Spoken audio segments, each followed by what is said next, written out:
Colonel's Son by Kingsley Amis.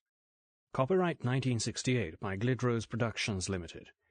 This unabridged recording of the reading of Colonel's Son was published by arrangement with Ian Fleming Productions Limited and was produced in 2000 by Blackstone Audiobooks Incorporated, which holds the copyright thereto. Neither this recording nor any portion of it may be reproduced or used for any purpose without prior written authorization from Blackstone Audiobooks. This book is read by Robert Whitfield. This book is 222 pages long. Colonel's Son by Kingsley Amis. The following material appears on the book's back cover. First Class. Daily Telegraph. James Bond is enjoying a convivial round of golf at Sunningdale when the news comes in. M has been kidnapped. The violence has been extreme. M's servants are dead, coldly shot down without mercy, and on a deceptively calm Greek island a most ungenial Colonel's Son is waiting to welcome Bond to a new game, to be played without rules, to be played to the death. All the Bond ingredients are here. Evening Standard.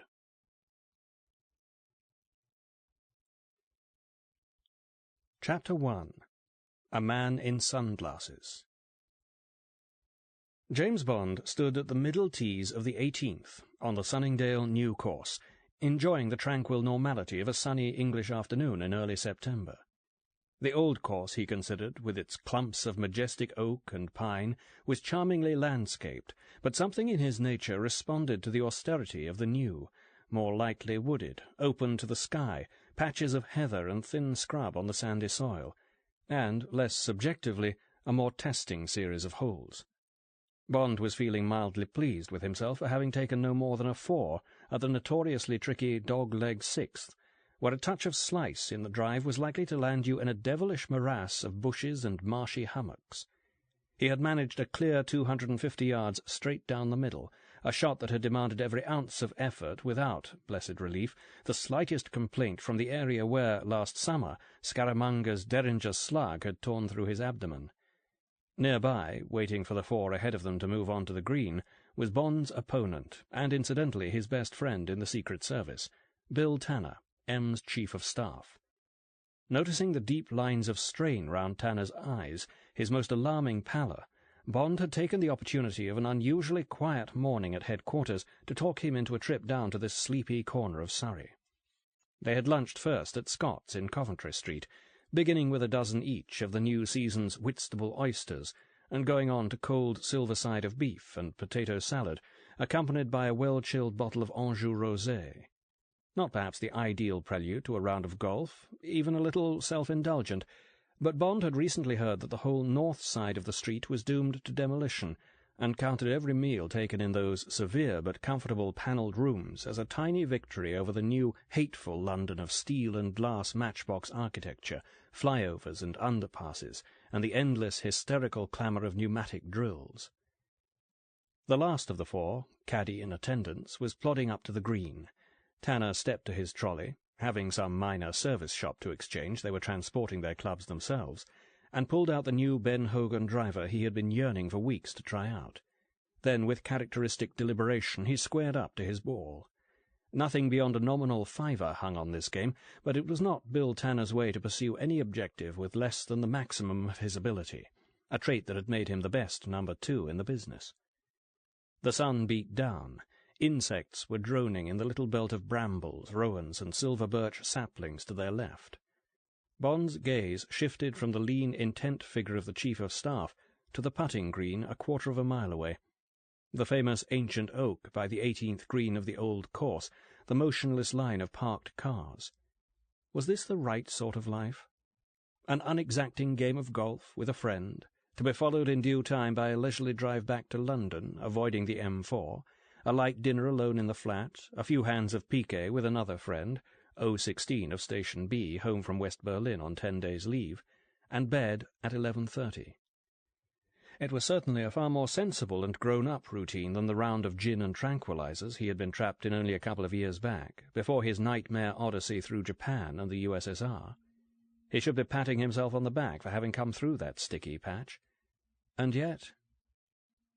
With the sound of a plunging sabre, Bill Tanner's driver flashed through the still, warm air, and his ball, after seeming to pass out of existence for an instant, reappeared on its soaring arc, a beautiful, tall shot sufficiently drawn to take him well to the left of the clump of Scotch pines that had brought many a promising score to grief at the last minute. As things stood, he had only to halve the hole to win. "It looks like your fiver, I'm sorry to say, Bill." "About time I took one off you." As James Bond stepped forward in his turn, the thought crossed his mind that there might be a worse sin than the cardinal one of boredom, complacency, satisfaction with the second rate, going soft without knowing it. The man wearing the rather unusually large and opaque sunglasses had no difficulty as he sauntered past the open windows of the club lounge towards the putting green in identifying the tall figure now shaping up to drive off the 18th tee. He had had plenty of practice in identifying it over the past few weeks at greater distances than this, and at the moment his vision was sharpened by urgency. If any member had marked out the man in sunglasses as a stranger and approached him with inquiring offers of help, he would have been answered courteously in a faintly non-British accent, not foreign exactly, perhaps South African, to the effect that no help was needed. Any moment now, the stranger would have explained, he expected to be joined by Mr. John Donald to discuss with him the possibilities of being put up for membership. Mr. John Donald was in fact in Paris, as a couple of carefully placed telephone calls had established earlier that day. But as it turned out, nobody went near the man in sunglasses. Nobody so much as noticed him.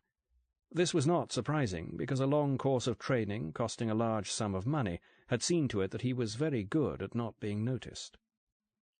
The man strolled across the putting green and seemed to be examining, with exactly average interest, the magnificent display flower bed and its thick ranks of red-hot pokers and early chrysanthemums. His demeanour was perfectly relaxed, his face quite expressionless, as the eyes behind the glasses looked in the direction of the flowers. His mind, however, was racing. Today's operation had been set up 3 times already, before being abandoned at the 11th hour. There was a date scheduled on it so tight that further postponement might mean the cancellation of the entire scheme.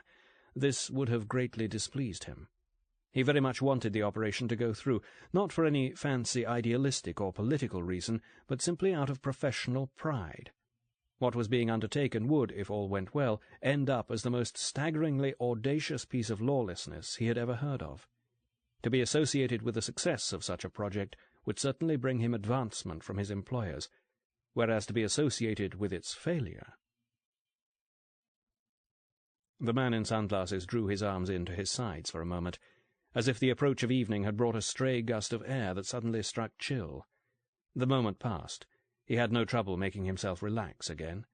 He considered dispassionately the undeniable fact that the time schedule he was working to was even tighter than the date schedule, and was showing signs of coming apart. Events were running half an hour late. The man Bond and his companion had lingered hoggishly over their lunch in the rich aristocrat's restaurant. It would be very awkward if they lingered over the drinks these people felt bound to consume around this hour. A casual glance showed that the 2 Englishmen had finished their round of infantile play and were approaching the clubhouse. The man in sunglasses, his eyes invisible behind the dark lenses, watched sidelong until, laughing inanely together, they had passed out of sight. No further delay had occurred. Although he had not looked at his watch for half an hour, and did not do so now, he knew the correct time to within a minute. A pause.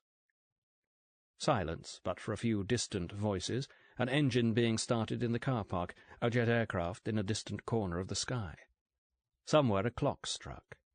The man went through a tiny, underplayed pantomime of somebody deciding regretfully that he really cannot be kept waiting any longer. Then he walked off at an easy pace towards the entrance. As he neared the road, he took off his sunglasses and slipped them carefully into the top jacket pocket of his anonymous light grey suit. His eyes, of a washed-out blue that went oddly with his dead black hair, had the controlled interestedness of a sniper's as he reached for his rifle. "Do you think I'm going soft, Bill?" asked Bond 20 minutes later as they stood at the bar. Bill Tanner grinned. "Still sore about ending up 2 down?" Bond had missed a 4-foot putt on the last green. "It isn't that, it's— Look, to start with, I'm underemployed. What have I done this year? One trip to the States on what turns out to be a sort of discourtesy visit, and then that miserable flop out east back in June. Bond had been sent to Hong Kong to supervise the conveying to the Red Mainland of a certain Chinese and a number of unusual stores. The man had gone missing about the time of Bond's arrival, and had been found 2 days later in an alley off the waterfront, with his head almost severed from his body. After another 3 days, memorable chiefly for a violent and prolonged typhoon, the plan had been cancelled and Bond recalled. "It wasn't your fault that our rep went sick before you turned up," said Tanner, falling automatically into the standard service jargon for use in public. "No," Bond stared at his gin and tonic, "but what worries me is that I didn't seem to mind much. In fact, I was quite relieved at being spared the exertion. There's something wrong somewhere." "Not physically, anyway. You're in better shape than I've seen you for years." Bond looked round the unpretentious room, with its comfortable benches in dark blue leather, its decorous little groups of business and professional men, quiet men, decent men, men who had never behaved violently or treacherously in their lives, admirable men, but the thought of becoming indistinguishable from them was suddenly repugnant. "It's ceasing to be an individual that's deadly," said Bond thoughtfully. "Becoming a creature of habit. Since I got back, I've been coming down here about 3 Tuesdays out of 4, arriving at the same sort of time, going round with one or other of the same 3 friends, leaving at 6:30 or so, driving home each time for the same sort of evening, and seeing nothing wrong with it. A man in my line of business shouldn't work to a timetable. You understand that." It is true that a secret agent on an assignment must never fall into any kind of routine that will enable the opposition to predict his movements, but it was not until later that Bill Tanner was to appreciate the curious unintentional significance of what Bond was saying.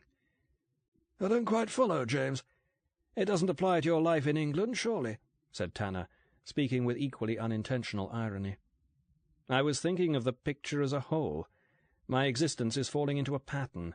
I must find some way of breaking out of it." "In my experience, that sort of shake-up comes along of its own accord when the time is ripe. No need to do anything about it yourself." "Fate or something?" Tanner shrugged. "Call it what you like." For a moment there was an odd silence between the two men. Then Tanner glanced at the clock, drained his glass, and said briskly, "Well, I suppose you'll want to be getting along." On the point of agreeing, Bond checked himself. "To hell with it," he said. "If I'm going to get myself disorganized, I might as well start now." He turned to the barmaid. "Let's have those again, Dot." "Won't you be late for M?" asked Tanner. "He'll just have to possess his soul in patience. He doesn't dine till 8:15, and half an hour or so of his company is quite enough these days." "Don't I know it?" said Tanner feelingly. "I still can't get near him at the office. We've taken to doing most of our confabulating over the intercom, and that suits me fine. I've only to say it looks like rain for him to shout at me to stop fussing round him like a confounded old woman." It was a lifelike imitation, and Bond laughed.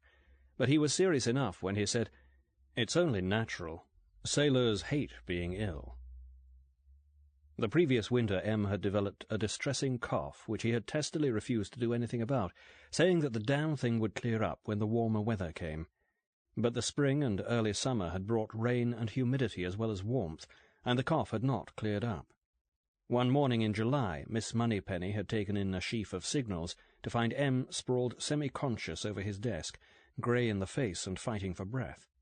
She had summoned Bond from his 5th-floor office, and at the angry insistence of the headquarters M.O., M had been bundled half by force into his old Silver Wraith rolls and escorted home. After 3 weeks in bed under the devoted care of ex-Chief Petty Officer Hammond and his wife, M had largely recovered from his bronchial congestion, though his temper, as Bond had amply discovered on his periodic visits, looked like taking longer to heal.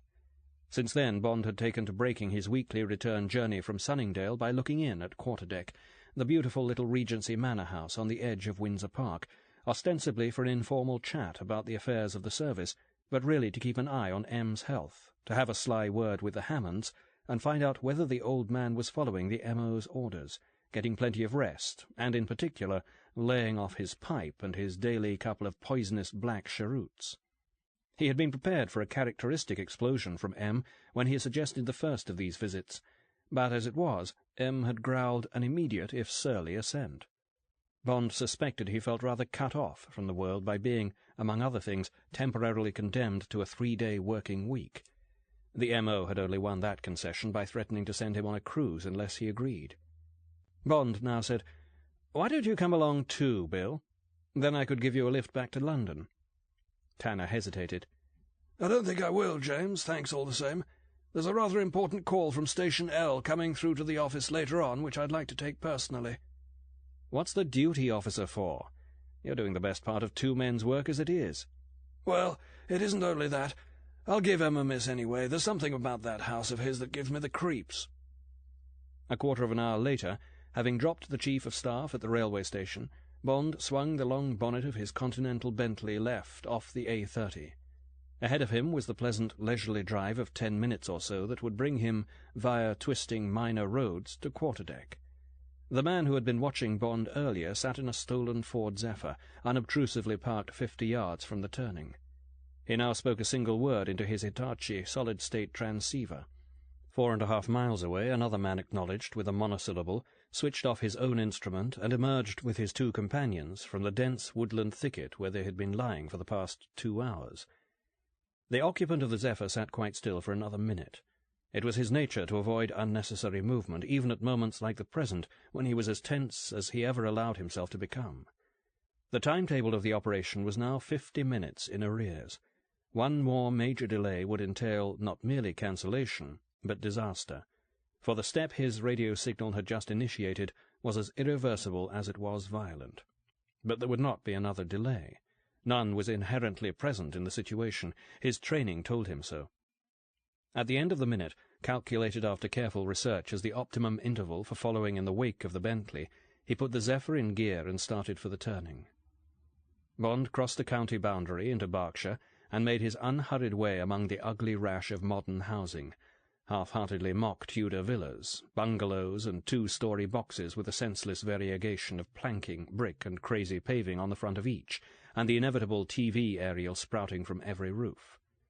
Once through Silwood village and across the A329, these signs of affluence were behind him, and the Bentley thrummed down a gentle slope between pine woods. Soon there were lush open farmlands on his left, and the forest established in force on his right. Places like this would last longest as memorials of what England had once been. As if to contradict this idea, there appeared ahead of him a BEA Trident, newly taken off from London Airport, full of tourists bearing their fish-and-chip culture to the Spanish resorts, to Portugal's lovely Algarve province, and now, as the range of development schemes grew ever wider, as far as Morocco. But it was churlish to resent all this and the rising wage levels that made it possible. Forget it. Concentrate on cheering M up, and on tonight's piquet session. Raise the stakes and gamble in earnest, or scrub it altogether. A couple of telephone calls and a night out for 4. Break free of the pattern. These thoughts ran into Bond's head as he carried out almost mechanically all the minute drills of good driving, including, of course, an occasional glance at his rear-view mirror.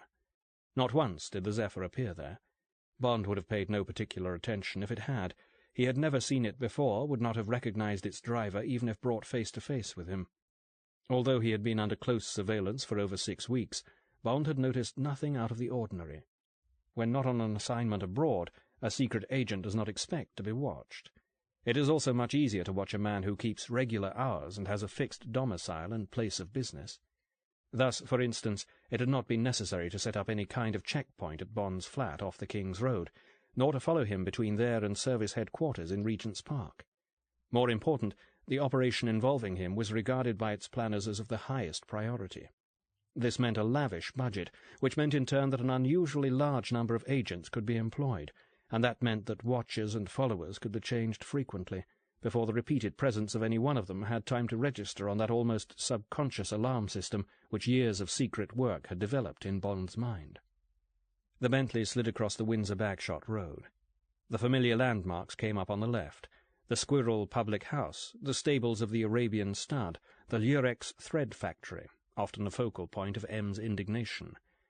Now on the right, the modest stone gateway of Quarterdeck, the short, beautifully kept gravel drive, and the house itself, a plain rectangle of Bath stone weathered to a faintly greenish grey, luminous under the evening sun, shadowed in parts by the dense plantation of pine, beech, silver birch, and young oak that grew on three sides of it. An ancient wisteria straggled up to and beyond the tiny first-floor balcony onto which the windows of M's bedroom opened. As he slammed the car door and moved towards the shallow portico, Bond fancied he caught a flicker of movement behind those windows. Mrs. Hammond, no doubt, turning down the bed. Under Bond's hand, the hanging brass bell of a long-defunct ship of the line pealed out sharply in the stillness. Silence followed, unbroken by the least rustle of air through the tree-tops. Bond pictured Mrs. Hammond still busy upstairs, Hammond himself in the act of fetching a bottle of M's favourite Algerian wine, the aptly named Infuriator, from the cellar. The front door of Quarterdeck was never latched between sunrise and sunset. It yielded at once to Bond's touch. Every house has its own normally imperceptible background noise, compounded it may be of distant voices, footfalls, kitchen sounds, all the muted bustle of human beings about their business. James Bond was hardly across the threshold when his trained senses warned him of the total absence of any such noise. Suddenly taut, he pushed open the solid Spanish mahogany door of the study, where M habitually received company. The empty room gazed bleakly at Bond. As always, everything was meticulously in its place, the lines of naval prints exactly horizontal on the walls, watercolour materials laid out as if for inspection on the painting table up against the window.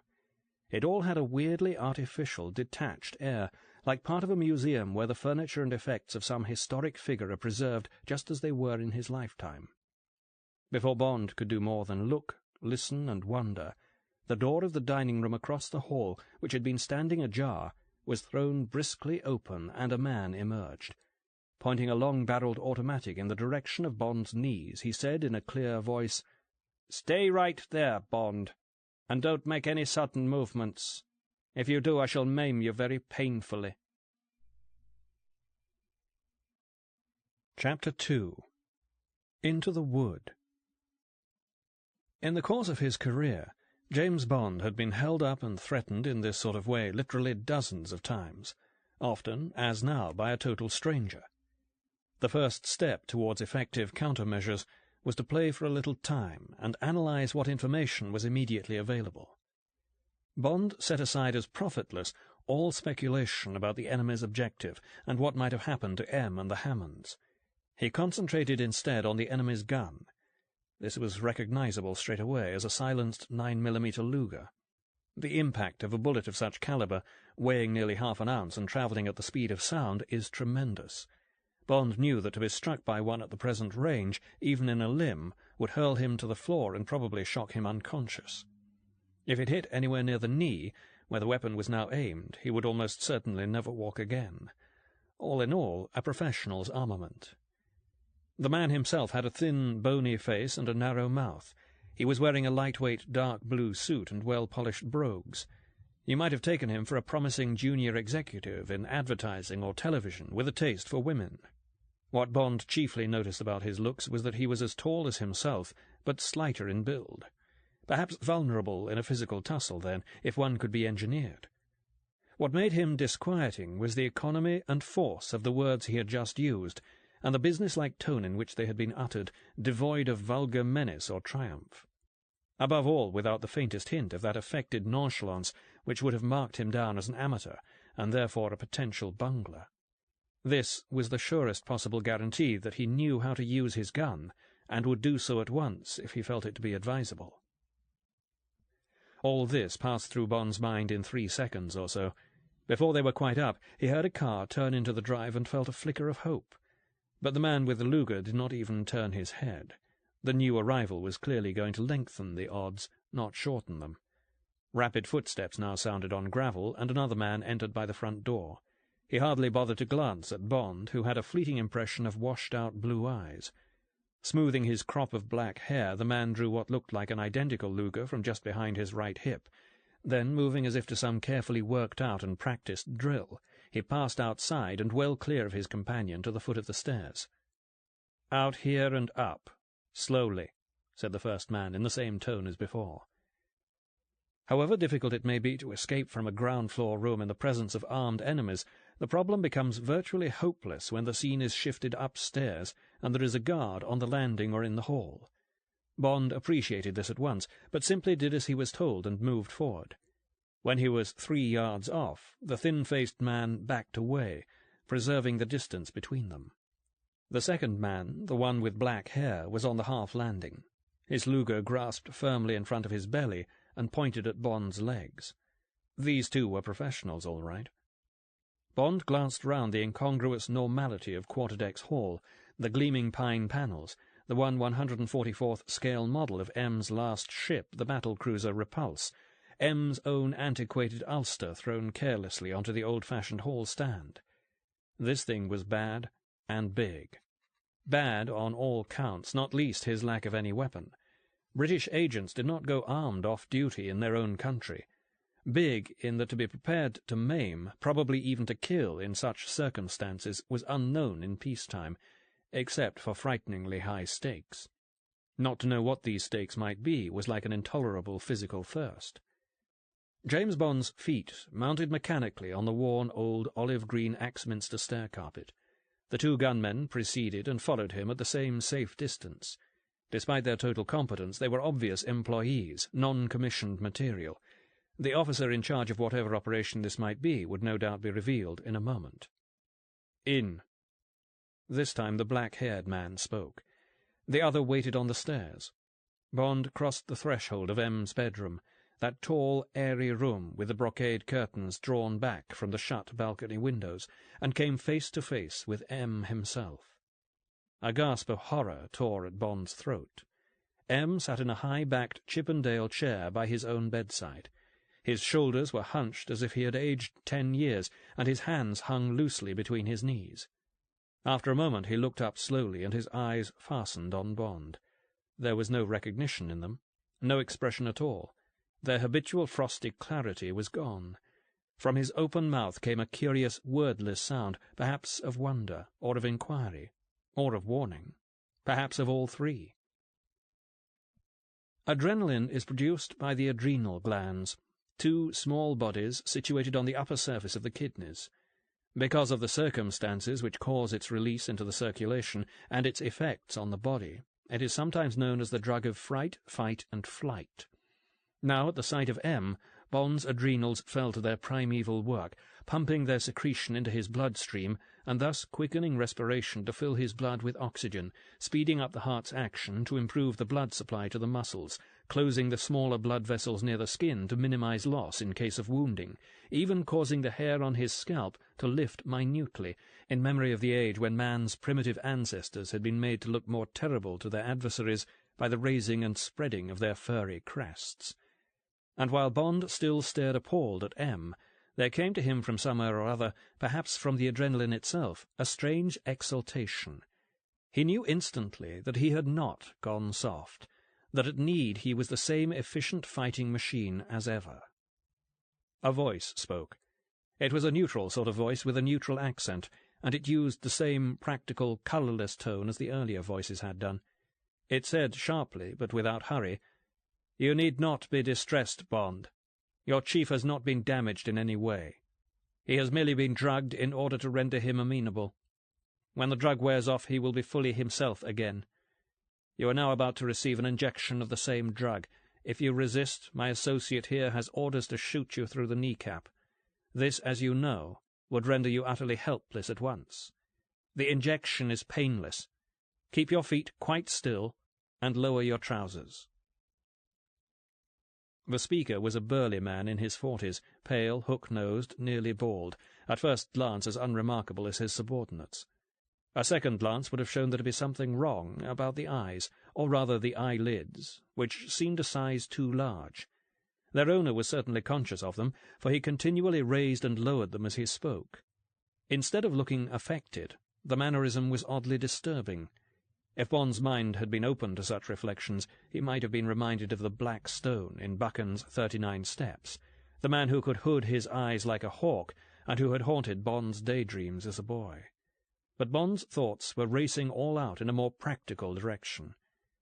He had registered purely subconsciously the positions of his adversaries. One gunman facing him, the other somewhere on the landing or stairs covering the door.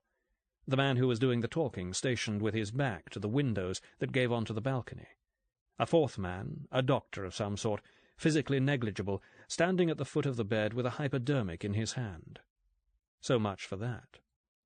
What clamoured for solution were two problems which Bond knew to be vital without understanding why. Where was the fallacy in what the man by the windows had just finished saying? And what was the tiny, unimportant fact about those windows that none of these four would know, and Bond did and could use, if only he could remember it? "Move!" The lids closed imperiously over the eyes and lifted again. The voice had not been raised in volume or pitch. Bond waited. "You will gain nothing by this. You have 5 seconds in which to begin carrying out my instructions. Should you not have done so, you will be disabled and then given the injection at our leisure." Bond did not waste any of his attention on the countdown. Before it was over, he had the solution to the first of his two problems. He had found something contradictory in what was proposed. There was no point in giving an already helpless man an injection designed to render him helpless. Why not maim him immediately, which as things stood would be quick, certain, and without risk, and forget about the injection, which was already turning out to be troublesome? So they wanted him not merely helpless, but helpless and undamaged. The chances were high that the gun threat was just a bluff. If it were not, if there was some extra factor Bond had failed to spot, the penalty would be dreadful. But there was no alternative. The voice had finished counting, and Bond had not moved. In the silence, M made another small, inarticulate sound. Then, "Take." Bond's arms were seized from behind and jerked backwards. He had not heard the approach of the thin-faced gunman from outside the room. Before the Nelson grip was complete, Bond had lashed backwards with his heel and made contact. One arm came free. It was instantly seized by the black-haired gunman.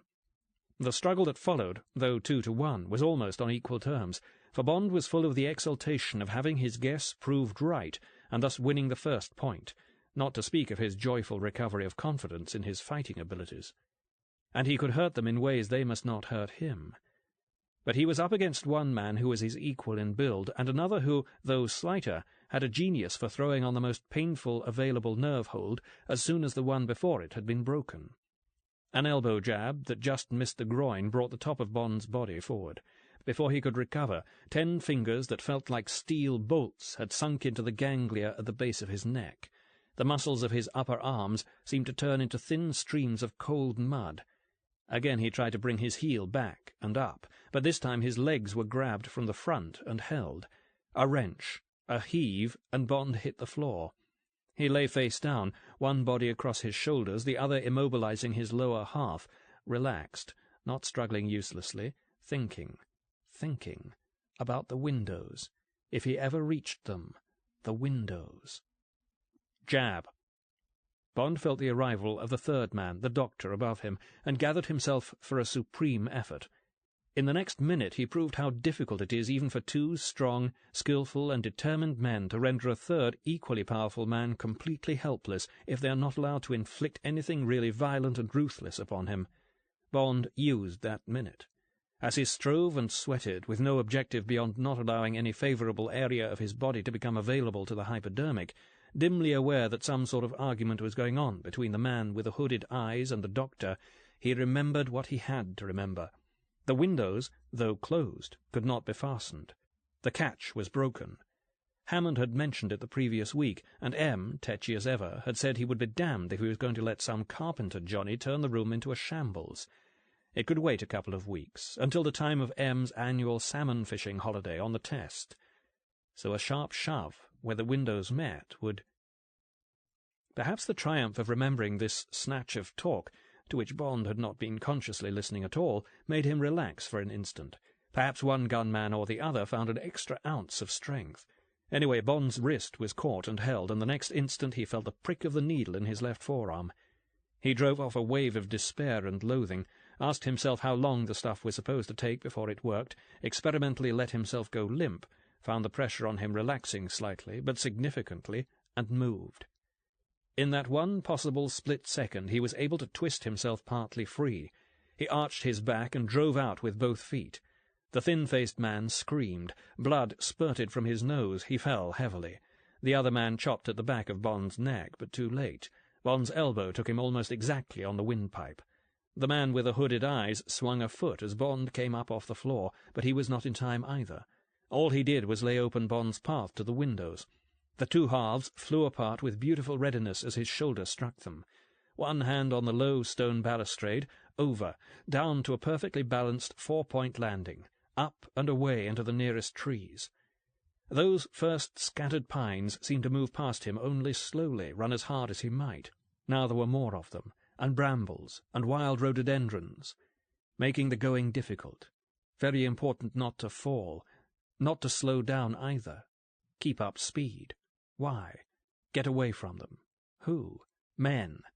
Man with eyes like a hawk's. Man who has done terrible things to M. Must save M. Go back and save M. No, go on. Save M by running away from him? Yes. Go on. Where? Far. Go on far. How far? Far. Bond really was hardly more than a machine now. Soon he had forgotten everything but the necessity to take the next stride, and the next, and the next.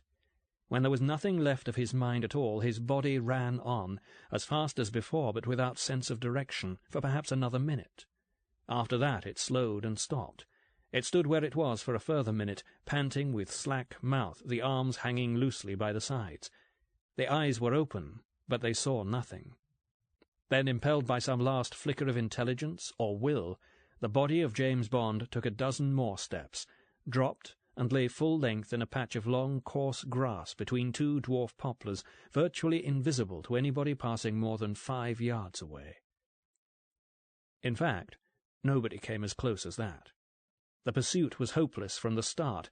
The thin-faced man, bleeding thickly from a smashed nose, was over the balcony and round the corner of the house, nearly, though not quite, in time to see Bond disappearing among the pines.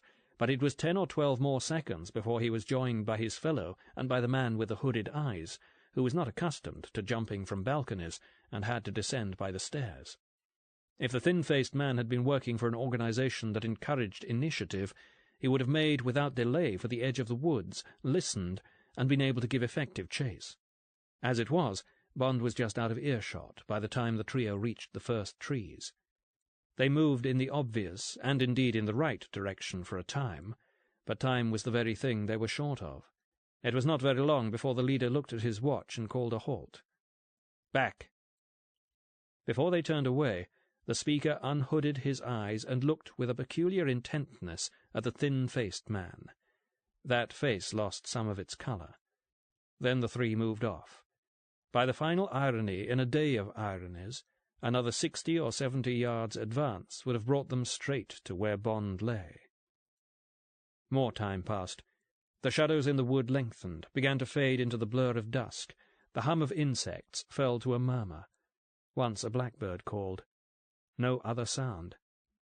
If Bond had been able to strain his ears to their limit, he might just have heard a distant scream, abruptly cut off, and then, a little later, a car being started and driven away. But he heard nothing. He was nothing.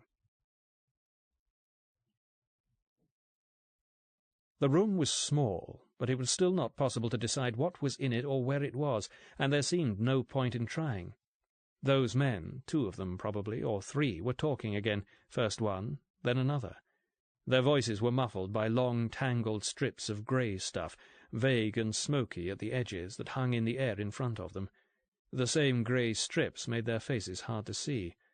Or did they just make it hard to want to see their faces? What was really there? Did it matter? There was something like a book, or a man, or a secret, or a telephone, that said it did matter. Something a long time ago, round hundreds of corners, thousands of slow, difficult paces back, that said there was no giving up, ever. Try. Want to try. Try to want to try. Want to try to... Another man, much nearer, face very close, doing something with eye, holding wrist, doing more with eye, grunting, talking, going away, coming back, doing more. What? Pulling, helping up from chair, something with jacket, something with shirt sleeve, little pain, gone, back in chair again. "Well, Doctor?" "He's been given a massive dose of some drug or other. I couldn't say which at this stage. Could be hyoscine. I've given him something that should help him come round." "Drug addict, is he, then?" "Possibly. I doubt it. We'll have to wait and see. How did you get hold of him?" "A motorist brought him in, getting on for half an hour ago. Said he found him wandering about in the road near one of the entrances to the great park. Of course, he thought he was tight at first." "There's a similarity. The quiet kind of drunk. I can't think of any better way to make a man docile. You know, Sergeant, there's something nasty about this, whatever it is. Who is our friend?" "Name of Bond, James Bond. Business address in London, Regent's Park somewhere. I gave him a ring on the off chance, and they said to hold him and not let anyone but a doctor see him, and they'd send a man down right away. The inspector should be here soon, too. Went off just about 2 minutes before this chap arrived. Pile up on the M4. It's getting to be quite a night." "Indeed. Ah, I think we may get something now. Mr. Bond? Mr. Bond, you're quite safe, and in a very few minutes you'll be completely yourself again. I'm Dr. Allison, and these officers are Sergeant Hassett and Constable Ragg. They are only here for your protection. You're in a police station, but you've done nothing wrong. All you need do is rest a little." James Bond looked up slowly. There was nothing left of the grey tangle that had obscured his vision and hearing. He saw a very English face, with an inquisitive pointed nose and dependable dark eyes that at the moment were puzzled and concerned. In the background were 2 solid-looking men in dark blue uniform, a battered desk with a telephone, filing cabinets, wall maps and charts, a poster announcing a police ball. Recognizable. Every day. Real. Bond swallowed and cleared his throat. It was very important that he should get exactly right what he knew he had to say, the more so since he was not as yet quite sure what all of it meant or why he had to say it. "Put your feet up for a bit, Mr. Bond. Bring that chair over, Ragg, will you? Could you organise a cup of tea?" "Now take it slowly, word by word." "I want," said Bond in a thick voice, "I want a car, and 4 men, armed, to come with me, as quickly as possible." "Mind wandering, poor chap," said the sergeant. The doctor frowned. "I doubt it. You'd get confusion all right, but not actual fantasy." He leant down and put his hands firmly on Bond's shoulders. "You must tell us more, Mr. Bond. We're all listening. We're trying to understand." "Admiral Sir Miles Messervy," said Bond distinctly, and saw the sergeant react. Bond's mind was clearing fast now. "There's been some trouble along at his place. I'm afraid he's been kidnapped." "Go on, please, sir," said the sergeant, who had picked up the telephone before Bond had finished speaking. "There were 4 men. They'd given him a shot of the same stuff as me. I don't quite know how I got away." "You wouldn't," said Dr. Allison, offering Bond a cigarette and a light. Bond drew the life-giving smoke deep into his lungs and exhaled luxuriously. He began quickly and coolly to consider, analyse, predict. The immediate conclusion he arrived at appalled him. He jumped to his feet. At the same moment the sergeant put down the telephone. "Number unobtainable," he said grimly. "Naturally," said Bond. "Give me that thing." When the police operator answered, he said, unconsciously clenching his fist, "London Airport. Priority. I'll hang on." The sergeant looked at him once and left the room at a run. While Bond was rattling off descriptions of M and the 4 enemy agents to his friend Spence, the security officer at the airport, the inspector arrived, followed a minute later by Bill Tanner. Bond finished talking, hung up, drew in his breath to start explaining the position to Tanner, but just then the sergeant returned. His round, good-natured face was pale. He addressed himself to Bond. "I got a patrol car up to the house, sir," he said, swallowing. "They've just come through. I'm afraid it's too late for your armed men now, but we shall need you, Doctor. Not that you'll be able to do very much either." Chapter 3. Aftermath. The body of the thin-faced man lay on its back in the hall at quarterdeck. There was not much left of the face. Parts of it, and what had been situated behind it, could be seen here and there on walls and floor. The Luger bullet was half an inch deep in one of the panels. Ex-Chief Petty Officer Hammond had been shot twice, once in the chest and again, to take no chances, in the back of the neck. It was assumed that he had been disposed of immediately on answering the front door, and that the use of a small-caliber weapon in his case had been dictated by the necessity of not leaving any traces in the hall that would have alerted Bond on his arrival. The corpse had been dumped in a heap in the kitchen, where the third body was also found. Mrs. Hammond, at least, could have known nothing of what happened to her. The killer, using the same light gun, had got her with a single well-aimed shot through the back of the head as she stood at the stove or the sink. She was lying close to where her husband had been dropped, so close that the back of his outflung hand rested against her shoulder.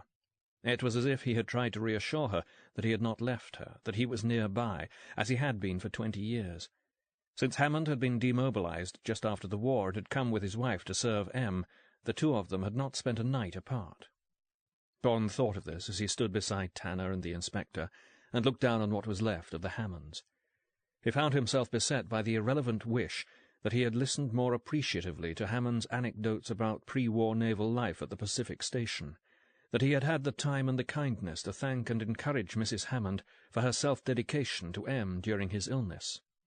Bond made a muffled sound between a sob and a snarl. This act, this casual sweeping aside of two lives just to save trouble, there were half a dozen ways in which the Hammonds could have been neutralized with the minimum of violence and without risk to the enemy, was not to be endured. The men who had done it were going to die. "It's a good job you didn't fall in with my suggestion about coming along here tonight, Bill," said Bond. Tanner nodded without speaking. Then the two turned away and left the bodies to the doctor and the police experts. Not that any of them was expected to add to what was already known or self-evident. The Hammonds' fate was an open book. There remained, of course, the question of the shooting of the thin-faced man.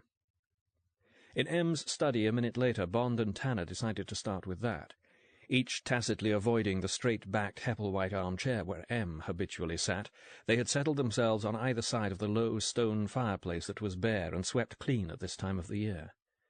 "Perhaps his boss had him knocked off in a fit of rage," suggested Tanner.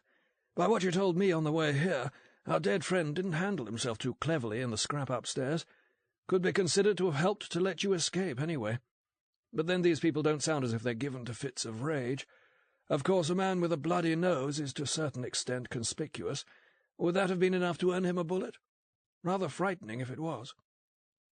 Before replying, Bond picked up his scotch and soda from the silver tray that sat on a low table between the two men. He had to harden his heart to bring in the tray from the kitchen, where Hammond, as on previous Tuesdays, had had it ready for his arrival. That would fit the airport theory. Bond drank deeply and gratefully.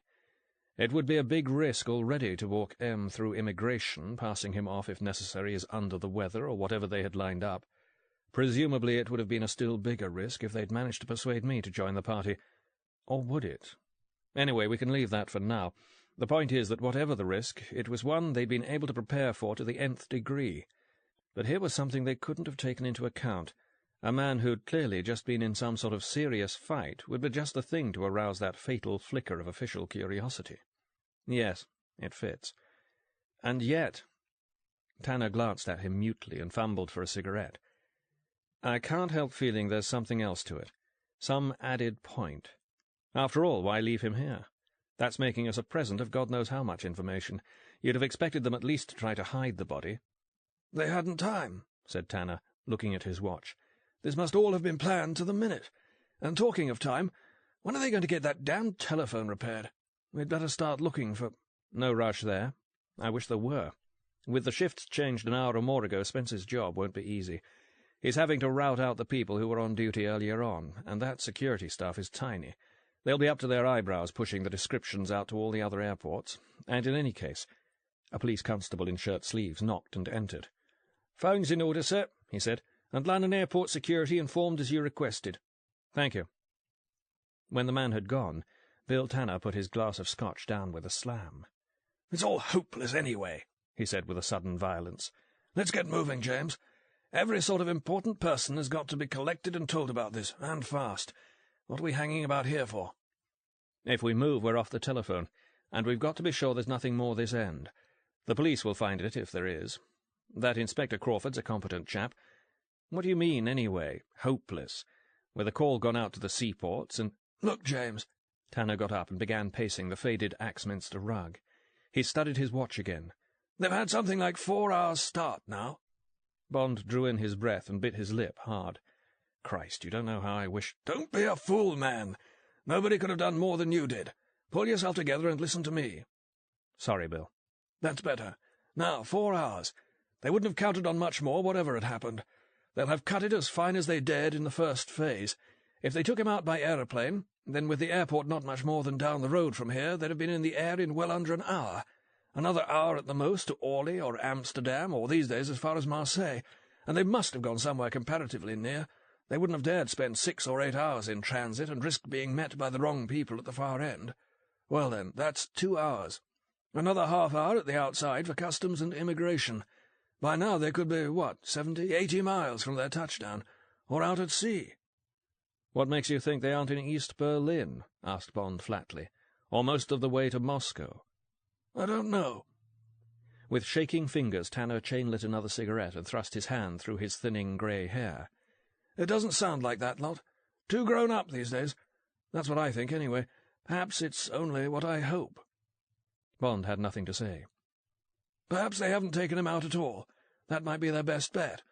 Hole up with him in Westmoreland or somewhere and operate their plot from a derelict cottage, whatever the hell their plot may be. No doubt we shall find out in their own good time. We've had it, James. We've lost him. The telephone rang noisily from its alcove in the hall. M would not have the hated instrument where he could see it. Tanner jumped up. I'll take it. You relax. Bond lay back in his chair, half listening to the intermittent drone of Tanner's voice in the alcove. The muffled noises of the police at work, their deliberate footsteps, sounded false, out of key.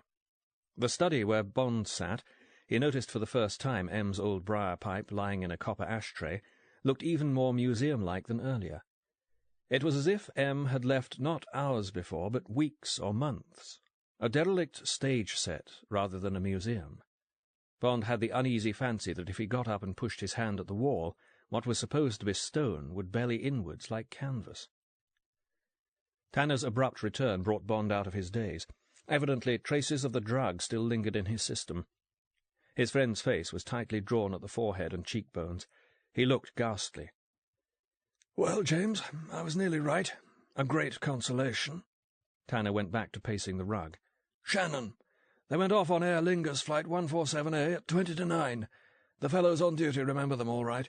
The whole thing was staged-managed, down to the last detail, pattern of previous trips by supposedly the same 4 people. A diversion timed to the second, the lot. I wonder what they had lined up for you and our pal in the hall. Anyhow, they landed at Shannon at 9:30 or so. That's nearly 2.5 hours ago, while you were still wandering about in that wood. So they're away. Met by car at Shannon and driven off to God knows what remote inlet, any one of hundreds. I know that coast a bit. It must be the most deserted in the whole of Western Europe. After that, you can bloody well take your choice. Boat out to ship or to submarine for all I know. This thing looks as if it's on that kind of scale. Rendezvous with flying boat 100 miles out in the Atlantic than anywhere in the wide world. So that's that, Tanner finished. We'll pass the word to the Irish Coast Guards and Navy. Tell them to keep a special lookout. Very useful that'll be. And we'll get a man over there tonight. He'll be a great help, too. Then there are various parties in London we can at least tell to foregather. Come on, James. Let's go and do a bit of telephoning. There's nothing more for us round this place. It always did give me the creeps. Inspector Crawford, a tall, saturnine man in his 40s whom Bond had immediately taken to, came up as they finished the last of 3 calls. He carried a large, unsealed manila envelope. "We're about through here, gentlemen. If you want to get away, I think you'll find all you'll really want in this." He handed Tanner the envelope, then gestured without looking at the body on the floor. "Contents of the man's pockets. Rather a surprise that there were any, I suppose. You'd have expected them to try to cover up his identity. Clothing labels, all standard, I'm afraid. No laundry tags. 3 pretty good photographs of what there is of him, and a set of fingerprints. Height and approximate weight. Distinguishing marks, none. If he's on your files at all, though, I reckon you should be able to turn him up in no time without any of this clobber, Mr. Bond having had a good look at him. Oh, and doctor's preliminary report, just for completeness. That's the lot. I'll have to ask you to sign for the dead man's effects, sir, and we'll be wanting them back when you've finished with them." Tanner scrawled on the proffered slip. "Thank you, Inspector. I'm afraid we must ask you to accompany us to London right away to attend a meeting that may go on for the rest of the night. Most of it won't be your concern, but somebody's certain to complain if you don't turn up to give the complete police picture. I expect you understand." Crawford nodded impassively. "I expect so, sir. Now, if you'll just give me 2 minutes, I'll be at your disposal." "You realise, of course, that there's a complete blackout on this business. Tell the GPO to put the telephone out of order again as soon as everybody's out of here. Thank you for all you and your men have done. We'll see you outside when you're ready to go." As they moved off, Bond glanced down at the corpse of the man whose death he had unwittingly brought about. It lay there waiting to be removed and disposed of according to routine, a piece of debris, totally insignificant. Bond hated and feared the half-unrevealed purpose that had brought the man to this house, but he could not repress a twinge of pity at the thought of the casual chance that had led to this summary removal. Was this how James Bond would end? Shot in the head and flung aside like a heap of unwanted clothing to smooth out a kink in somebody's plan? The immense blaze of starlight in the velvety late-summer sky outside drove away these thoughts. Good flying weather. Where were they taking M? Never mind that for now. No point in guessing in a vacuum. There was a faint chill in the air, and Bond realized he was hungry. Never mind that either. There would be nothing to eat before London, if then. At Tanner's side, Bond passed the dark bulks of the 2 police cars and made for his Bentley, still where he had parked it an age ago. Tanner put a hand on his shoulder. "No, James. You're riding with me. I'll see about your car tomorrow." "Nonsense. I'm perfectly all right." "And we can't be sure the thing isn't booby-trapped." "That's nonsense too, Bill. They wanted me alive and uninjured." "Then they did. Nobody knows what they might want now." Chapter 4. Love from Paris. Sir Ranald Rideout, the minister concerned, was not best pleased at being abruptly summoned from the late stages of a dinner party given by an Austrian princess, whose circle he had been trying to infiltrate for years. The telephone message stressed the magnitude of the matter requiring his attention, without revealing anything about what it was. The underling who spoke to him had rung off before Sir Ranald had had the chance to protest at the impropriety of his being allowed no say in the arrangements for this meeting, or conference, or whatever. So he was to present himself at the offices of the Trans-World Consortium, i.e., the headquarters of the Secret Service, was he? That confounded old admiral, notorious for his obstinate resistance to political guidance, was in trouble then. The fellow should have been given the push long ago. It was a more than mildly irritated Sir Ranald who, at the horrid hour of 1:20 in the morning, trotted up the steps of the big grey building that overlooks Regent's Park, an agile little figure of 60 in perfect condition, this as a result not of any self-discipline, but of that indifference to food and drink which so often accompanies interest in power. The facts were boldly laid before him. He looked about with angry incredulity at the faces ranged round the battered oak table, the permanent Under-Secretary to his ministry, Assistant Commissioner Vallance from Scotland Yard, the man Tanner whose office this was and whose insignificance was shown clearly enough by the condition of its furnishings, the spy called Bond who seemed responsible for the mess, and some policeman or other from Windsor. "Well, gentlemen, really," Sir Ranald inflated his cheeks and blew out long and noisily. "A pretty kettle of fish, I must say. This will have to go to the Prime Minister. I hope you realise that." "I'm glad to find you agree with us, sir," said Tanner in level tones. "But as you know, the Prime Minister flew to Washington yesterday. He can't do anything about this from there, and I doubt if he'll be able to cut short his stay, so it looks as if we must push ahead ourselves." "Of course we must." This time Sir Ranald sniffed emphatically. "Of course we must. The question is, where? Push ahead where?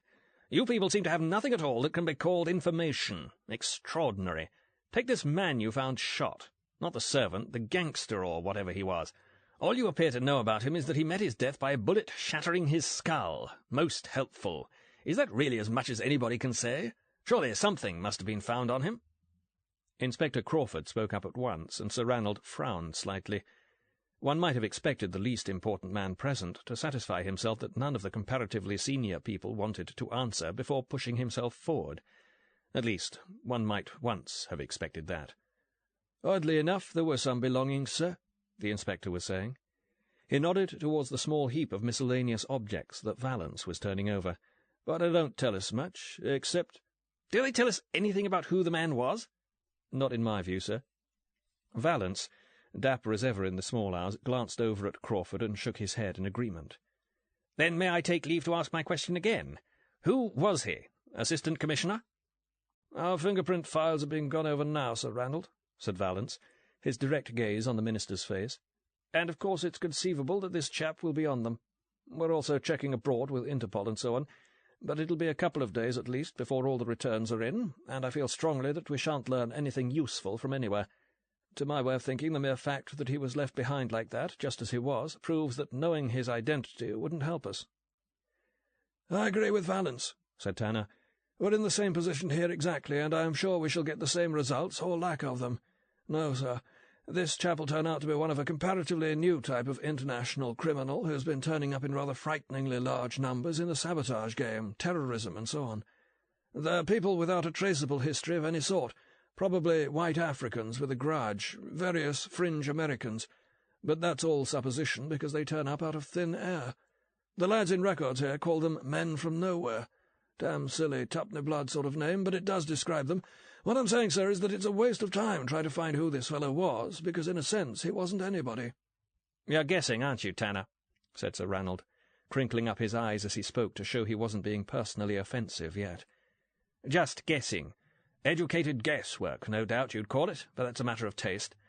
I'm afraid I was trained to observe carefully, impartially, and thoroughly before venturing on any theorizing. Now, Bond," the minister went on with a momentary expression of distaste, as if he found the name anaesthetic in some way. "You, at any rate, saw this man when he was alive. What could you say about him that might help?" "Almost nothing, sir, I'm afraid. He seemed completely ordinary, apart from his skill in unarmed combat, and he could have learned that anywhere in the world. So—" "What about his voice? Anything there?" Bond was tired out. His head throbbed, and there was a metallic taste in his mouth. The parts of his body on which the dead man had worked were aching. The ham sandwich and coffee he had grabbed in the canteen were hardly a memory. Even so, he would not have answered as he did if he had not been repelled by the politician's air of superiority in the presence of men worth 20 of him. "Well, he addressed me in English, sir," said Bond judicially. "By my standards, correct English. I listened carefully, of course, for any traces of a Russian or Albanian or Chinese accent, but could detect none. However, he spoke no more than about 20 words in my hearing, which may have been too small a sample upon which to base any certain conclusions." At the other end of the table, Valence went into a mild attack of coughing. Sir Ranald appeared not in the least put out. He flicked his eyes once at Valence and spoke to Bond in a gentle tone. "Yes. You weren't about the place very long, were you? You were anxious to be off. I congratulate you on your escape.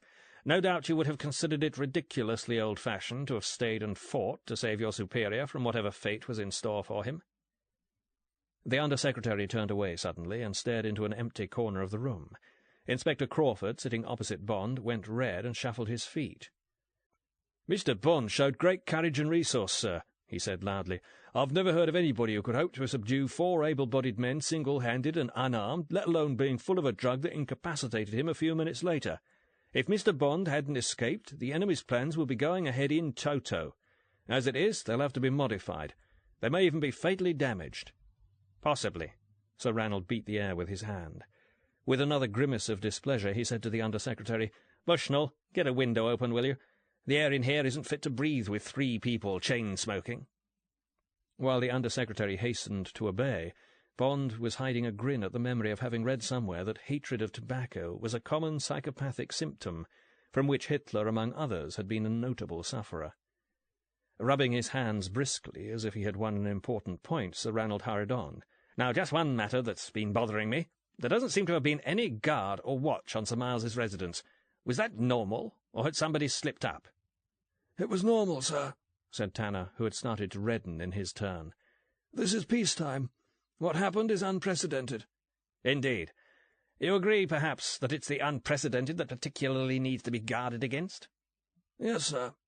Tanner's voice was quite colourless. "Good. Now have we any idea of who's behind this business and what its purpose is? Let's have some educated guesses on that." An enemy secret service is at any rate the obvious one. As regards purpose, I think we can rule out a straight ransom job, if only because they could have operated that from inside the country, and so avoided the immense risk of getting out with Sir Miles, and presumably Mr. Bond too, if they'd managed to hold on to him. And why hold two people ransom? The same sort of reasoning counts against the idea of interrogation, or brainwashing, or anything of that sort. No, it's something more original than that, I'm certain. Sir Ranald sniffed again. Well, what sort of thing? No bid, sir. There's nothing to go on. And presumably we're in a similar state of non-information about where this scheme, whatever it is, whoever's running it, is going to be mounted. Any reports of unusual activity from any of your stations abroad? No, sir. Of course, I've asked for a special watch to be kept. Yes, so we know nothing. It looks as if we have merely to wait until the other side makes a move. Thank you, all of you, for your help. I'm sure none of you could have done more than you have. I'm sorry if I may have seemed to suggest that you, Mr. Bond, could have acted in any other way. I spoke without thinking. Your escape is the one redeeming feature of this whole affair. The minister spoke with what sounded very much like simple sincerity. The thoughts had occurred to him, belatedly, but then he had always been prone to let his impatience with lower-echelon muddle run away with him, that although he was not in fairness accountable for the abduction of the head of the Secret Service, his cabinet colleagues as a whole held the view of fairness common to politicians. In other words, this business could be turned into a most useful weapon in the hands of anybody who might want to get him pushed out. Envy, spite, ambition were everywhere around him. These people here might not be the most satisfactory or effective allies, but they were the only ones immediately available. He turned to Valence, whom he had several times in the past dismissed as an overdressed popinjay, and said in a humble tone, unconsciously smoothing the front of his own frilled azure evening shirt as he spoke, "In the meantime, Assistant Commissioner, what about the press? A D notice, do you suppose? I'm more than content to be guided by you." Valence did not dare glance at Bond or Tanner. "I think not a blackout, sir. The Admiral has plenty of connections, and we don't want them turning inquisitive.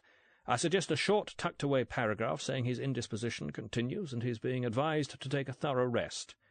"Excellent. I'll leave that in your hands. Now, any more suggestions, however tentative? Anybody?" Crawford stirred. "Well, sir, if I may just—" "Go on, Inspector, please, go on." Sir Ranald crinkled his eyelids. "Most welcome." "It's this piece of paper with the names and numbers, which we all had a look at earlier. We found it crumpled up in a corner of the man's wallet. I understand the cipher people are working on a copy of it still, but are just about sure it's a waste of time, there being so little of it. I wondered whether we might perhaps take another look at it ourselves. Have we considered the possibility that these are telephone numbers?" "I'm afraid there's nothing in that, Inspector," said Tanner, rubbing his eyes wearily. "Christiana. Looks like Christiania in Norway, of course, and Vasso might be Vassy in northeastern France, and we all know where Paris is. But it didn't take us 10 minutes to establish that these numbers aren't possible for the exchanges at those three places, any more than, say, Whitehall 123 would be for London. If they are telephone numbers, they're probably coded on some substitution system we've no means of cracking, so we're back where we are. Sorry to disappoint you." "Might they be map references?" put in the Under-Secretary. Tanner shook his head. "Wrong number of figures. Actually, sir," the inspector went on with quiet persistence, "I wasn't really meaning it quite like that. Take the one we haven't mentioned, Antigone. What does that suggest to people?" "Greek play," said Tanner. "Sophocles, isn't it? Code word for God knows what." "That is possible, sir, but Antigone isn't only a Greek play, is it? It's also a Greek name, a woman's name. I don't know whether it's still in use there, but I do know a lot of these classical names are. Now, Christiana, doesn't that sound like a woman's name too? On the lines of Christine and Christina and so on? Christiana might be the Greek form. And Paris, of course, is another Greek name." Abruptly, Bill Tanner got to his feet and hurried to a telephone that stood on an ink-stained and cigarette-burned trestle table by the wall. "As regards Vasso, I'm afraid I don't—" "What are you leading up to, Inspector?" broke in Sir Ranald, with a return to his earlier manner. "That our man was going to Greece and had got some telephone numbers off somebody so that he could fix himself up with some female company if he felt inclined. That these are telephone numbers on the same unstated exchange. A large one, presumably. Athens, as it might be. Or at least that's what we were supposed to think, sir." Sir Ranald frowned. "But Paris is a man's name. I hardly—" "Quite so, sir. The abductor of Helen of Troy, the man who started the Trojan War. But if you'll just take another look—" Crawford passed over the small, creased sheet of cheap lined paper. The minister, still frowning, hitched over his ears a pair of spectacles with heavy black frames and peered at the ballpoint scrawl. He sniffed. "Well?" "Immediately above Paris, there, sir. It's not at all clear, but it looks to me like 'if supplies fail,' or 'fall.' If Antigone or the other two were away, and he didn't like them, or something, then Paris was going to be able to fix him up." Sir Ranald took the spectacles off again and chewed at the earpiece. His eyes darted briefly to Tanner, who was still telephoning. "What did you say about our being supposed to think this?" "To me it looks planted, sir. If it's genuine, it got into our hands as a result of at least 3 oversights. Not removing the body, not emptying the pockets, not at any rate searching the pockets." "Well, now, you mean it's a red herring?" "No, sir, quite the contrary. It's a straightforward pointer to grease. Clear enough, but not too clear." Tanner rang off and returned to his chair. He glanced over at Crawford with heightened respect. "All 4 are perfectly possible modern Greek first names, according to Mary Kyrios at the embassy. And the figure groups could be telephone numbers in Athens, Salonika, and a couple of other cities." "We're on to something, gentlemen," said Sir Ranald, his eyes almost disappearing in crinkles. "We're on to something." "And we know exactly what we're on to." James Bond's head had been sunk in his hands since he had last spoken a quarter of an hour earlier. He had seemed half asleep. In fact, he had been striving to keep his exhausted brain ceaselessly analysing and evaluating the course of the discussion. Now, as his voice sounded through the low-ceilinged, smoke-laden room, he sat up in his chair and gazed at Tanner. "Inspector Crawford is right. This is a plant, or let's call it a lure. They were very anxious to include me in their plans. Clearly they still are. The names and numbers on that paper are a brilliant piece of improvisation designed to get me following in their track at full speed, which of course I'll have to do. As far as that goes, they could have written Greece on that bit of paper and left it at that." Tanner nodded slowly. "Where would you start?" "Anywhere," said Bond. "Let's say Athens. It doesn't really matter, because I shan't need to look for them. They'll find me." This book is continued on Colonel Sun by Kingsley Amis. Continued. Disc 2. Chapter 5. Sun at Night. The island of Rakonisi lies midway between the coasts of southern Greece and southern Turkey, more precisely, near the middle of the triangle formed by the 3 larger islands of Naxos, Ios, and Paros. Like its more distant neighbours, Santorini, 30 miles to the southwest, Rakonisi is volcanic in origin. It is what remains of the crater walls of an immense volcano extinct since prehistoric times. Ancient upheavals and subsidences have given it a ragged profile, with a misshapen semicircular backbone of hills rising in places to 1,200 feet. From the air, Rakonisi looks like the blade of a sickle drawn by a very drunk man. The tip of the blade has broken off, so that 100 shallow yards of the Aegean lie between the main body of the island and a tiny unnamed islet off its northern end. The islet is inhabited, but apart from a couple of fishermen's cottages, there is only a single house, a long, low structure in brilliantly whitewashed stone, situated among palm and cactus at the farthest corner. The owner, a Piraeus yacht builder, lets it to foreign visitors in the summer months. This particular summer month the house had been occupied by 2 men whose passports said they were French. Morose, taciturn men, their complexion suggesting little acquaintance with life in the sun. Their behaviour suggested the same thing. Pallid and uncomfortable-looking in gaudy bathing shorts, they could sometimes be seen sprawled in canvas chairs above the little private anchorage, empty throughout their stay so far, or splashing grimly and very briefly across it. For long periods they were not to be seen at all. They had the air of men filling in the time until they could start to do whatever they had come all this way to do. Their identity and purpose, and very much more, were well known to Colonel Sun Liang Tan of the Special Activities Committee, People's Liberation Army. The 2 men on the islet were out of sight of the colonel as he sat at the window of a smaller and even less accessible house than theirs, situated on the main body of the island. For even the chance of a look at them, he would have had to go outside, make his way up an overgrown hillside to a point perhaps 250 feet above sea level, and look down across the farther slopes, the stretch of water and the 80-yard length of the islet, about a kilometre in all. But ever since arriving here by water the previous night, Colonel Sun had not gone outside for a moment.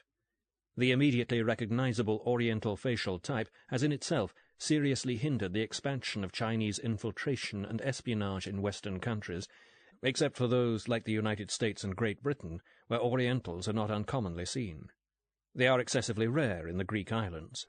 Nobody on Draconisi, nobody outside China, come to that, must even have cause to wonder whether a Chinese might not be present here and now. And nobody catching a glimpse of the colonel would have had to wonder about his origin.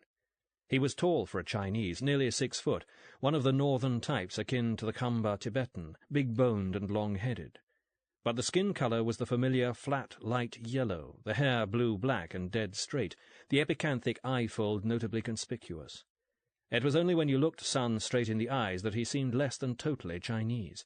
The irises were of an unusual and very beautiful pewter grey, like the eyes of the newborn, the legacy perhaps of some medieval invader from Kirghiz or Naiman. But then not many people did look Sun straight in the eyes. Not twice, anyway. The colonel continued to sit on his hard wooden chair while darkness fell outside. Normally he was a voracious reader, but tonight he was attuning his mind and feelings for what lay ahead.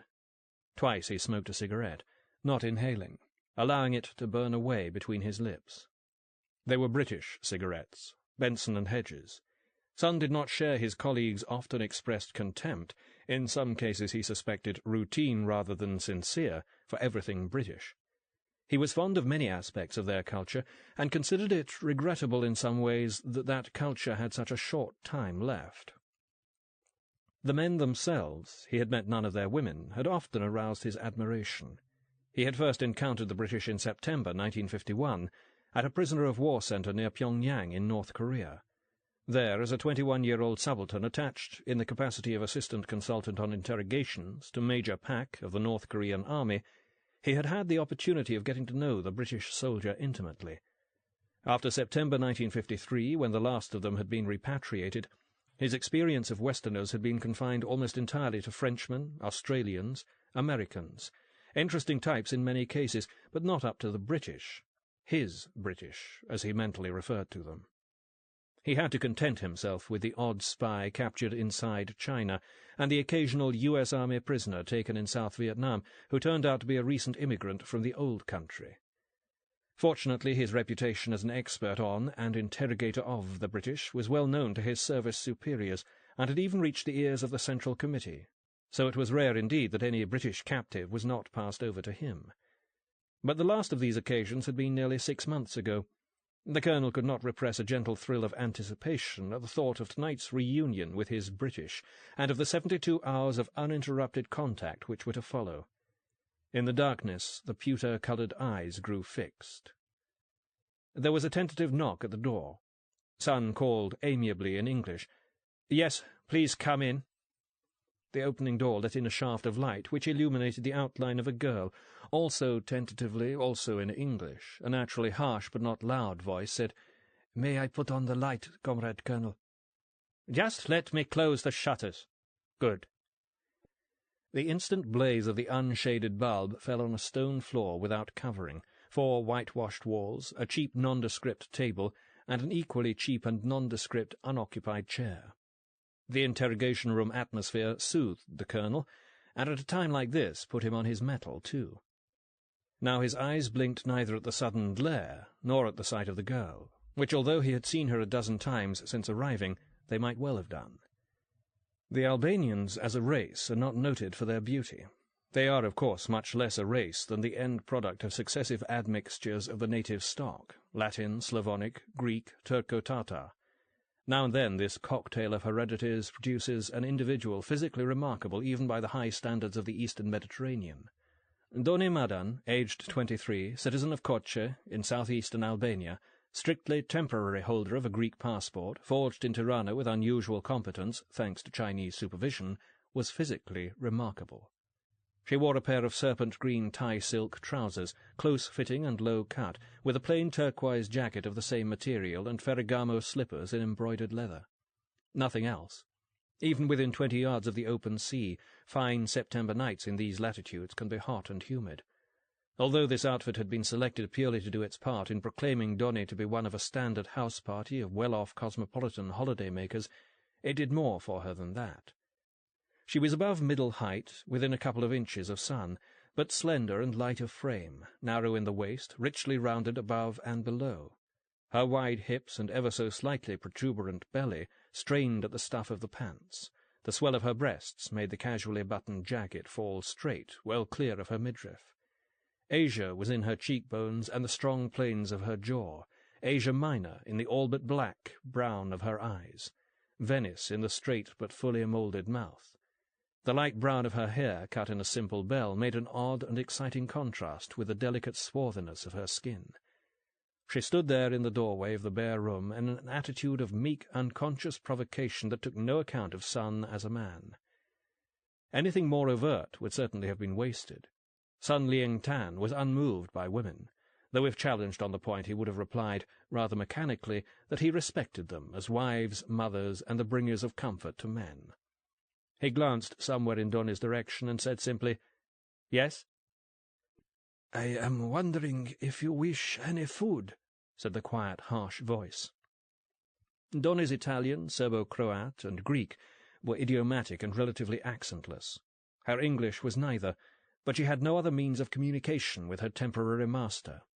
Being forced to use the enemy's language in order to work with European agents is a habitual source of irritation to Chinese subversives, but the mild irritation Sun now showed sprang from an opposite feeling. He laced his fingers behind his long head and leant back as far as his chair allowed, making a curious semi-westernized figure in his white T-shirt and uncoloured cotton trousers. "I was wondering," he said slowly, "if you wanted any food. If you would care for something to eat. If you'd like me to rustle up. No, that's American. If you fancy a snack. Do try not to be a peasant in everything you say and do, my dear. And in any case, no. No, thank you. Not just now. Let's hang on for a bit until our chums join us, shall we? They shouldn't be long." The Colonel's English was correct enough. He had studied the language for 2 years at Hong Kong University, but his pronunciation would have been a joy to any phonetician. His quick ear and passionate desire to learn, allied to a total ignorance of the British dialect pattern, had issued in a kind of verbal salad of regional peculiarities.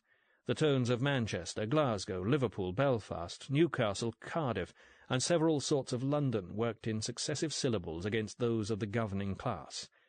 The result might have sounded merely bizarre, even ridiculous from another mouth than Sun's, accompanied by a different kind of gaze. Donny looked to one side of him.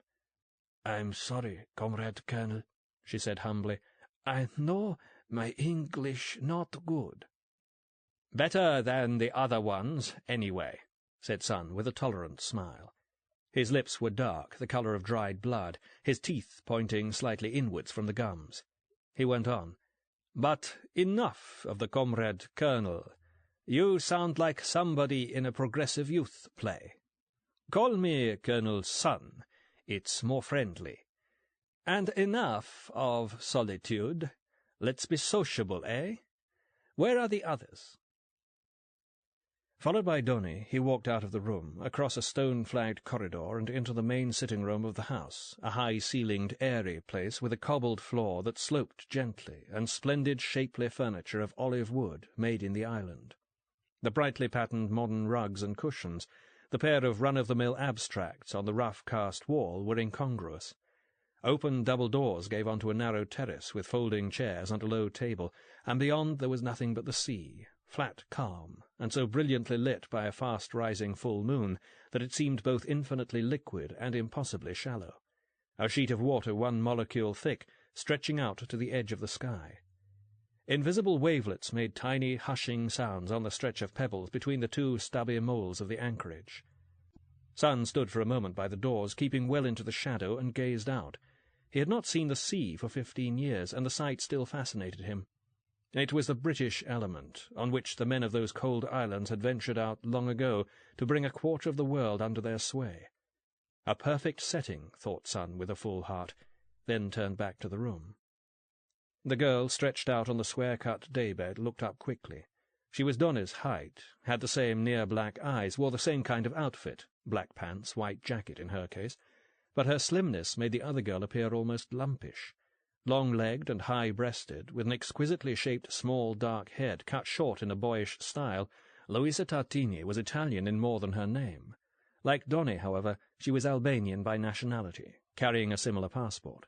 But she had none of her companion's docility of manner, and her glance at Son now was edged with resentment and fear. It seemed that Son did not notice.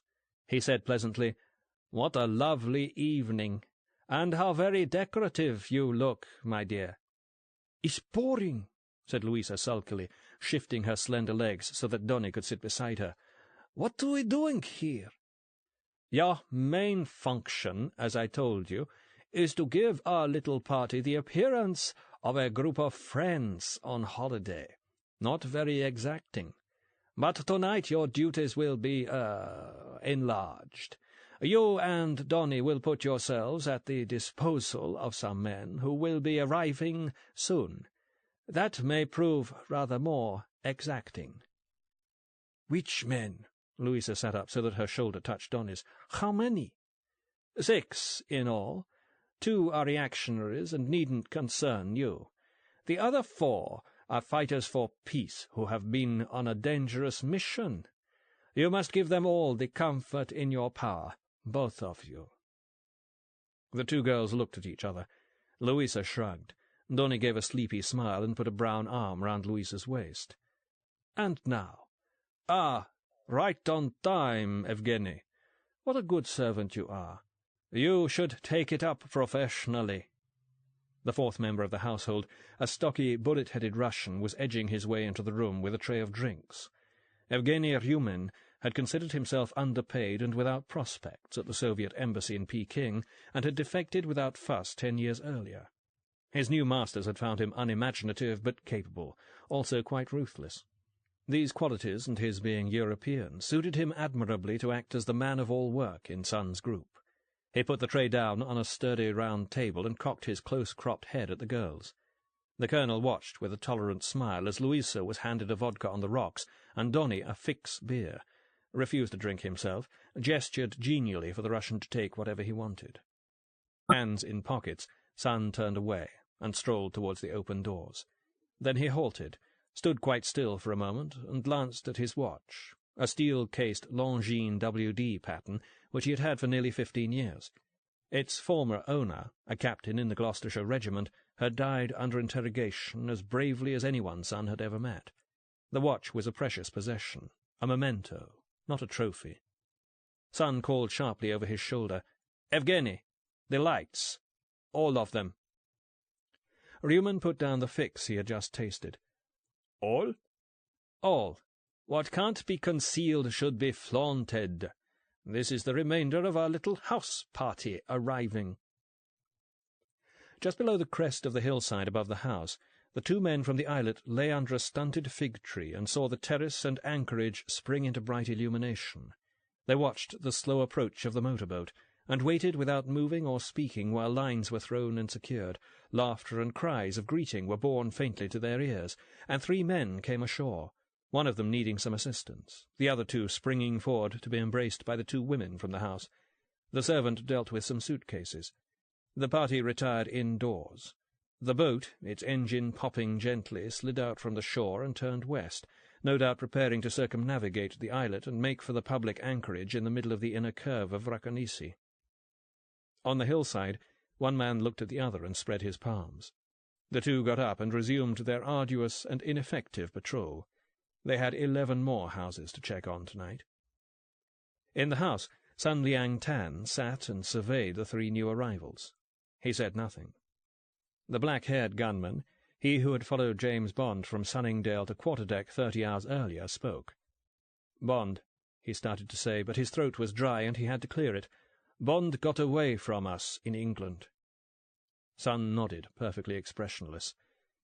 "But steps have been taken to retrieve the error, and there is every reason to hope that he will be in our hands within 24 hours, the man said woodenly, as if repeating what he had learnt by heart. Sun nodded again. HNC-16 only takes effect at once when administered intravenously, put in the second man. He was struggling so much that I could only manage an intramuscular injection, which meant he could— He stopped with the last word half bitten off at a tiny gesture from Sun, a mere raising of one yellow hand from the wrist. "He escaped after damaging Doyle's face severely enough to attract attention," the first man went on as before. "Sir Doyle was eliminated on the spot. After that everything proceeded according to plan. The double diversionary tactics at the airport were successful in—" Again the hand came up. "Quantz brilliantly improvised a clue which he left on Doyle's body," the recital continued, "and which he estimates cannot fail to lure Bond to Athens in search of his chief. The details are in here," said the gunman in a hurry, as if to forestall another flick of the hand, and passed Sun a sealed envelope. "But now Quantz is in Athens himself. He put the flying boat down off Cape Suion, and he set out for the shore in the rubber dinghy. He will contact our friends in Athens. Should Bond fail to appear after all, Quantz will arrange for the abduction of one of the regular British agents there and will transport him to this island. Quantz estimates that even in that event, the operation will succeed in its main object." Sun sat on in silence for half a minute, tapping the envelope gently against his knee. Sweat showing on their faces, the two men stood before him in awkward attitudes. Louisa sat on the daybed and furtively watched Sun.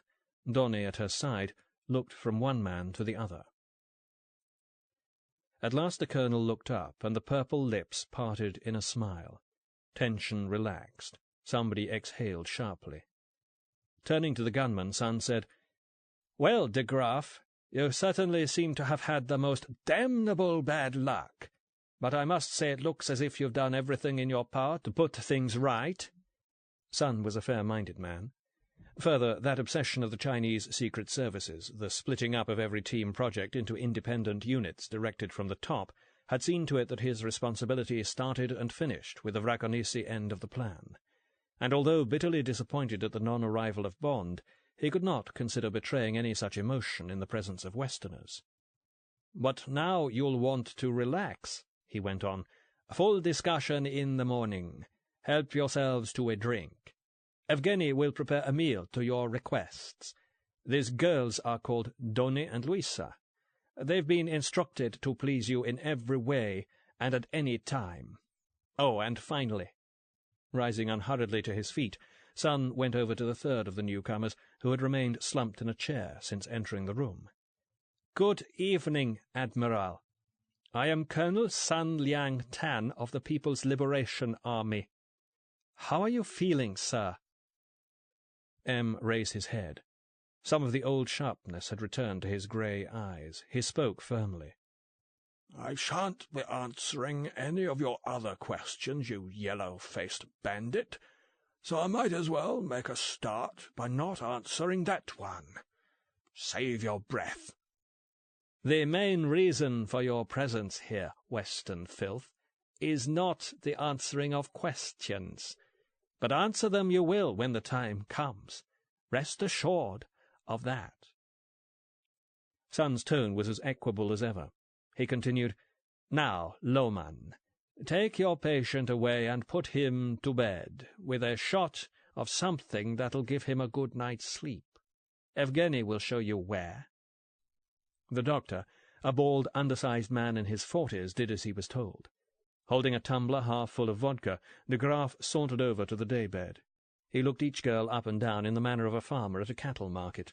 Finally he pointed to Louisa. "The colonel said any time," he murmured. "So now?" Louisa glanced at Donny, who talked emphatic Albanian for almost half a minute. At the end of it, Louisa shrugged, then nodded. Donny fixed her eyes on de Graaf. "I like you to take me also. The other man disgusting.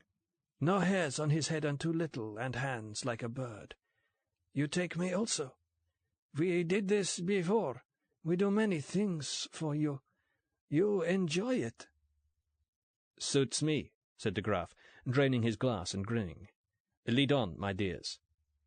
Left alone, Sun Liang Tan strode to the terrace and spat as hard as he could towards the Aegean. Chapter 6. The Shrine of Athene. James Bond sat in the bar of the Hotel Grand Bretagne in Athens and waited for something to happen. There was no alternative, no active policy in the least pursuable.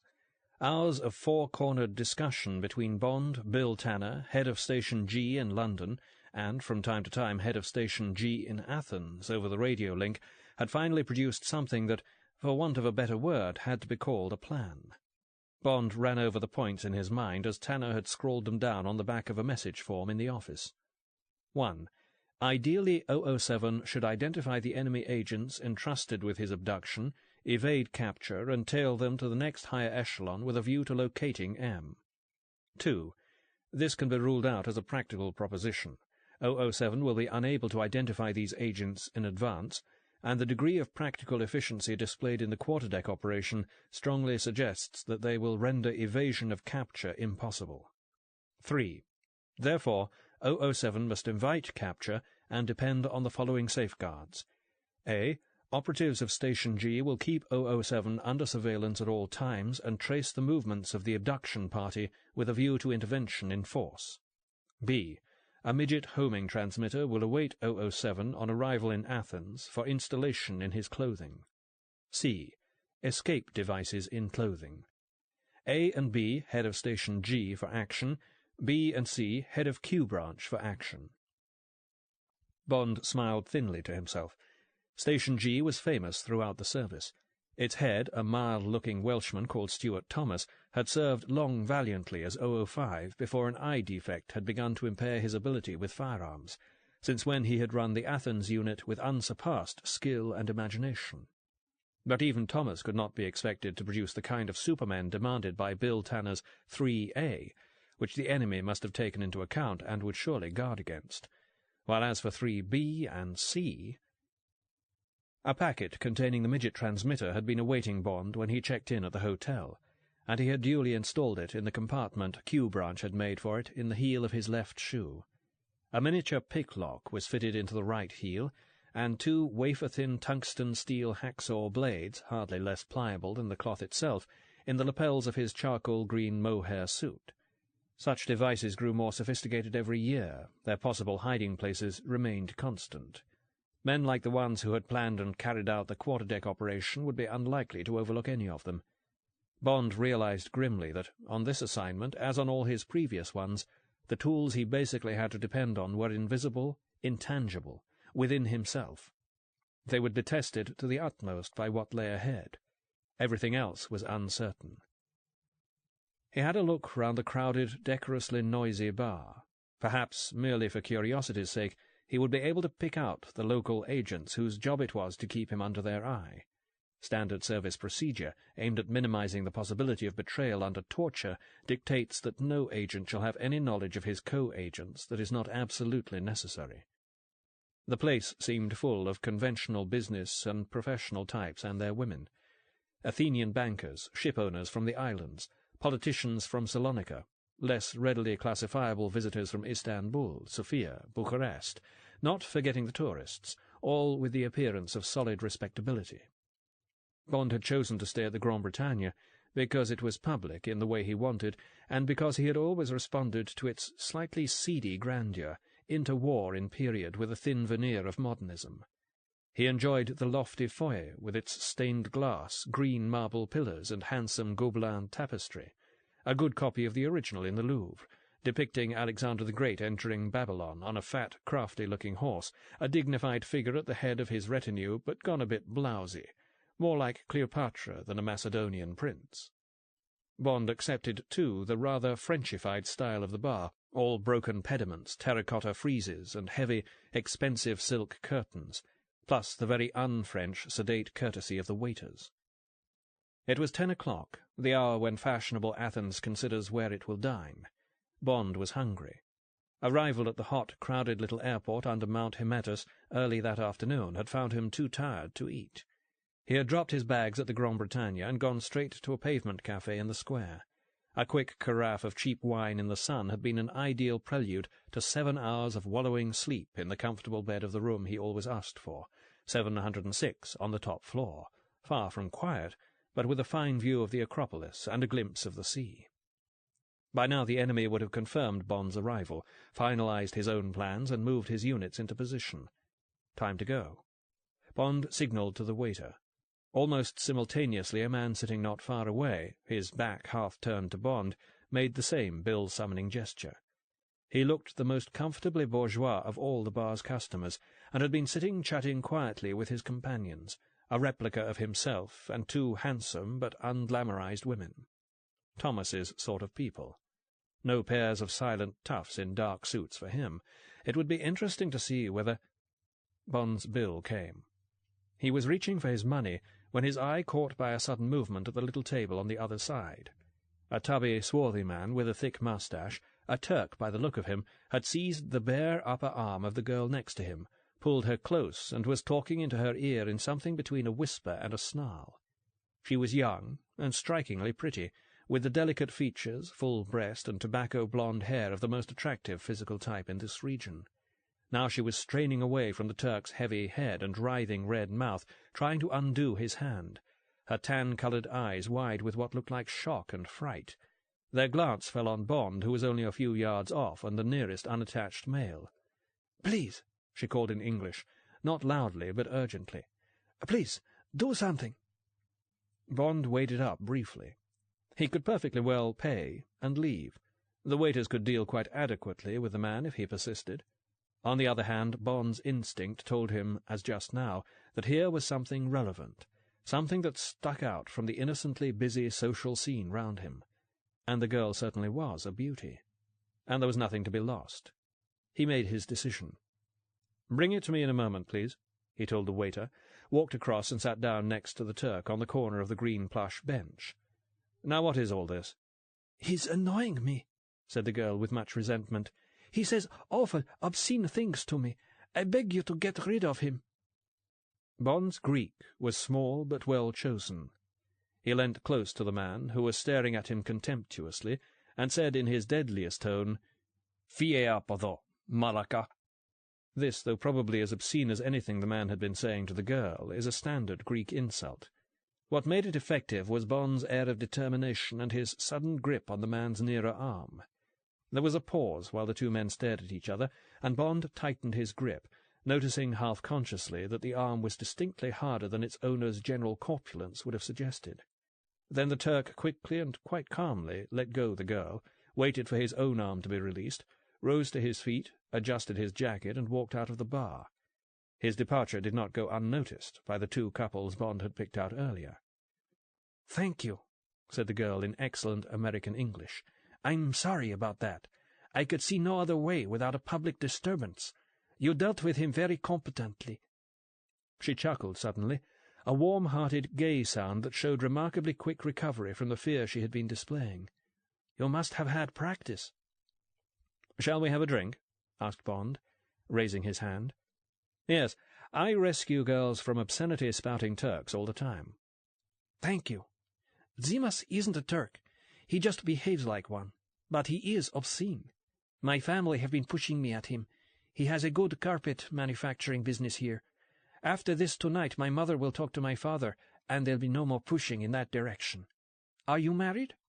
Bond smiled. "No. I sometimes think I never will be. What will you have?" "Ouzo and ice," said the girl, glancing up at the waiter. "Not that sans refill stuff you serve all the time. Have you Butari?" "Certainly, madame. And for you, sir?" "The same. Plenty of ice." "You know ouzo?" The girl looked at Bond consideringly.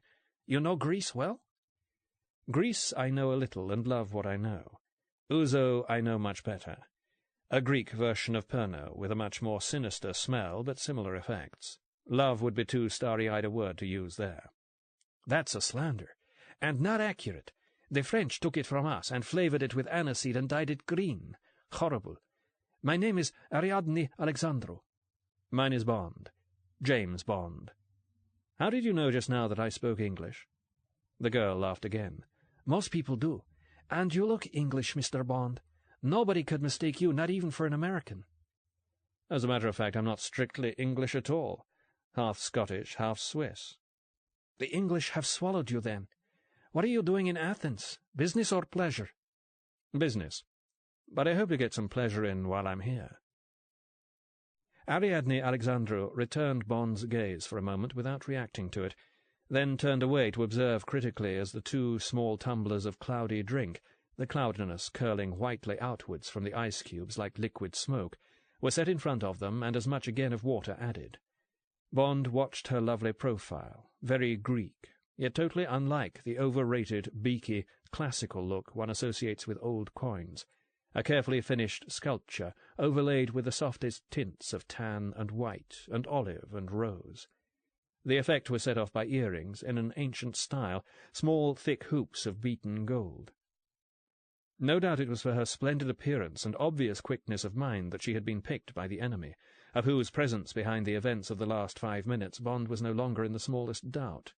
All the girl's apparent confidence and warmth had not been able to disguise the patness and predictability of the way she had established acquaintance with him. He guessed that, left to herself, she would have stage-managed things with more imagination. Some plodding, middle-echelon spy-master had come up with that amorous Turk routine. Encouraging, the other side were getting lazy. Bond brushed aside the thought that they could afford to.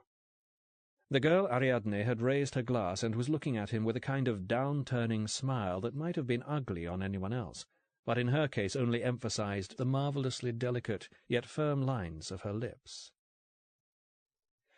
"I know the sort of thing you expect me to say now." The smile turned upward.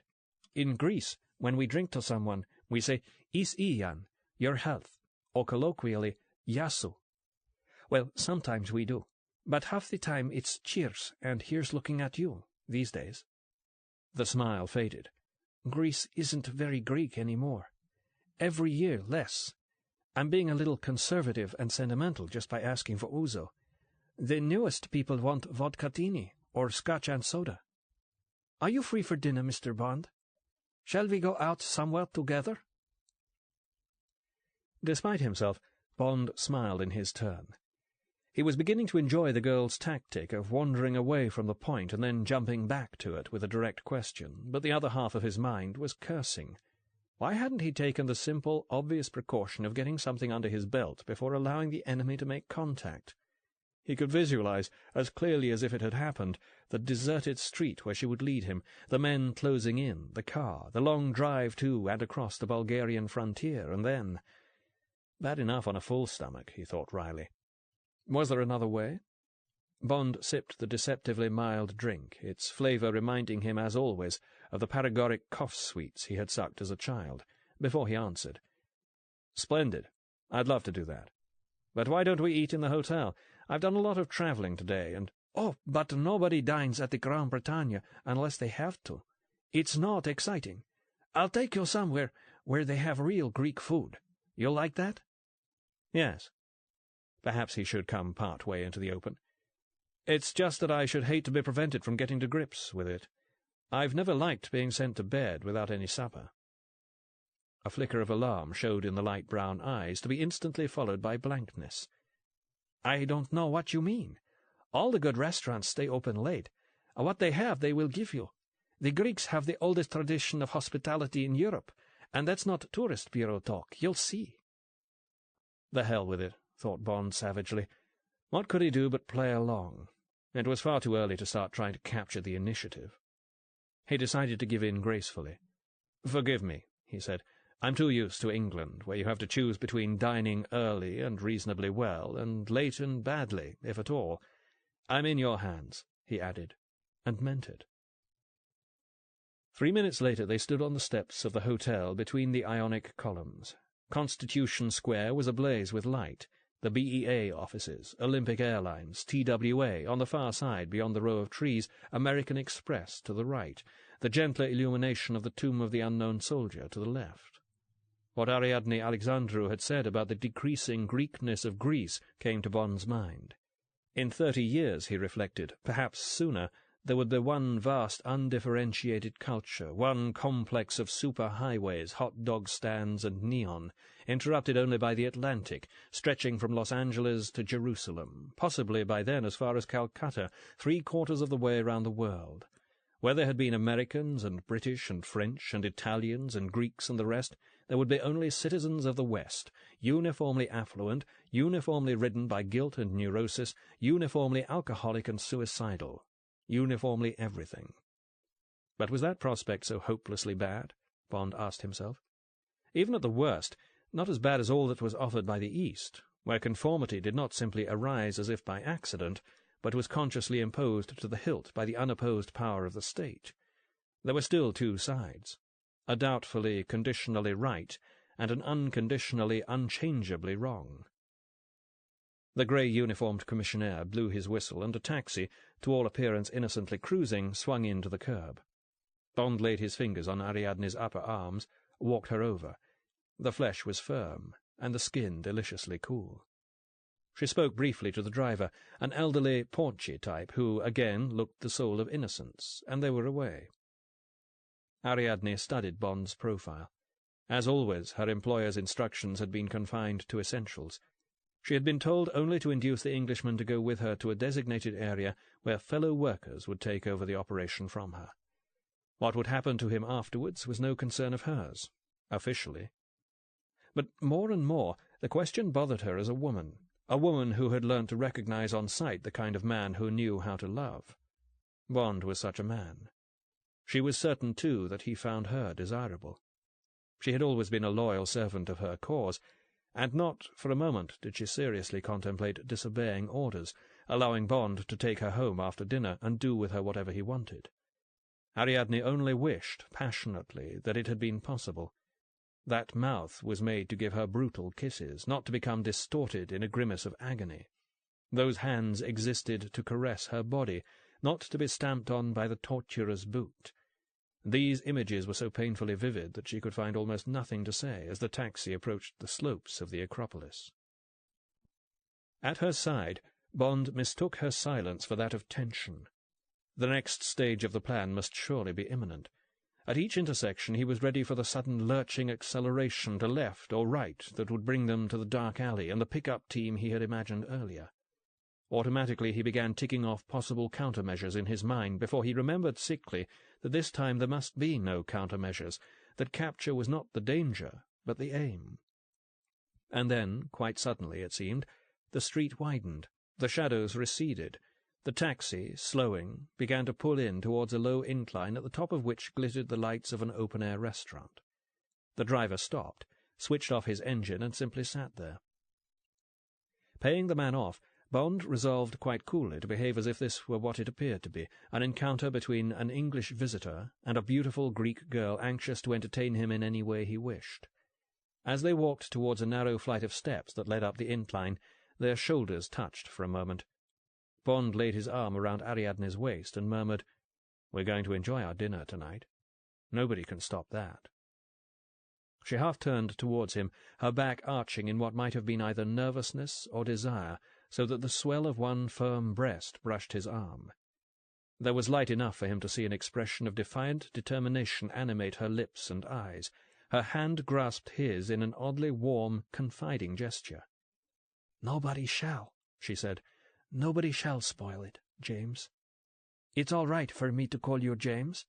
You must call me Ariadne, if you can manage it." Ariadne.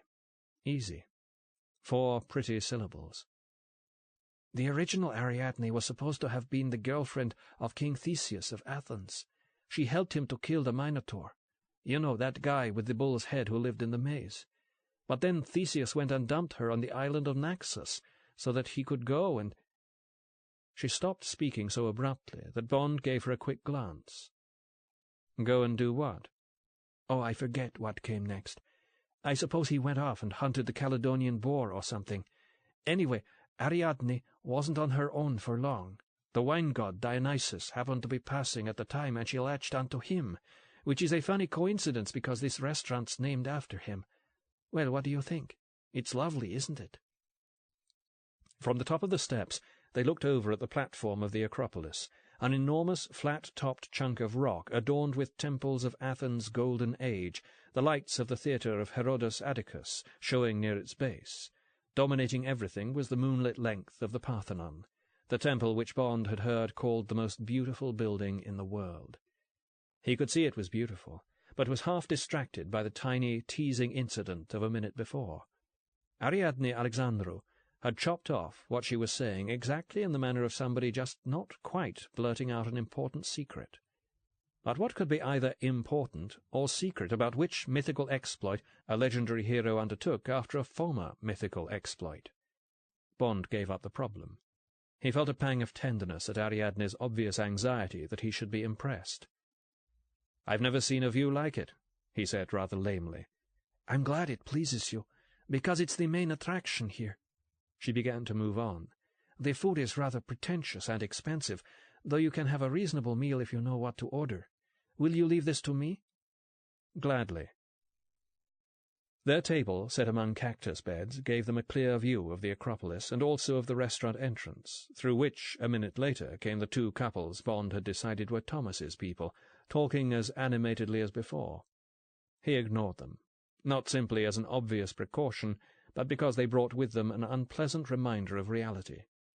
Fantasy was so much more attractive, the fantasy that he and Ariadne were destined to become lovers that night. He imagined what it would be like to slip the low-cut white piqué dress off those graceful shoulders and inhale the odour of the warm, bared skin. Their eyes caught and held at that moment, and Bond was certain she knew his mind, knew it and responded. But she too must be aware that what they both desired must remain a fantasy. They began their meal with tender young crayfish, moist in the mouth and well set off by freshly made mayonnaise. Bond savoured the scents of exotic foods, the pure, warm East Mediterranean air, the surrounding atmosphere of relaxed, respectable enjoyment, the calm permanence of the ancient buildings in the middle distance. Above all, the girl opposite him, eating unfussily and with enjoyment. She looked up and smiled. "But you really like this food?" "Of course. It's made of genuine materials, and it tastes of them. What more could one ask?"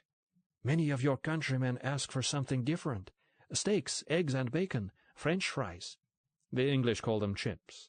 "Not here, not any more. It's French fries for years now. But you don't seem very English, not English at all. I'm told it was the same with your Lord Byron." "I'm sure you mean to be kind," said Bond, grinning at her, "but I don't really enjoy being compared with Byron. As a poet he was affected and pretentious. He ran to fat early and had to go on the most savage diets. His taste in women was appalling, and as a fighter for liberty he never got started." Ariadne's mouth had set in a stern line.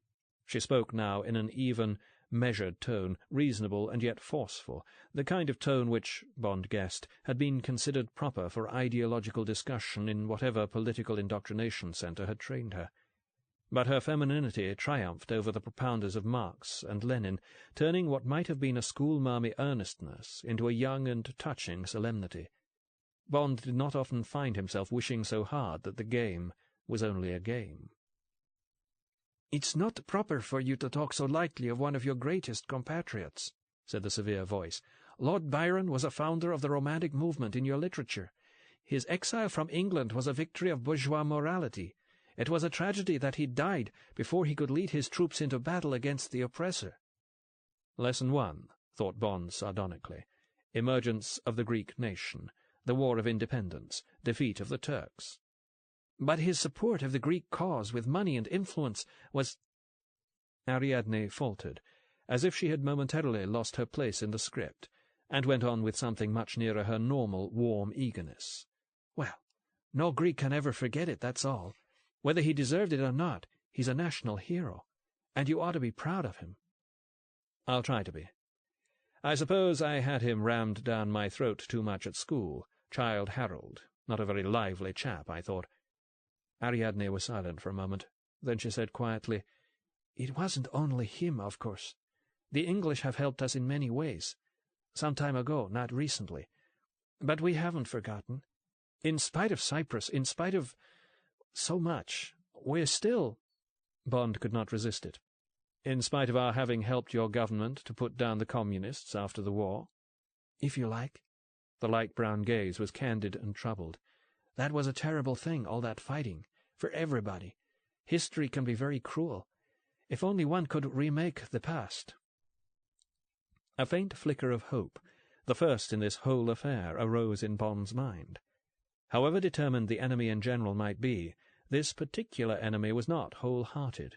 He had found someone who, given a massive dose of luck, could conceivably be turned into an ally. This thought stayed with him while they talked lightly and with an enjoyable shared malice about the Greek rich set and the cavortings of shipping millionaires. Ariadne showed some inside knowledge, confirming Bond's impression that she must have come to communism as a way of revolting against some sort of moneyed upbringing, rather than by local and family conviction, as an embittered child of the middle classes, not a militant ex-villager. Another point in her favour. Bond felt almost relaxed, finding the charcoal-grilled lamb cutlets with bitter local spinach very acceptable, enjoying the tang of retsina, the white wine infused with resin which some palates find musty or metallic, but which had always seemed to him the essence of Greece in liquor. Sunshine-coloured, scented with warm pine groves, faintly touched by the salt of the Aegean. Then the reality returned in short order. As they sipped the delicious, smoky-tasting Turkish coffee, Ariadne said quickly, "James, I want to ask you something. It's 11:30. Tonight it's full moon and the Acropolis stays open late. If we leave now, we can go and have a look at it. You must see it like this. It's incredible. And I've wished to see it again myself. With you. Will you take me? Afterwards, we can do anything you want." God. Bond's gorge rose at the vulgarity of it, the confident obviousness, the touch of footling melodrama in the choice of pick-up point. But he fought down his disgust and said with as good a grace as he could muster, "Of course. I don't seem to have any alternative." Chapter 7. Not-So-Safe House. There is something to be said for the view that the Parthenon is best seen from a distance. Certainly the place was badly knocked about in an otherwise forgotten war of the 17th century. The restoration work, such as it is mainly incompetent, far less competent than could be expected from Germans, say, or Americans, who would have produced a reconstruction faultlessly in accord with the theories of the most respectable historians, and faultlessly dead. But by moonlight, with the bad joinery hidden and the outside world at a proper distance, those tall columns can seem much more than rows of battered antique marble. A dead world lives in them. Even James Bond was not untouched by such feelings as he paced the southern aisle at Ariadne's side and waited for what must happen. The rocky, windy hilltop was thinly scattered with figures in ones and twos, late visitors, tourists or lovers, catching the final few minutes before the gates of the site were closed. Among them, of course, must be a party who were neither tourists nor lovers. Bond wasted no energy in trying to pick them out. They would come when it was time. Quite soon it was time. Bond was watching Ariadne's face and saw its expression change. She turned to him, and his heart filled with longing and despair. "James," she said, "Crisimu, darling, kiss me." He took her in his arms, and her body strained against him, and her firm, dry lips opened under his. When they drew apart, she looked into his eyes. "Forgive me," she whispered. Her glance moved over his shoulder, and she frowned. In a few more seconds they were there, two of them, both tallish, one plump, the other average build. Each had a hand in his jacket pocket. They took up positions either side of Bond.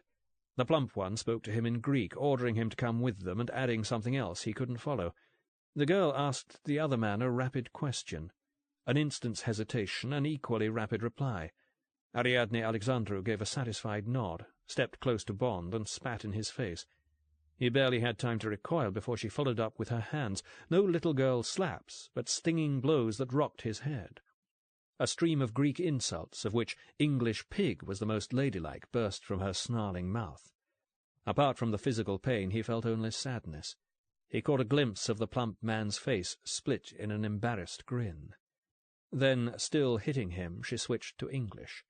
She used just the same abusive tone as before, so that she seemed to be cursing him in his own language. But what she said was, "Listen to me. These men are enemies. Slap. We must get away.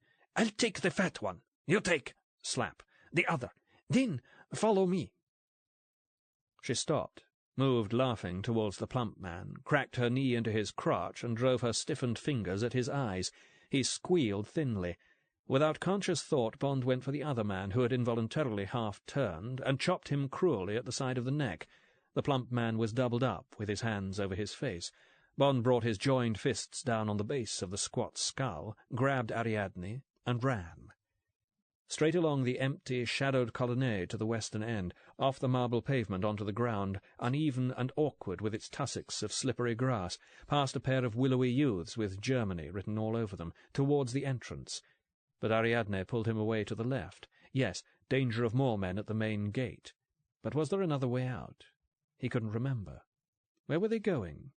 No questions. He had instinctively chosen to stick to the girl and must continue to. Covering distance without falling took enough attention. He ran on. Now a shout from behind them. Another couple of astonished faces. The edge of a cliff too high to jump from, too sheer to clamber down in a hurry, but a stretch of wall joins the cliff at an angle, and in the angle a bunch of thick electric cable runs down. Down, then, down a face of irregular, almost vertical rock hanging onto the cables, the girl following, a gentler slope close to the wall, a final slither down more wall, helped by a single cable running horizontally, run together across bumpy rock and earth, a yard away a jet of earth springing into the air, no report, silencer. Above them the sounds of scrambling and cursing, now another drop, off the roof of some hut built into the hillside, a curving, descending path, a metal fence, and people ahead and below, hundreds of people, easy to get over the fence, help the girl over, and join them. At Bond's side, Ariadne laughed shakily. "Theatre of Herodes Atticus. Performance ending. In all senses, hope." Bond's glance was full of admiration. Whatever her motives might be, the girl had shown herself to be speedy, resourceful, and determined, a valuable ally indeed. He said easily, "It was clever of you to know about that alternative exit." "Oh, we planned carefully. I could draw a map of the Acropolis blindfold." "Who are we?" "Maybe I'll tell you later. Right now it's your job to push us through this crowd, get us out to the street and grab the first taxi, by force if necessary. Show me how rough and rude and un-English you can be." The next few minutes were a hell of struggling and shoving. Bond felt the sweat running down his chest and back. The departing audience were cheerful, talkative, in no hurry, not in a mood to resent being jostled, not heeding it much either. Twice the two of them were separated, but at last reached the street together. There was a brief scuffle by a taxi, Ariadne keeping up a stream of indignant Greek about the airport and her husband's sick father, and they were in and driving off. Ariadne lolled against Bond's shoulder, trembling violently, and her lips shook as she kissed his cheek. He put his arm round her shoulders and drew her close. She had fully earned her moment of reaction, of temporary collapse after the extreme and varied time of stress she had just gone through. He murmured softly to her. "I'm sorry I spat at you," she whispered jerkily, brushing his cheek with her hand. "But I thought I had to do it. And then all those mean things I said. I kept hoping you weren't understanding, and you can't think I meant—" "You were brilliant. Absolutely brilliant. I don't know anybody who could have made a plan as fast as that and then carried it out so skillfully. You made fools of the pair of them. But now, I've got to ask you some questions, haven't I?" Her face was against his shoulder, and he felt her nod. "You were to decoy me to the Acropolis, where I was to be picked up by 2 of your men, correct?" She began in a muffled voice. "But I didn't want to—" "We'll save that for now.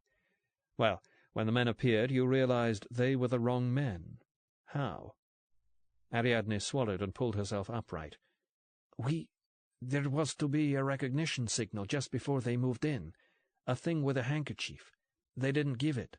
So I told them that I was informed Legakis and Papadogonas were going to do the job.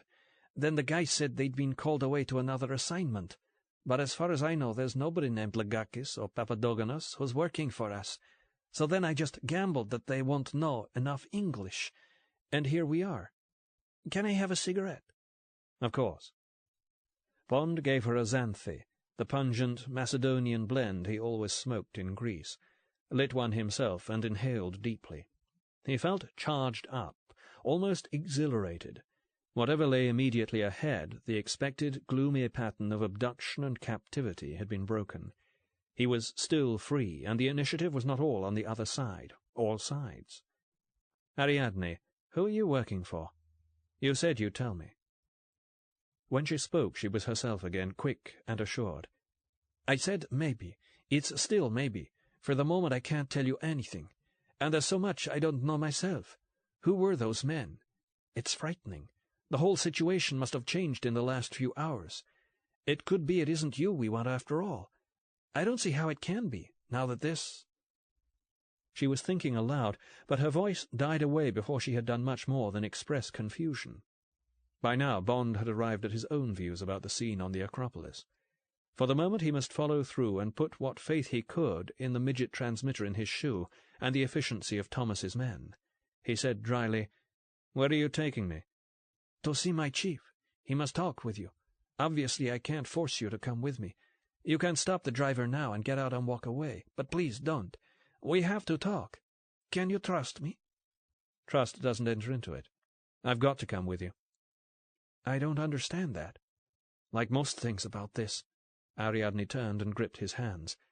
"But I do have one reason for feeling happy. Oh, not happy, but less miserable than a quarter of an hour ago, when I thought I'd never see you again. We're still together. Sure, you've no reason to trust me on anything else, but you do believe me about this, don't you, James? That I want us to go on being together?" "Yes." Bond spoke as he felt. "I believe you, Ariadne." They kissed, and for a moment left the world of enmity, violence, and treachery in which they worked. Just then the taxi slowed and stopped. They moved apart. In the most everyday manner possible they got out, and Bond paid off the driver. It was a narrow street on the outskirts of the city towards the port of Piraeus, with a small bar in which a solitary old man dozed, a grocer's shop, a long building that might have been a school, a few houses of variegated shapes, but all uniformly whitewashed. One was set a few yards back from the street behind rusty railings. Ariadne opened the gate, which squeaked painfully, and they crossed a tiny paved courtyard overgrown with vine and laurel. An underfed tabby cat rushed past them, squeezed through the railings, and vanished. At the front door Ariadne gave a complicated knock, reached out, and gripped Bond's hand. Bolts were thrown, and the door opened. The man Ariadne had called Zimas stood there. At the sight of them he gave a grunt of consternation, but a gun was in his hand within the time of a heartbeat. He motioned them in and shut the door, bolting it by feel while his eyes and gun remained on Bond. Ariadne led the way across a square-tiled hall to an inner door. Bond followed her over the threshold. There were two men sitting at the cheap barley-sugar-legged table. Both at once jumped up and began shouting questions at Ariadne. During the gesticulating, three-cornered wordplay that followed, Bond studied the men. One was in his 30s, dark, good-looking, a little overweight for his age, Greek. The other might have been anything between 40 and 60, grey, dried-up, close-cropped, speaking Greek with a heavy accent. Russian. No question about it. Well, that was one point checked off. Bond allowed himself to wonder whether M was in this house. Since the quarterdeck affair he had, as far as possible, rigorously excluded M from his conscious thoughts, knowing that to speculate in that direction put him at the mercy of useless, senseless rage and hatred. So it did now for a moment. Bond gritted his teeth and concentrated on the present scene. The Greek, biting his lip, hurried to an open roll-top desk littered with papers and began telephoning furiously. The Russian continued his dialogue with Ariadne for a time. He glanced at Bond more and more often, finally dismissed the girl with a flick of his hand, and came over. He looked tired and frightened.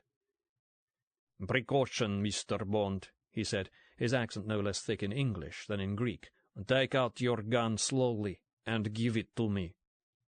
Bond, with Zimas at his side, did as he was told.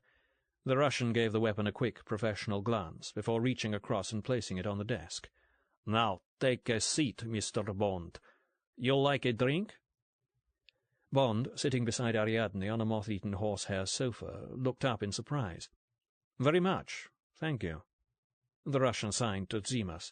"We only have ouzo, I'm sorry. It is known that you prefer whiskey, but our budget wouldn't allow this. You call that cheese-pairing?" The thin mouth twitched upwards. "You've got guts," thought Bond. You're scared half out of your mind, and you're too proud to be seen yielding to it." He nodded and smiled back. Zimas handed him a tooth-glass half full of milky fluid.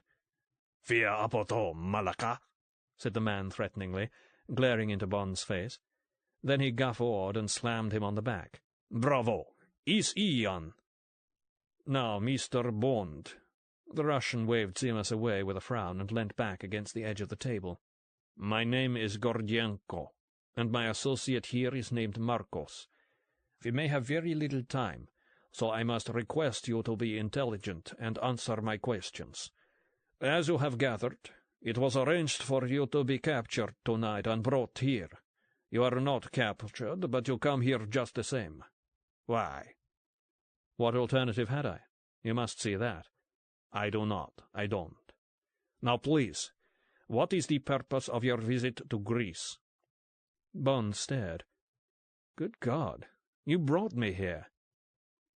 Gordienko stared back, then shrugged. "Perhaps it was not intelligent of me to ask this now. Tonight all very confusing. But answer this. In your opinion, who has employed the men who have tried to capture you?" "I don't know. Some powerful freelance. Anyhow, it failed. Now let me ask you something. Where's your other prisoner? Is he here?" "This is—" Gordienko looked defeated. "I have no idea what you mean." Now who's being unintelligent? Another one, then. What do you want with me? You've got me here at your mercy. Surely you can let me know that much." "I can," said Gordienko briskly. "Now, yes, I can. You're considered to be very important, Mr. Bond. So important that the task to plan your capture is taken out of my hands and entrusted to another official." "Ah," thought Bond, "I might have guessed that Acropolis caper wasn't your style." "On capture, you would be kept in custody here in this safe house for approximately 3 days and then released. You would also be questioned as to your intentions in coming to Athens. These were my orders. Privately, I had much doubt as to the wisdom of the second item. It is known that you're very resistant to questioning." Bond suppressed a surge of excitement. He was nearly certain he saw the truth. Gordienko's obvious air of competence made it most unlikely that he would lie so pointlessly at such a moment. On this reasoning he, Bond, had somehow strayed out of one conspiracy into another, and the men on the Acropolis had been the agents of the original one, the first grand, terrifying conspiracy, and that meant that some agreement with this Russian was possible. But caution must be maintained. He was only nearly certain. In this kind of work there are no certainties until the job is over, if then. He said in a level tone, "I think I believe you. It rather looks as if we've been at cross purposes, you and I. We're so used to there being two sides that we never remember there may be a third, hostile to both of us. I propose that, for the moment, we join forces." "Agreed." Some of the tension left Gordienko's lined face. He signed again to Zimas. "Let us pool information, some information at least. My side is conducting an important, event in this region. I must assure you that it's not aimed against your side. It's designed to give strength to my side, naturally, but not so much at the expense of yours. Evcharisto." Gordienko took the glass of ouzo from Zimas and looked sidelong at it. "I, too, would rather have something else, but at least the use of neutral drink will make sure that our respective national egos aren't offended." He twitched his mouth as before, with a sort of distant warmth. "Good luck." "We'll need it." Bond lifted his glass and drank. "So, my task has been to counter possible outside interference with this event. When your arrival became reported by our observers, I passed on the news and was instructed to move against you. Your presence here at such a time could not possibly be the result of chance, and it is known that you've had success in the past at interfering with events. Nay?" Marcos had finished his telephoning. He came and faced Gordienko, shaking slightly and sweating a great deal. Now he burst into a torrent of Greek. Bond made out only scraps, but they sounded to him disconcerting scraps. To judge by their faces, Gordienko and Ariadne agreed with him. When the recital was over, and Marcos had gone back to the telephone with fresh instructions, Gordienko turned to Bond. His face had gone a shade greyer. He carefully adjusted his wire-framed spectacles before he spoke.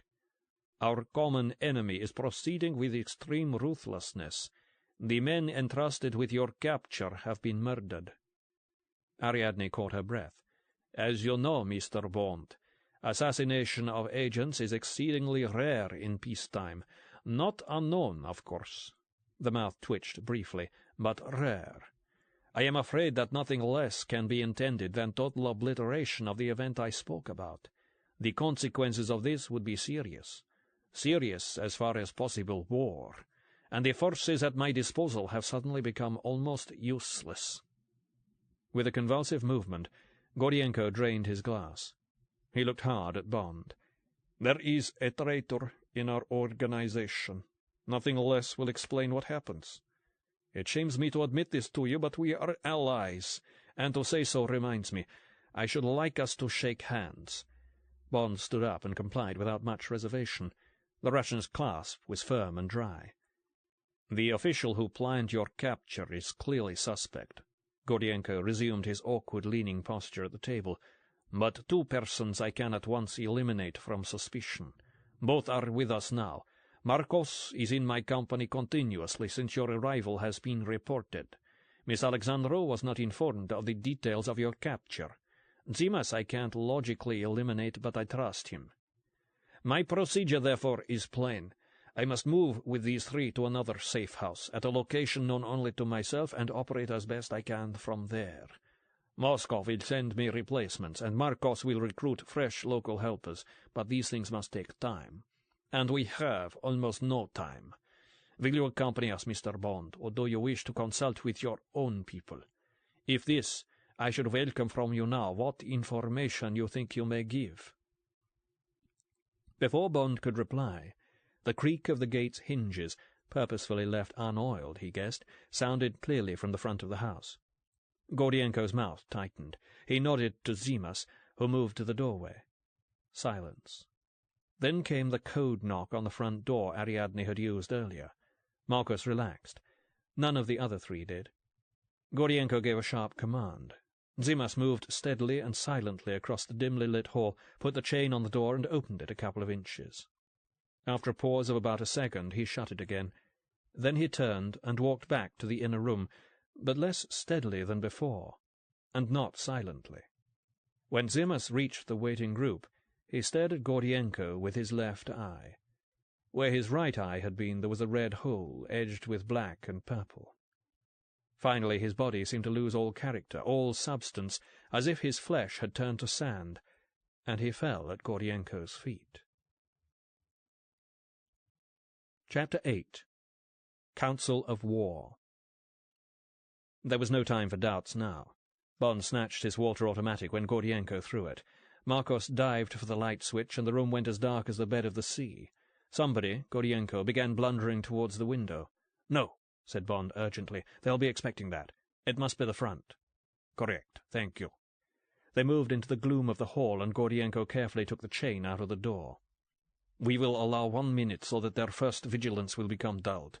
Then we will leave in the following order. Marcos, Mr. Bond, Miss Alexandro, and myself. 30 yards down the street to the left there is an alley with high walls both sides. We will rendezvous there." Gordienko switched to Greek, and Marcos replied briefly, then more silence. Ariadne caught Bond's hand and held it against her breast. He felt her heart beating, fast, but not wildly. He kissed her hand. "Good luck, my friends." Gordienko stood with his fingers twisting the doorknob. Bond thought he saw him touch Marcos lightly on the shoulder for a moment. Then the door swung wide, and they were all running. The enemy had left the gate ajar, a lucky, a near vital oversight. All four had gained the shadowy, half-moonlit street by the time the first shots came. Flashes showed from the dark of a shop doorway on the opposite side. Immediately Marcos gave a loud grunt of surprise, threw his head back, tottered a couple of paces, and dropped. Bond fired 3 on automatic at the doorway as an aim spoiler, the shots banging out almost as one and filling the little cobbled street with a crackle of echoes. A flying glance to his left showed Ariadne running like an Olympic sprinter, equally spaced from him and Gordienko so as not to offer a double target for bunching. Good girl. This book is continued on Disc 3. Colonel's Son by Kingsley Amis continued.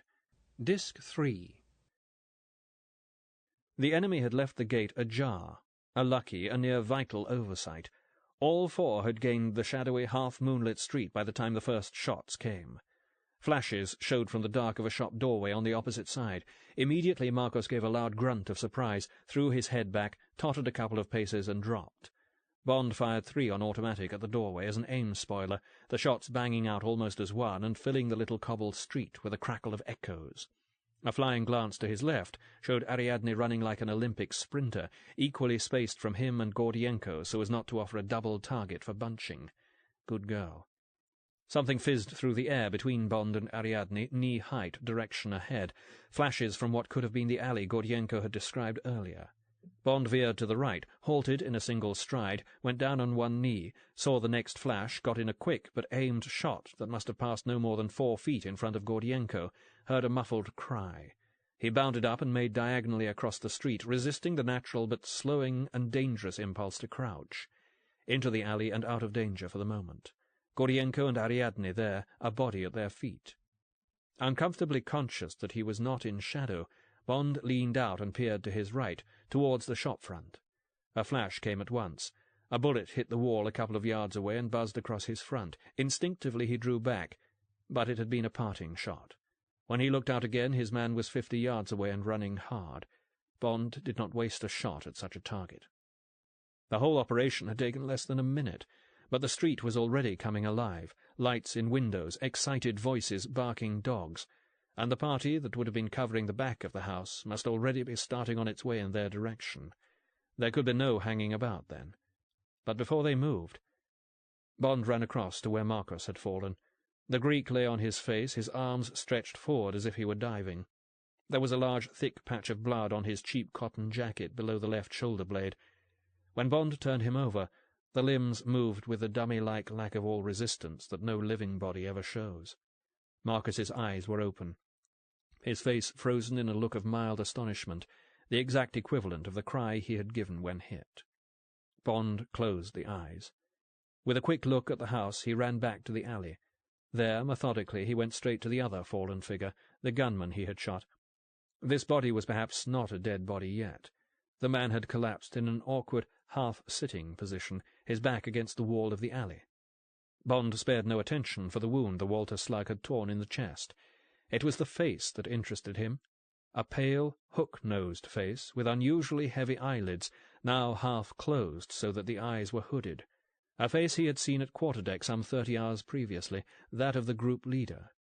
Here was clinching evidence, if any were needed. Enough. Bond got up and turned to his 2 companions. What he saw dismayed him. Gordienko was leaning against the other alley wall, breathing slowly and shallowly. He looked up at Bond, and the thin mouth laboured with the effort to speak. "He was hit in the back, I think," murmured Ariadne. "The man in the doorway." The Russian went on trying to speak a moment longer. Abandoning the attempt, he brought his right hand up slowly and pointed successively at Bond and Ariadne. Bond and Ariadne, Bond and Ariadne in a gesture as plain as any words could have been. Then blood suddenly welled over the lower lip. Lots of blood, life-blood. Something went out behind the eyes of Major Pyotr Grigorievich Gordienko of the Foreign Intelligence Committee of State Security, fell over sideways, and lay in the gutter. Ariadne was crying. "We must do as Mr. Gordienko told us to do." "Yes," said Bond shortly. He had enjoyed 15 minutes' alliance with the grey man. "Now we've got more running ahead of us, I'm afraid. Can you find us somewhere safe? Anywhere." "That's easy. I've a friend who'll look after us." Ariadne's friend, whose name Bond never learnt, turned out to be a plump brunette in a grubby, expensive nightdress who showed no surprise whatever at being got out of bed at past 3 a.m. to open the door to 2 highly suspect-looking people. Ariadne with a ripped seam and earth stains down one side of her dress. Bond, after his 2nd successive night on very active duty, obviously in the later stages of exhaustion. There was an exchange of Greek between the two girls. The friend smiled and nodded at Bond, said something gracious and incomprehensible, acknowledged his bow, and waddled back to her bedroom. A man's voice sleepily asked a question, and there was shrill reply and a duet of ribald laughter. "We're lucky," said Ariadne, smiling at the sound. "The spare room's vacant. There are drinks in the kitchen cupboard. You go fix yourself one while I put some sheets on the bed." Bond kissed her on the forehead and went to do as ordered. The kitchen was small, almost airless, and smelt, not unpleasantly, of goat's milk cheese and overripe figs. In the cupboard, among tins of Italian soup and packets of biscuits showing signs of age, was a huddle of bottles, ouzo, cheap red wine, local brandy, and, blessedly, Bell's Scotch. He poured himself about a gill, cut it with a similar quantity of the excellent Negrita mineral water, and swallowed the drink in 2 draughts. Already, as he prepared a weaker follow-up, he felt the familiar, spreading, smouldering glow enfold his stomach and seem to blow away the mists of fatigue that had overhung his brain. An illusion, surely, that last part. The body must warm alcohol to blood heat before absorption can even begin. Yet, as always, illusion or not, it worked. It was a pleasant little bedroom with gay, hand-painted furniture and brocade curtains, but Bond had eyes only for the girl who sprang up off the bed when he appeared. "I only put an undersheet," said Ariadne. "I thought we wouldn't need something over us." "No, it's very hot." She hesitated. "We've many things to do, and not much time, but I thought we couldn't do any of them before we'd slept." "No. And before we sleep." The unfinished sentence hung in the warm air. Ariadne smiled, a calm, self-possessed, sensual smile. Then her sherry-coloured eyes never leaving Bond's face, she stripped naked, unhurriedly but without coquetry or exhibitionism, her movements and expression showing an absolute certainty that he would find her beautiful. She had a truly magnificent body, slender but rounded, longer in the leg than is common with Greek girls, the breasts deep yet youthfully taut, the belly slightly protuberant, with a soft honey-blonde triangle at its base. She narrowed her gaze now, and her lips parted. There was nothing leisurely about Bond's undressing. Within seconds they stood flesh to flesh. She shuddered briefly and moaned. Her arms tightened round his neck, her loins thrust against his, and he felt the strength of her as well as the softness. As if they had become one creature with a single will, the two bodies sank to the bed. No preliminaries were needed. The man and the woman were joined immediately with almost savage exultation. She leapt and strained in his grip, her movements as violent as his. The pace was too hot for their strivings to be prolonged. Their voices blended in the cry of joy that sounds so oddly akin to the inarticulate language of despair. The creature separated, became two bodies once more. Bond tried to think of tomorrow, but his mind, like an overridden horse, refused to budge. He fell asleep with his head against Ariadne's bosom. They left the flat early and made their necessary preliminary moves. Coffee and rolls and splendid thin Hymettus honey at the busy little Café Neon round the corner. A lurching but speedy journey to Constitution Square in one of the big yellow 6-wheeled trolley buses. A whirlwind shopping expedition along Stadio to equip Ariadne, her apartment in Luciano would certainly be watched, and straight into the Grand Britannia, keeping with the crowds all the way. The hotel, too, was no doubt being watched, but here they would be safe until nightfall, at any rate, and long before then they would be gone. At the same brisk tempo they changed and showered. By the time Bond had finished shaving in the grey marble bathroom, all traces of fatigue had dropped from him. He even felt guardedly optimistic, no longer the tethered goat at the tiger shoot, but a hunter on equal terms with the opposition and accompanied by an associate of proven value. Finally, with Bond sitting on the bed and Ariadne on the blue-covered couch, the Council of War went into session. "Let's take the most obvious point first," said Bond, lighting xanthus for the two of them. "Your position is horribly dangerous. You're the only survivor of the 3 people Gordienko felt he could trust. You daren't contact your organization. More than that, after what happened last night, this traitor character will be actively interested in having you killed. You can disappear, of course, slide off to Salonika or somewhere and wait for the storm to blow itself out. But you're not going to do that, are you?" Ariadne smiled. "No, on at least 2 counts. "Right. Then all you can do is to throw in your lot with my people. I needn't explain. You'll just be my assistant, agreed?" "Agreed." Very much the earnest young discussion group member again, she nodded sharply. "But I must do my utmost to let Moscow know what's happened. You understand that?" "Yes, quite reasonable. I've been working out how you can set about it. I don't suppose you'll have had any dealings with anybody at the Russian embassy here. That means you'll have to take your chance. Telephone them, on a public line, and just mention Gordienko. That'll get you somewhere near the right quarter. You'll know what to say. Of course, for all you know, you might get hold of the chap who sold out to the common enemy, but there's no way of guarding against that. Agreed?" "Agreed." "Good. Now I must get hold of my man here and arrange a rendezvous." Bond picked up the telephone and asked for the number of the small foreign-language bookshop Stuart Thomas managed as his cover. In less than a minute the hotel operator rang back to say that the number was unobtainable. "No, sir. Not engaged. No reply. Unobtainable." Alarm flickered in Bond. He checked the number, asked the girl to try it again, got the same result, put Ariadne on the job of chasing up service inquiries. The engineer on duty was sympathetic but not helpful. He could find no record of anything that concerned the number in question. He would attend to the matter, of course, as soon as he had the opportunity. Perhaps the lady would care to telephone him again later. Meanwhile, has she thought that her friend might have overlooked the payment of his bill?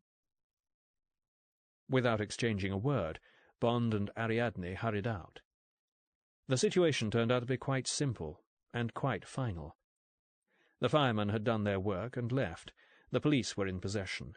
In charge of them was a stocky young lieutenant in smart, light grey uniform, courteous, probably efficient, and anxious to show off his English to Bond, who represented himself as an old customer of Thomas's drawn by curiosity and concern.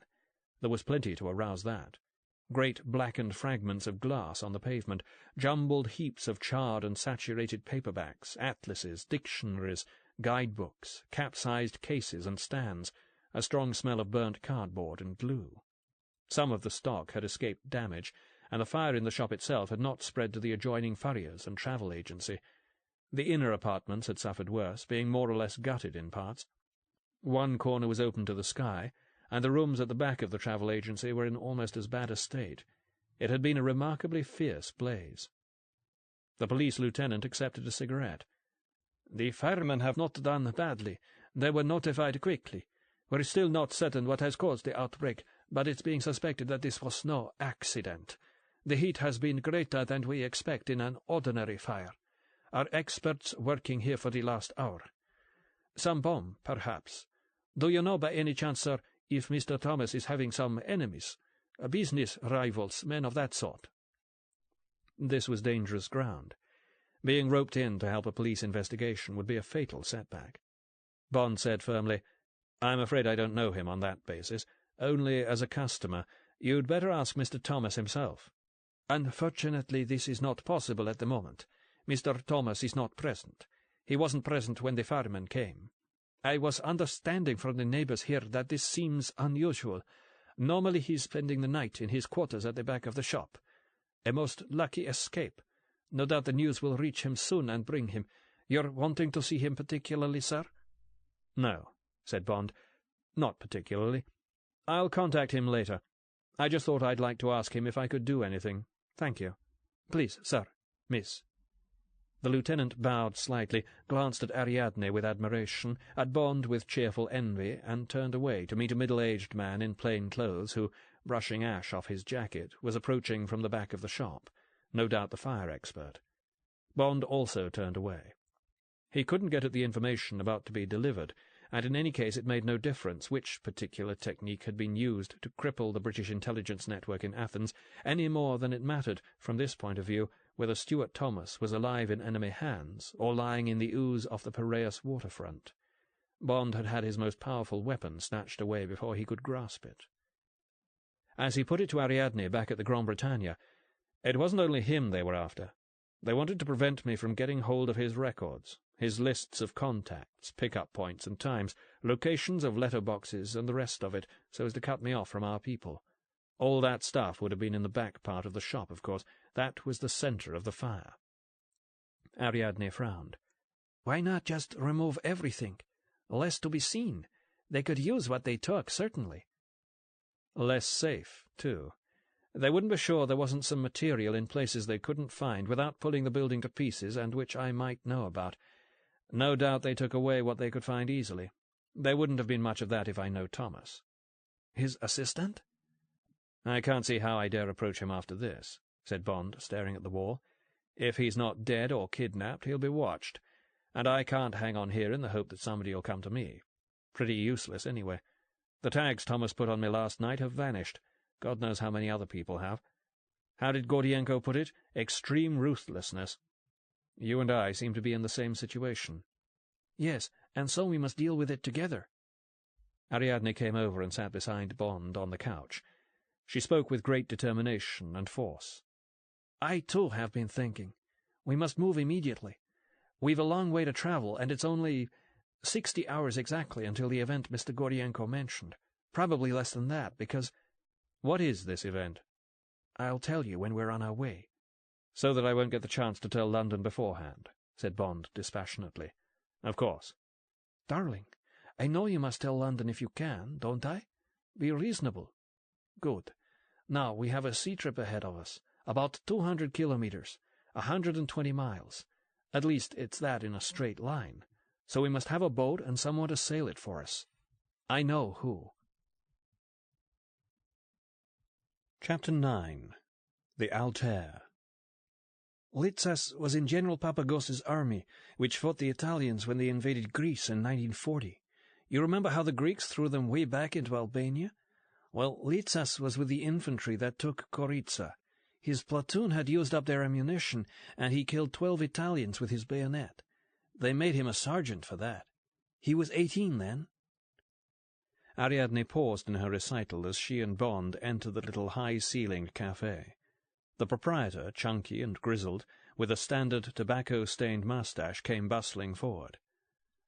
"Kalimera, sas," said Ariadne courteously. "Barete namopete sas parkalo, buene o Kyrios Litzas." The man took them to the doorway and pointed diagonally across the road towards the quays. There followed one of the animated discussions that, in Greece, accompany even the most elementary piece of business. Finally, with that ripple of the soldiers that does duty for a shrug hereabouts, the cafe owner left them, seeming to imply that he took no responsibility for what use might be made of his information. They moved off in the direction he had pointed. "When the Germans came," Ariadne went on, "they cut Papagos's supply lines, and he had to surrender. The soldiers weren't made prisoners. They were disarmed and sent home. Litzas walked a couple of 100 miles across Greece to Euboea, where his home is. He joined some guerrillas and went on killing Italians. Germans, too, when they started trying to crush the resistance movement." Bond took her arm as they crossed the street. "You certainly seem to have studied his career." "My father was his officer in 1941, and they met again in the resistance. They were very brave, both of them, I have to admit that." Ariadne's face had clouded. Bond said, "Admit it."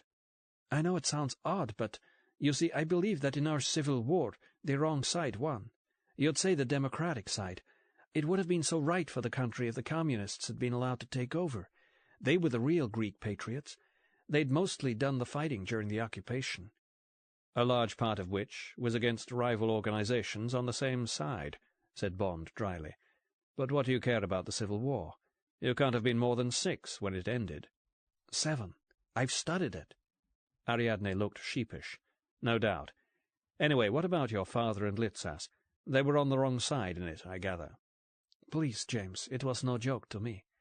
Father became very reactionary. He joined what was known as the National Army. Most of them were fascists, terrorists, no good people. Litzas joined it too. He was a liaison officer with the British for a time, but he transferred because he wanted to be in the fighting." "And kill communists. You know, Ariadne—" "There he is, there." They had been moving along the walk that follows the curve of Pasilimani, the larger of Piraeus's 2 yacht basins. On the far side, the motionless water held scores of assorted craft, from fishing boats and 12-foot sailing dinghies to yachts as opulent as any in the Mediterranean. Immediately below, on the narrow stretch of yard, boats in various stages of repair and conversion were being worked on. Bond immediately picked out a tall, white-shirted figure, evidently giving vigorous instruction to a couple of cowed-looking employees. As Ariadne and he turned towards the steps leading down to the yard, Bond went on with his train of thought. From what you've been saying, this man sounds exactly the opposite of someone who'd help your side. It's also your side for the moment, remember, and he's very pro-British, and although he's always been mad at me for joining the Communist Party, I think he's continued to be fond of me, because he loves my father. And there's something I know about the other side, which may help if he becomes obstinate. Litzas turned and saw them. He was tanned to a rich brown by years of sun and salt air, a remarkably handsome man in his mid-40s with thick black hair just starting to go grey, neat pointed ears close to the skull, sad and watchful brown eyes, a jutting nose, and a mouth that at the moment looked good-naturedly sensual, though Bond imagined, rightly, that it would harden to a fierce line in times of action. The belly showed no trace of fat, and the shoulders and upper arms bulged with muscle. Bond put him down as a loyal friend and a totally implacable and ruthless enemy. He trusted him on sight. After an instant's pause, strong white teeth showed in an unreservedly warm and welcoming smile. "Ariadne, Chrysimo." "Yasu, Nico. Tienese?" The two embraced affectionately. Then the watchful eyes moved to Bond. "This is James Bond, Nico, an English friend of mine." "How do you do, Mr. Bond?" The hand-clasp was strong and warm. "You've picked a good time for your visit. I'm just finishing before I go over the road for a drink. I hope you'll join me. Let me manage these two idiots first. They know as much of carpentry as I know of knitting." Apart from a few falterings, no doubt from lack of practice, this was said in a manner approaching that of a middle-class Englishman. Above all, with less of the difficulty with ch, sh, and j than most Greeks experience. Litzas now moved back to his workmen. Despite his gay, friendly tone, his brown eyes had not for a moment ceased their discreet but careful appraisal of Bond. The boat under discussion was a 20-footer, with an unusual pointed stern, broad in the beam, a fishing boat or perhaps lifeboat partway converted into a pocket-sized cabin cruiser. 2 bunks had been completed, also the skeleton of the superstructure in slender pine beams. Bond guessed that the final result would look grotesque to a yachtsman's eye, but fetchingly quaint to the French or German tourist interested in a not-too-expensive hire. No doubt feeling that words were inadequate to express his disgust, Litzas put out one large brown hand and, seemingly with a mere flick of the wrist, broke one of the vertical members away from the gunwale as if it had been fixed there with stamp paper. The 2 workmen put on exaggerated expressions of guilt and self-reproach. With a final sweeping gesture of contempt, Litzas turned away. He winked at Bond and Ariadne. "They're children," he said, making a herding motion towards the steps. "Nice children, but children, not just lazy and careless. They cannot see the idea that very much effort is required when you want to make something even a little good. When I tell them that the deck housing would fall when the first decent wave hits it, they want to say, 'Perhaps, but be nice, Mr. Litzas. See how beautiful we have made the bunks.' That's Greece for you, I'm sorry to say. People that don't try hard enough. But I mustn't bore you with this grumbling. What brings you to Greece, Mr. Bond? You're on holiday?" "No, I'm afraid not." Litzas caught the tone at once. "I hope there's no trouble.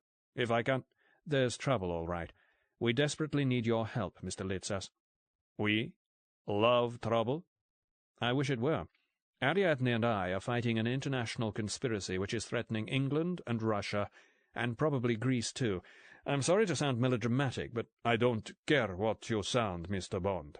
Litzas had stopped dead on the pavement opposite the café. His eyes and voice were full of hostility. "I've finished with politics altogether, and in any case I would never help the faction you represent. Now you must excuse me." He started to move away. Bond stepped into his path. "I swear to you I'm not a communist. I'm on your side." "Several communists have said to me almost those exact words. The last one tried to kill me 10 minutes afterwards." Ariadne intervened. "Nico, I promise you that if my father came here and knew what we know, he'd ask you to do all you could to help us." This increased Litzas's anger. "My dear young lady, it's most wrong that you bring the Major into this business, and stupid. I don't admire you." "Listen to me, Mr. Litzas," said Bond desperately. Our cause is just, and we're in deadly earnest about it. I give you my word for that as an Englishman." "You do, yes?" Some of the fire left Litzas's manner. "That doesn't mean as much as it has done to most people. To me? Well, I'm sentimental, I suppose. Very good, Englishman. I agree to hear your story. I promise nothing more." With no more said, they reached the café and sat down at one of the little oblong marble-topped tables. Plastic had yet to find its way here. The speckled wall mirrors did what they could to give an illusion of roominess. There, amid a buzz of chatter, among games of backgammon and what looked like gin-rummy, over cup after cup of scalding Turkish coffee, Bond gave the full account, all the way from quarterdeck to the fire at Thomas's shop. Litzas's eyes never left Bond's face. At the end he sat for a full 2 minutes, perfectly relaxed, without a hint of the fidgeting of hands and feet so curiously common in Greek men. When he spoke, his tone was cold and measured. "So it comes to this. You and Ariadne want me to take you to some island, of which the name she won't say. There's something she calls an event."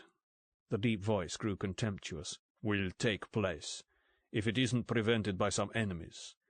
A British chief of security has been kidnapped by the same enemies, and may be made use to damage British interests. When you get there you may think what to do next. At the moment it's clear that you have no plan, and not a very good story either. I'm sorry. I can introduce you to a dozen people who will charter to you a yacht and crew to go to the islands. If you're so fussy, there are public steamers which—" Bond interrupted brusquely. He had settled in his mind on a force of 3 as an absolute minimum for the task in hand, and he felt sure that this man was the best available for making up the number. "Look," he said, "that line of talk won't get any of us anywhere. What do you imagine is at stake for you in this? Do you think Ariadne and I have told you all this because we're out to steal one of your boats? What are you afraid of?" "That's enough from you, Mr. Bond. I won't stand—" It was Ariadne's turn to cut in. "Nico, listen to me. One fact, or almost certain fact, Van Richter is involved." She got her effect. Litzas snarled like a wild animal. "To Pusti, to Fraco, to that savage, the butcher of Cabozzona. Come on, Ariadne, I must know more. How was this found?" "He was seen quite accidentally by a guy who was a resistance fighter. The man told the local party chief and so on. We got the news yesterday." "So? He's in Greece. Nothing strange in that. Those German bastards are coming back here always to enjoy in peace the beautiful country they began to love while they were burning our villages and shooting our men and sometimes also our women and children. He was on his way to Cabozzona to enjoy his pleasant memories." "No, he was making inquiries about boats to the place of the event. Yesterday we hadn't thrown away the idea that it might be a coincidence. Lots of people go to this place in the summer, but I don't think now it can be coincidence, do you?" "No," said Litzas grimly. "No, I don't." He took a deep breath and looked from one to the other with the beginnings of a grin. "All right. You caught your fish. I'll do anything you say. It's time for a change for me. Don't think I believe completely, though. This sweet girl here might still be lying when she tells me about von Richter. But perhaps she tells the truth, and that's enough for me. I'd go halfway around the world for a chance in 10 of seeing that squarehead in my sights." Bond's heart lifted in relief, in exultation. He said, "How soon can we leave?" "Soon. We'll take the Altair. She's a 50-footer with a diesel. Strong. Not easy to be noticed. Do you know anything of boats, James?" "A bit. I spent a lot of summer holidays years ago in a converted Brixham trawler." "You'll be useful, then." Litzas turned authoritative. "Right. If things were different, you could cross the road and eat clams at Diasimos. But you must put up with what I bring you. The Altair is moored along by the clock tower, Panamanian flag, next to a big Yankee thing for millionaires. The 2 of you go on board now and remain out of sight until we sail. Do you think you were followed from the hotel?" "Doubtful. In what we stood up in, and just carrying a shopping bag, we stood a fair chance of not being assumed to be leaving. Our most vulnerable moment was when we stopped for me to wire London and Ariadne to warn her people. But we had to take that risk." "You must take the next risk, too. It's not far, and nobody's on board. You have just one gun, James?" "Yes." Leave everything to me. Be off with you." Within 10 minutes Bond and Ariadne crossed the afterdeck of the Altair and made their way into the tiny saloon. Here everything was squared away, the floor scrubbed, the windows polished, and the miniature royal blue curtains freshly laundered. Bond guessed that the boat had been about to go out on charter, and grinned to himself as he visualized Litzas airily riding over the protests of the party who had rented her. They explored briefly. The narrow companionway led below to a cupboard-sized galley on the starboard side, a head and shower to port.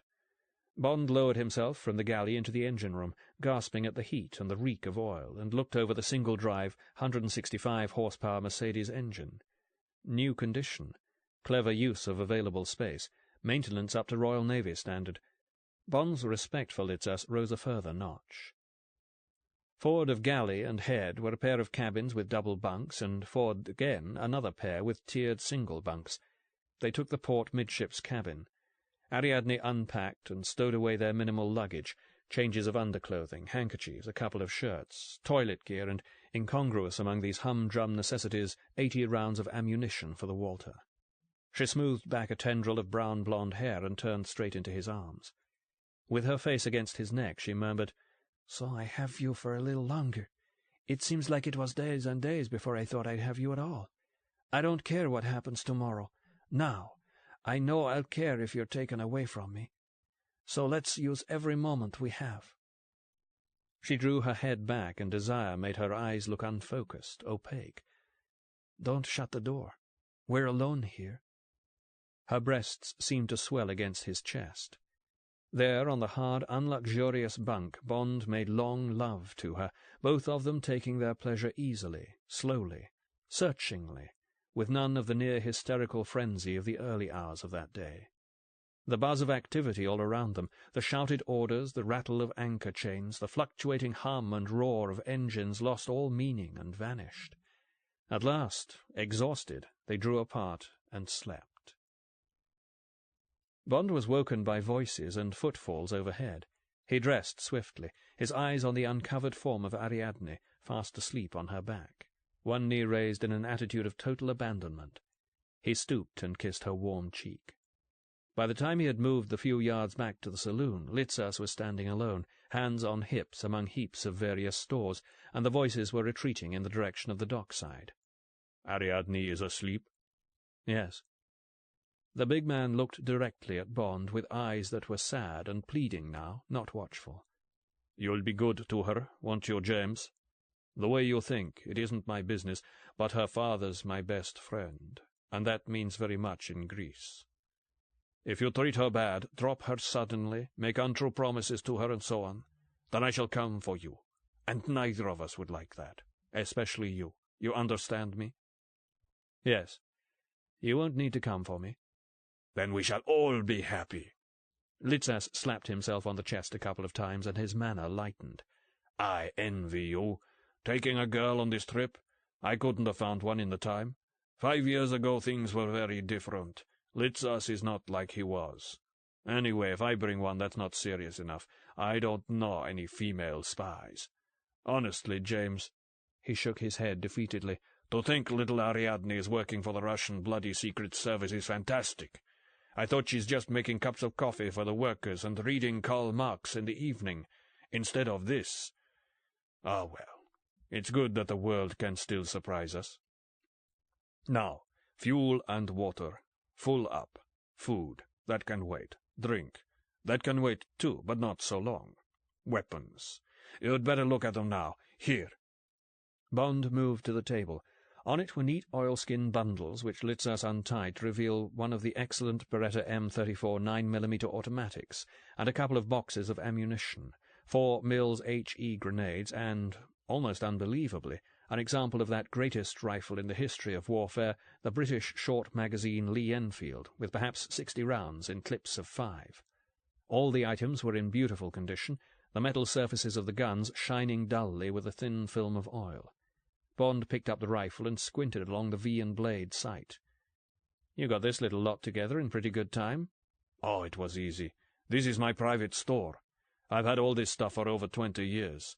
The British gave me the Lee Enfield in 1944. It seemed perhaps not such an expensive gift, since it was made in 1916. Anyway, I made very good results with it and kept it when they made me an officer. I picked up the other stuff in the same sort of way." Bond nodded. "What made you keep it all?" "Yes, it must seem rather silly. It isn't really, not in Greece. You see, here you can't be sure. Oh yes, the communists were completely beaten in 1949, but you'll agree that communists don't give up easily. I must admit that they're not being violent now, but recently they've begun to be active again. Anyway, if they do try again, they won't get rid of me without some trouble. And it isn't only the communists, by a long chalk. Only last year I had some trouble down in Crete. Some of them are a bit primitive there, poor chaps. I'll tell you a story sometime. Anyway, I was facing a bunch I had to pacify with this. Just waving it at them was enough, thank God." While he talked, Litzas had taken the wooden lid off the starboard side bench and brought out another oilskin package. This one proved to contain a Thompson M1 submachine gun of World War II vintage. It had been as lovingly cared for as the other pieces. "A present from the USA. It lives on board. Stacks of ammunition. I hope you think now our firepower is enough." Bond grinned delightedly and slapped Litzas on the shoulder. "With what we've got here, we can take on anything short of a tank. A cruiser tank, at least. We shan't be shooting until the morning, I suppose, so let's stow the stuff, eh?" They had about done so when a light step sounded on the deck outside, and a youth of about 16, not tall but powerfully built for his age, stepped over the coaming into the saloon. He nodded gravely to Bond. "This is Yanni," said Litzas. "Yanni, or Kyrios Thames. You and I could manage the boat together, but we need a relief for the wheel. Yanni knows boats, and he knows these seas. This is all we need. I shall slip him a couple of 100 drachmas and put him ashore somewhere before we begin the shooting. Well, since you like the weapons, we can get the gangway up." He spoke to Yanni, who nodded again and slipped away with the same almost noiseless tread. Just afterwards Ariadne joined them. She looked coolly desirable, and at the same time impressively businesslike, in blue jeans and a man's fine cotton shirt several shades darker, her hair pinned back close to her head. She looked quickly from Bond to Litzas. "Well, why aren't we moving?" "We're ready, my dear, but only you know where we must move. Isn't it time you trusted us?" "Not until I have to." Ariadne, at her most strict, avoided Bond's eye. Her tenacity in holding on to this information struck him as about equally absurd and admirable. She blinked, came to a decision. "Go towards the Cyclades group. I'll tell you which island when we're sailing." "Very good. Right, James. Let's go." 5 minutes later a man in a grubby linen suit arrived panting at the quayside, peered after the receding shape of the Altair, turned, and ran for the cafe and its telephone. Chapter 10. Dragon Island. "That's where we're going." Ariadne's finger came down on the map. "Vrakonisi." Looking over her shoulder, Litzas nodded. 14 hours at least. I don't want to make her go more than about 8 knots. Longer if the weather's bad, and it might be. "It's calm enough at the moment," said Bond. The dark indigo-blue sea slid past almost unwrinkled.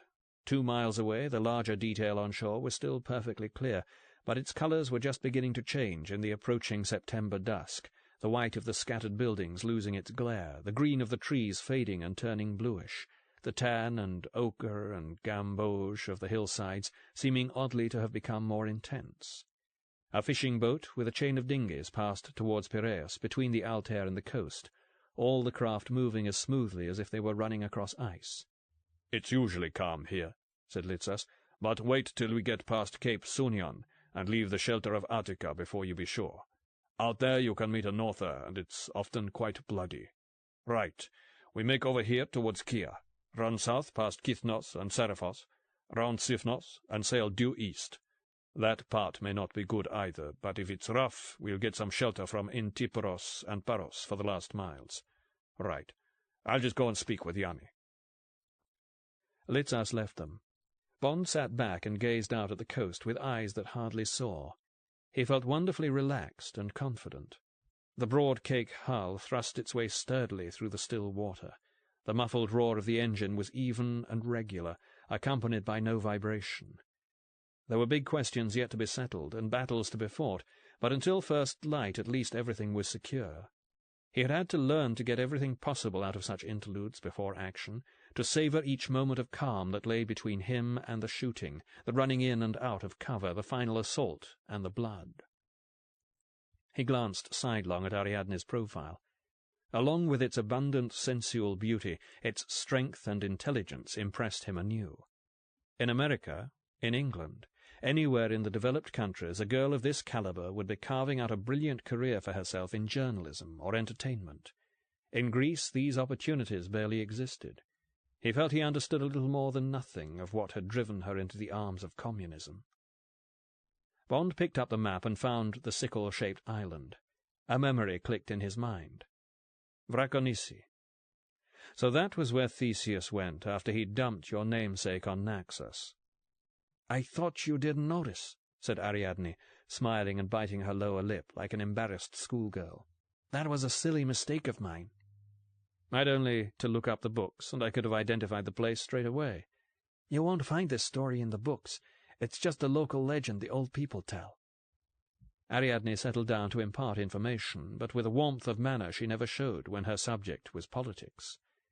"None of the scholars know why Theseus took off with Naxos in so much hurry. The Vrakonisiats do. Their king had heard about Theseus slaying the Minotaur, and so he sent some men to him, and they begged him to come over and fight a dragon who was burning up their island with the flames of its breath. So Theseus left Ariadne sleeping and went over to Vrakonisi with the messengers. He thought he'd be back very soon. But the dragon was dangerous because he could hurt you when you couldn't see him. He'd hide himself behind the mountain and breathe fire at you over it. Theseus waited for him to get started, and then swam around the island and took the dragon from the rear and pulled him into the sea. And the water boiled, and the steam rose so high in the air that the gods on Mount Olympus saw it and wondered what it was. At last the dragon was drowned and sank to the bottom of the sea. When Theseus got to shore, he found that the boiling waves had melted so much that only a tenth of the island was left. But the king and his family and his palace had survived, and his daughters took care of Theseus while he recovered from his burns. That was a big job, and when he got back to Naxos and looked for Ariadne, she'd gone. He'd been too brave for his own good. They'll tell you that that's just a mythical story of what happened when the island was formed as it is today. A volcano was erupting and pouring down burning lava, and at last it exploded and the sea rushed in. But I'd as soon believe in the dragon. Vrakonisi. They'll tell you it means just rocky island. Not exciting. But that ought to be Vrakonisi, with the letter Chai. What it must really be is Thrakonisi, Dragon Island.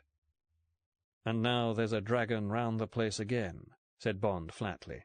"Only this time it's a Chinese dragon." Litzas reappeared at that moment, and the words caught in his ear. He checked in his stride. "There's Chinese handwriting over every part of this business." Bond offered cigarettes. "The scale of the disregard for the unwritten rules of peacetime intelligence work. Above all, the recklessness.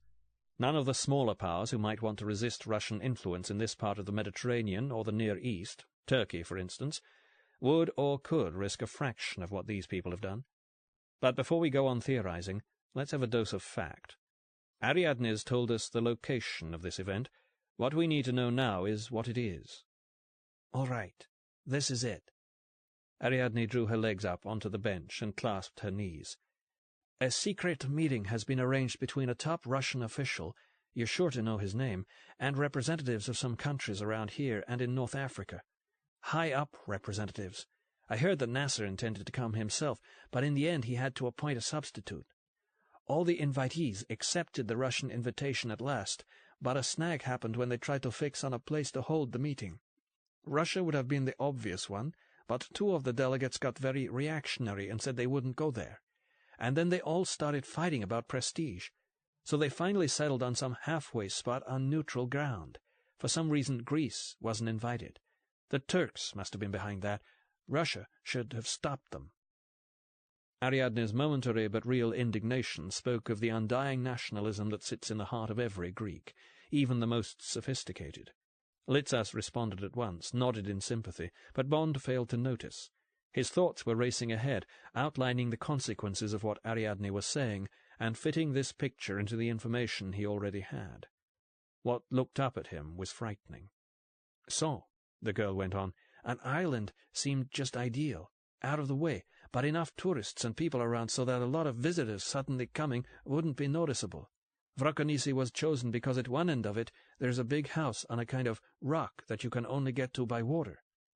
"I know the place you mean," Litzas put in. "That was clever of them. It'd be damned difficult to take them by surprise there, and that's what the enemy must want to do."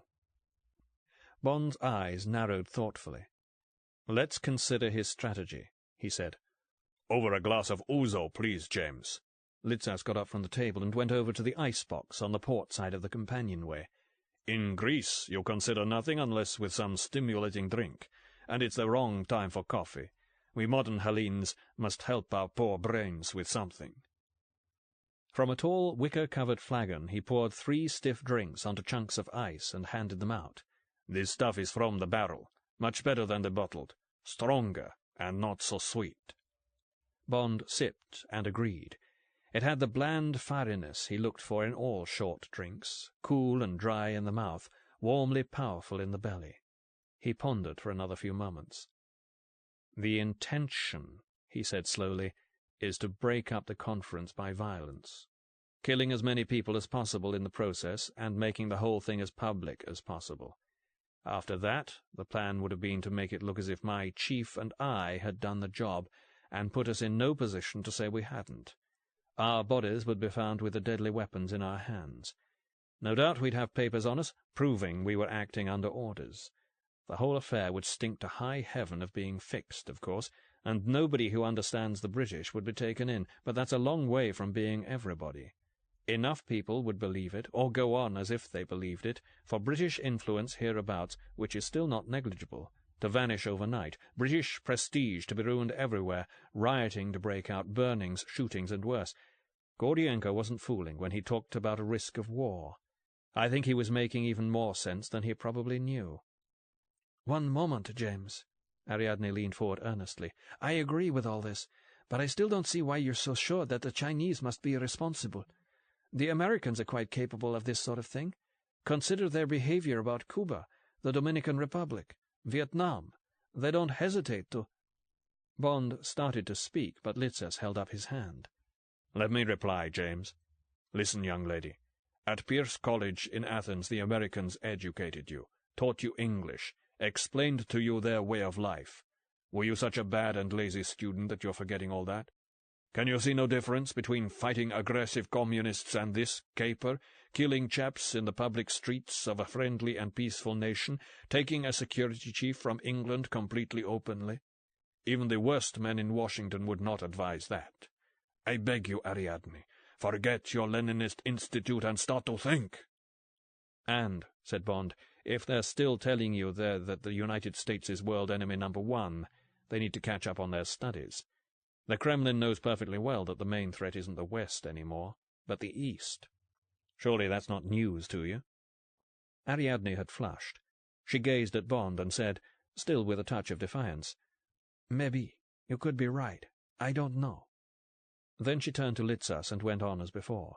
"But don't tell me about aggressive communists. That's straight out of the Lyndon Johnson Institute." Bond chuckled. Litzas roared with laughter and slapped Ariadne on the thigh. The three shared a moment of total understanding and pure uplifting gaiety. It was gone in a flash. Bond sipped ouzo and took up his exposition. "What really frightens me," he said quietly, "is the thought that this thing is so violent, so ruthless, so crazy, that it might easily not be a one-shot deal, but the first step in something on an even more ambitious scale. Let's consider what might conceivably happen, how bad it could be. Stage 1. Britain fatally damaged. Russia's prestige weakened, so she couldn't even protect the delegates at a conference she'd convened, couldn't she? And what about the gross infringement of Greek territoriality? The eastern Mediterranean laid open for Chinese penetration. Stage 2, the whole Arab world and/or Africa. I'll leave it to you to wonder what Stage 3 might be." Nobody spoke. The Altair moved peacefully and purposefully on its way. Litzas fetched fresh drinks. "That could be the big plan," he said, sitting down again. But now the details. What might be the Chink plan of attack? Sea or land? Or air, perhaps? A few bombs would make plenty of casualties. Air, I rather... Bond shook his head. They'd have to crash the aircraft somewhere nearby, and crashes are tricky things to rig. There's the question of getting the pilot away. They wouldn't think twice about his being killed, but he would. If they put the machine down on land, they risk burning everything beyond recognition. In the water, you're in even greater danger of losing the lot. I suppose you could try a duplication, one airplane for the assault and a twin for the crash, but that way you'd more than double your risks. No, for the time being, I think we can rule out the air. Now, land. How well do you know the place, Nico? Litzas screwed up his face and sighed. I'm trying to remember. That end of the island's pretty wild. Parts of it were never cleared for cultivating. Big blocks of stone and some dense bush. Difficult to move about, but first-class cover. If you knew your business, you could hide a platoon in there. In a different way, that isn't very promising either, said Bond. You'd need something a good deal heavier than small arms to make any impression on a house, and any sort of artillery would take some installing, if the going's as rough as you say. One of those anti-tank things, what are they called? Bazookas? Bond shook his head again. I doubt it. They couldn't do much more to a tank than blow its track off. I suppose if you could get out a window, but you'd have to get up bloody close. Of course, atomics would solve everything, and to spare, though you still have a delivery problem. On the whole, I think the sea's the most likely. Well, that's as far as we can go now. All we can do is get there. Bond's voice and manner had turned suddenly cold, so much so that Ariadne glanced at him in concern. In fact, he had gone cold inside at the mental picture, hideously clear, of a 30-knot cabin cruiser with a stolen tactical atomic device on board, slipping round the corner of the island, throwing its insanely destructive punch, and making off at full speed for the horizon and a rendezvous. God, that would rock the world all right. To conceal his agitation from the others, he got to his feet and went to the saloon doorway, unconsciously allowing for the motion of the ship as he did so. By imperceptible degrees the weather had been freshening. Whitecaps were beginning to break up the surface of the dark water. The lights of a village clustered at the shore and wound away upwards and to one side. The day had not yet quite gone. Against the faint luminosity of the sky, the columns of a ruined temple could be made out, an image of defiant integrity and loneliness that quietened Bond's fears. Its makers could have had no notion of how long even these remnants would outlast them and their god, but had they known, they would have gone on building just the same. That was the only way to behave, to see to the doing of what had to be done. Litzas joined him. We should get busy. I suggest an early supper because the wind and sea are getting up. He glanced at the sky, moved a couple of yards forward, and looked over the cabin top out to the fading horizon. It'll be force 5 or 6 in a couple of hours, and the old Altair does roll a bit. She only draws just over 5 feet. That's the bad thing with Caravoskaro hulls. Anyway, eating's better if your plate stays still. Afterwards an early bedtime, for you two, that is. Yanni and I will split the watches. We'll be off Draconissi about 6. I'll check the course and the weather reports, and then we'll see what's in the larder. When they were alone on the narrow strip of deck, Ariadne turned and clung to Bond. Her lips tasted faintly of salt. As he closed his eyes and kissed her more deeply, he recognized the old feeling of surrender to another person, as always with the illusion of permanence, the seeming certainty that this, here, now, was the end of the torturing quest for fulfillment. But knowing that the illusion was an illusion, the surrender destined to be revoked, curiously made the moment sweeter. Bond yielded himself to it utterly. On all that enormous plain of black water, it was as if only 2 human beings existed. That was an illusion, too, and a dangerous one. He heard the mental alarm bell that warns the experienced campaigner of duty left undone, the unlikely but possible approach route unguarded, the vital item of equipment checked but not double-checked. It was not even so very unlikely that, somewhere on that watery plain that just now had seemed a guarantee of solitude and safety, a group of enemies, cruel, intelligent, and well-armed, was looking for him, bent on capture or murder. The 3 of them accordingly made what defensive plans appeared most flexible, and the necessary preparations. Then they ate a meal of black olives, fresh bread, delicious plum-shaped tomatoes, sliced raw onion and Minori cheese, followed by peaches and tiny, sweet, seedless grapes. They drank the light Mamos Retsina, and rounded off with Votris, which Litsas declared was the only drinkable Greek brandy. 2 small glasses of it were enough for Bond. It carried the hint of treacliness which he could never stand in a drink, but he made the necessary polite noises. At 10 o'clock Litsas got up and stretched. "Good night, you two. I'm going to bed down here for a few hours. I hope I won't be seeing you before the morning, but if I do, remember, keep quiet and keep low." The weather was coming from behind them now, and the Altair was pitching in a steep, short rhythm. Making love in a small ship, with a sea running, is not unlike flying through some strange element that at one moment seems thinner than air, at the next thicker than water. For an instant, at the climax, Bond and Ariadne hung weightless, then plunged as if into the still black depths above the ocean floor. Bond lay on his face, with his arm across Ariadne's belly, and sleep came quick and heavy.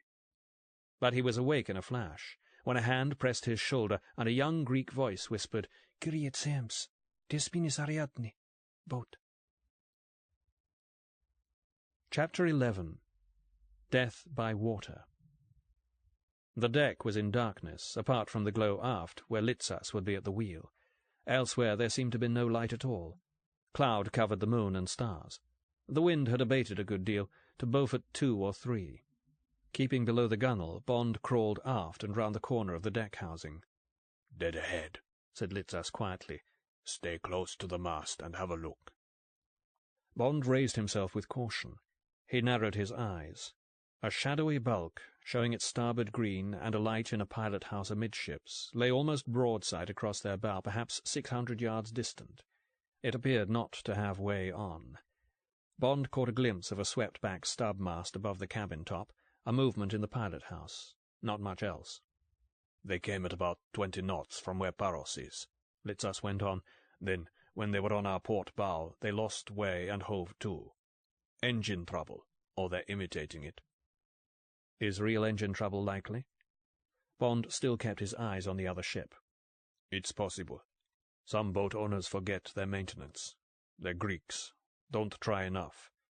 Anyway, if these people are true, they'll have trouble if the weather gets worse again.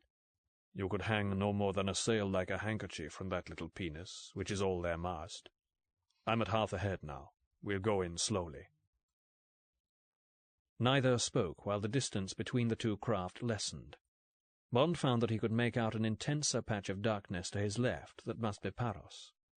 On the starboard bow was an even vaguer shape. He guessed it to be the smaller island of Ios.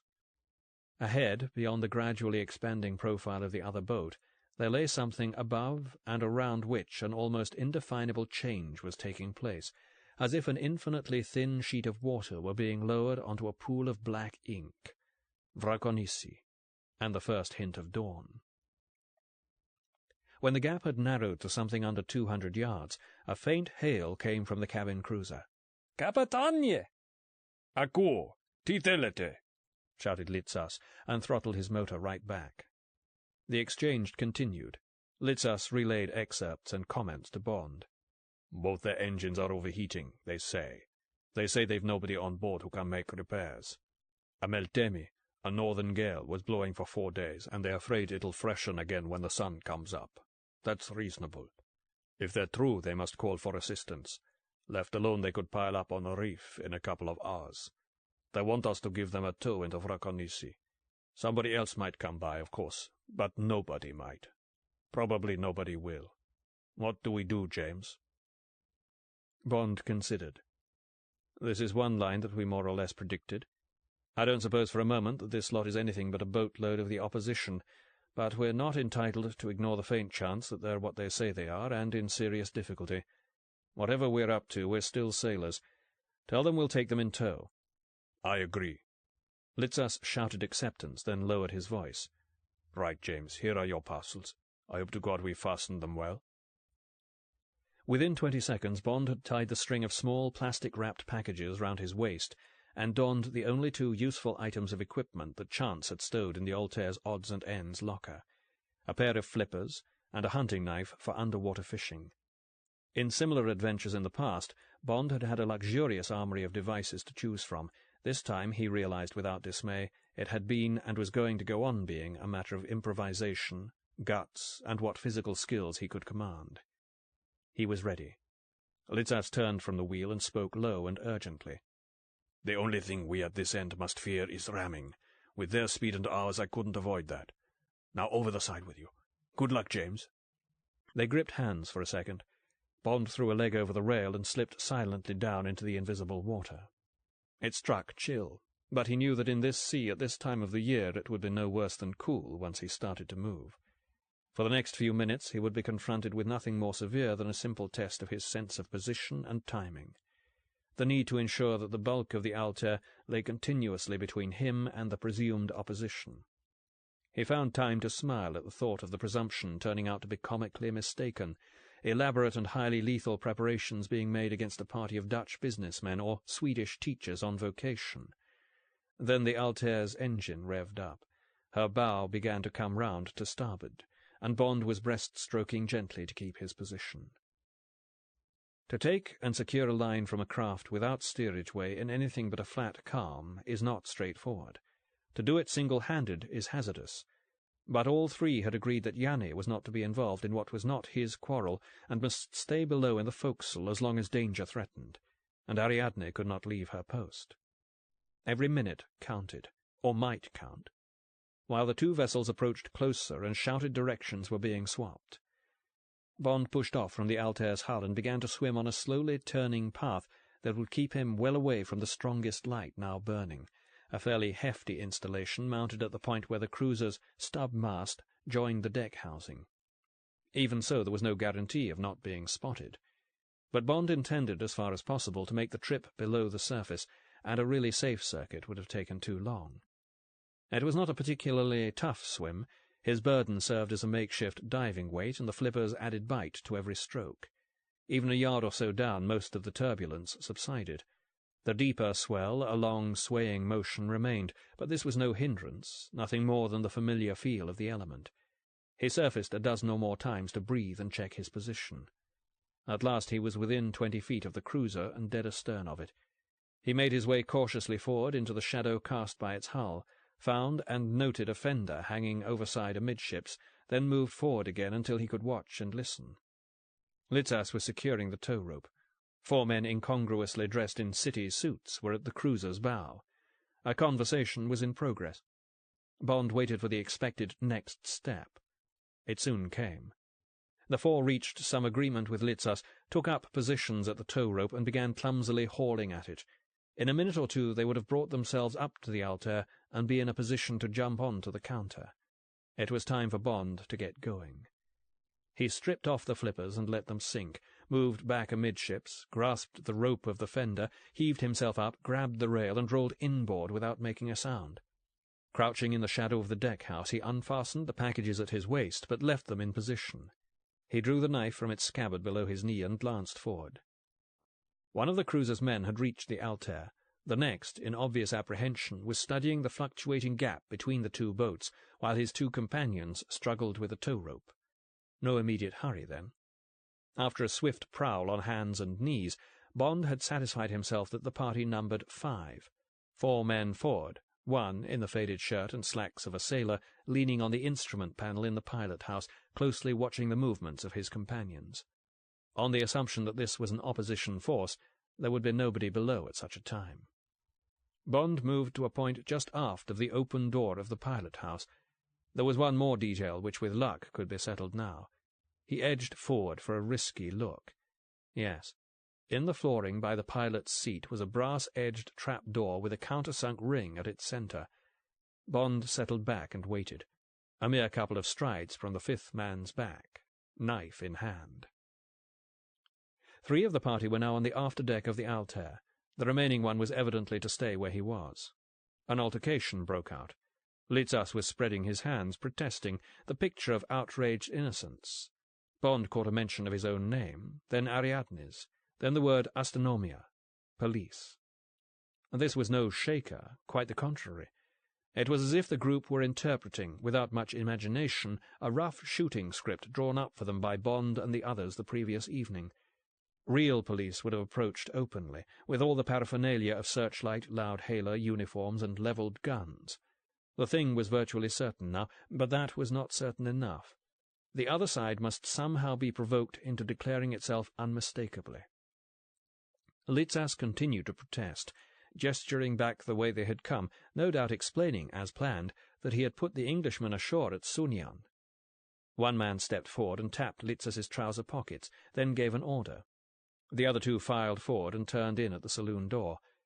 The search had no need to be prolonged. Within a minute the two reappeared. The leading one gave the slow upward nod that means no in these parts. Another order, and the pair went further forward and out of Bond's sight. Complete silence, except for the faint creakings in the cruiser's superstructure. Then a man's laugh, shockingly out of key with the atmosphere of strain. Then the lunatic metallic chattering of the Thompson, sounding flat and echoless across the water. A loud moan. Bond had a glimpse of Litzas grabbing for the place on the roof of the deck-house where the Beretta lay hidden under a folded tarpaulin.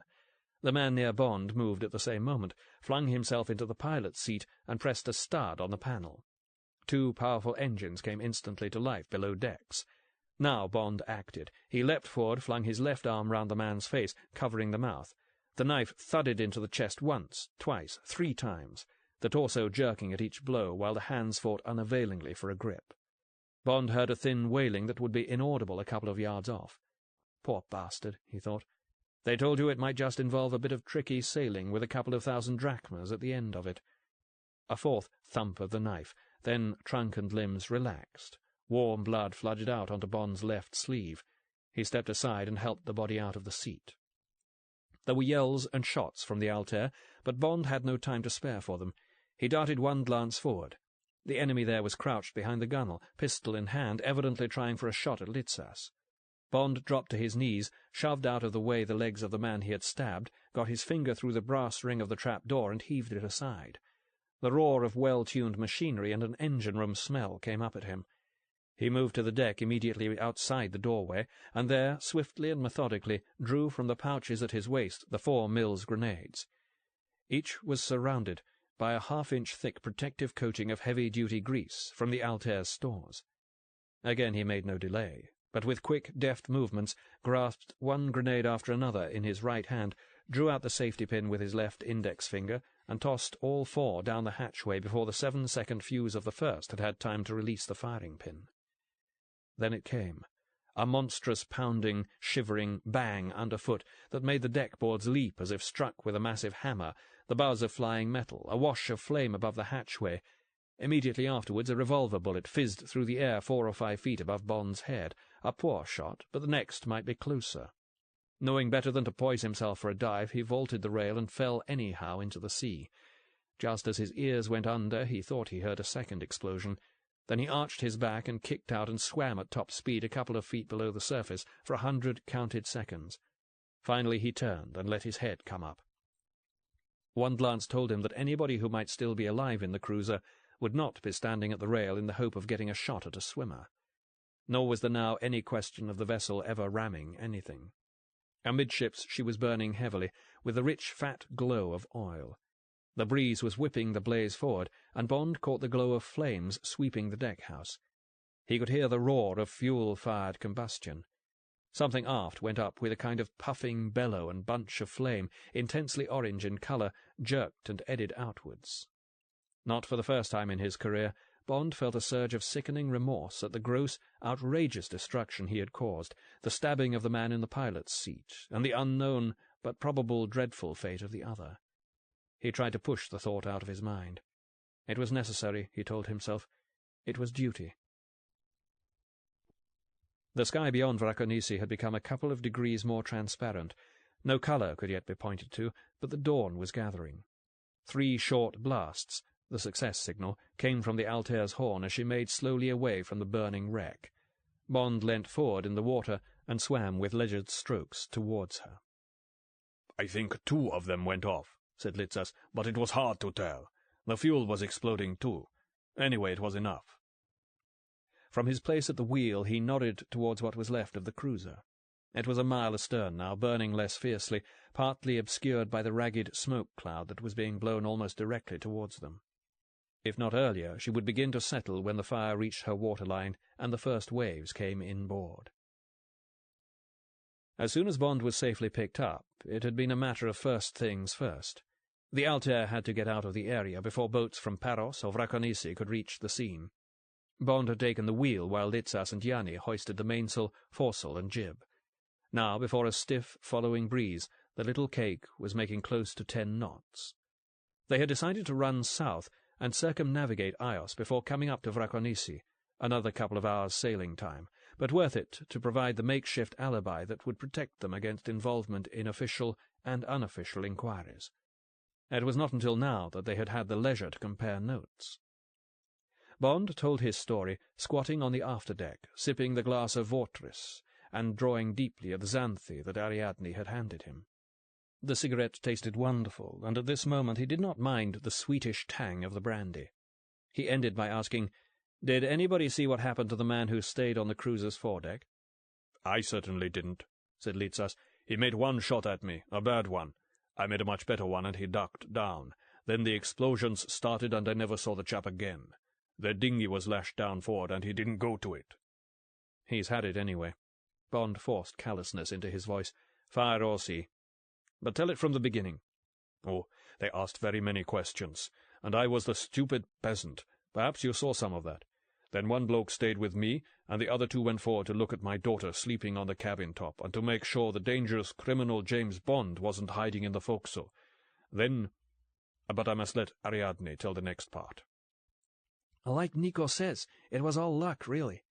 Ariadne, sitting beside Bond with her knees drawn up and her shoulder touching his, was at her most direct and matter-of-fact. "I recognized one of the men.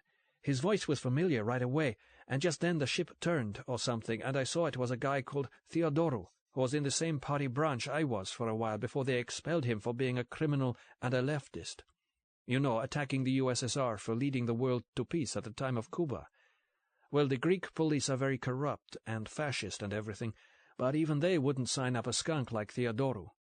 When he saw I recognized him, he made a horrible laugh and said I must come to his boat for questioning and something more besides.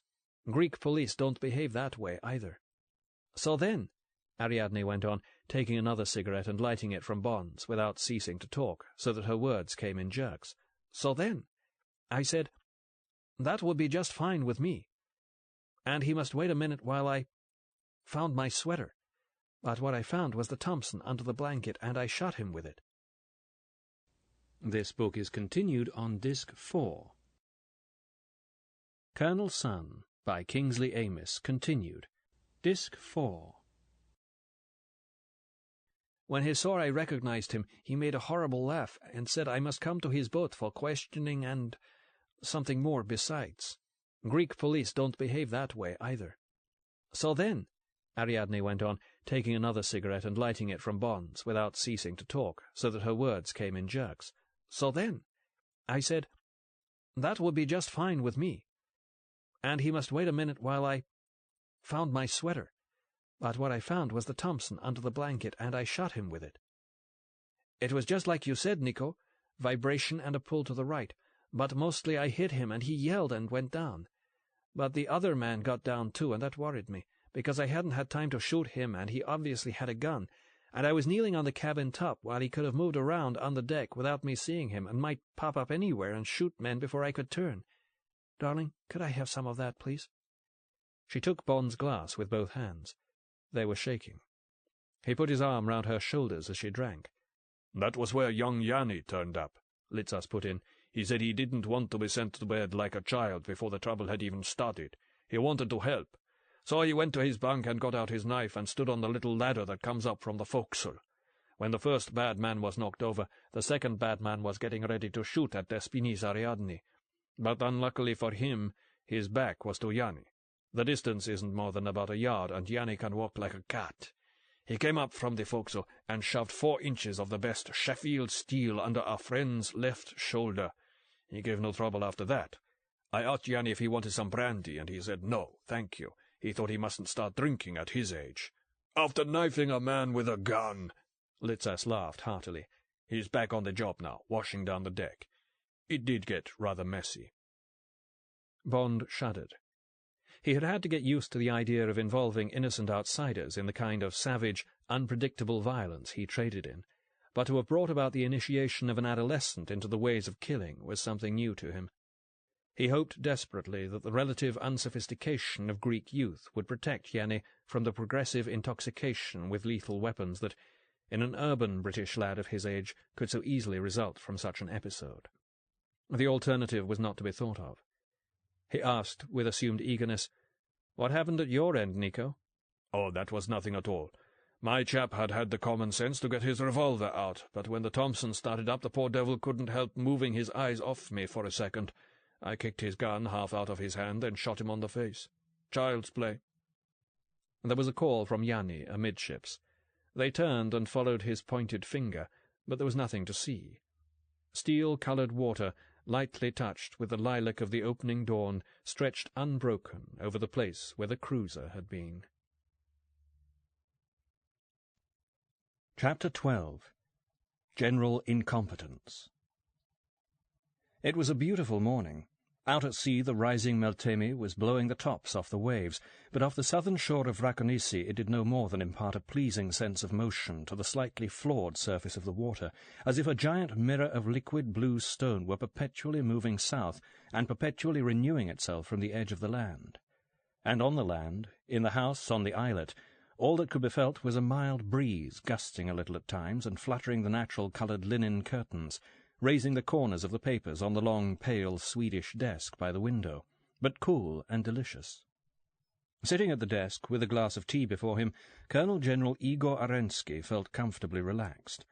This was his first undercover assignment outside the Soviet Union, though as a high official of the KGB, Committee of State Security, he had naturally made frequent trips to foreign countries in the guise of trade delegate, manager of cultural mission, and the like, and had worked for over 5 years as a counselor at the Russian embassy in Washington. Arensky folded his hands behind his bald head and gazed out over the placid stretch of the Aegean. Supervising the security arrangements for this conference had been a simple matter to a man of his experience. All the real work had been done weeks before in his Moscow office.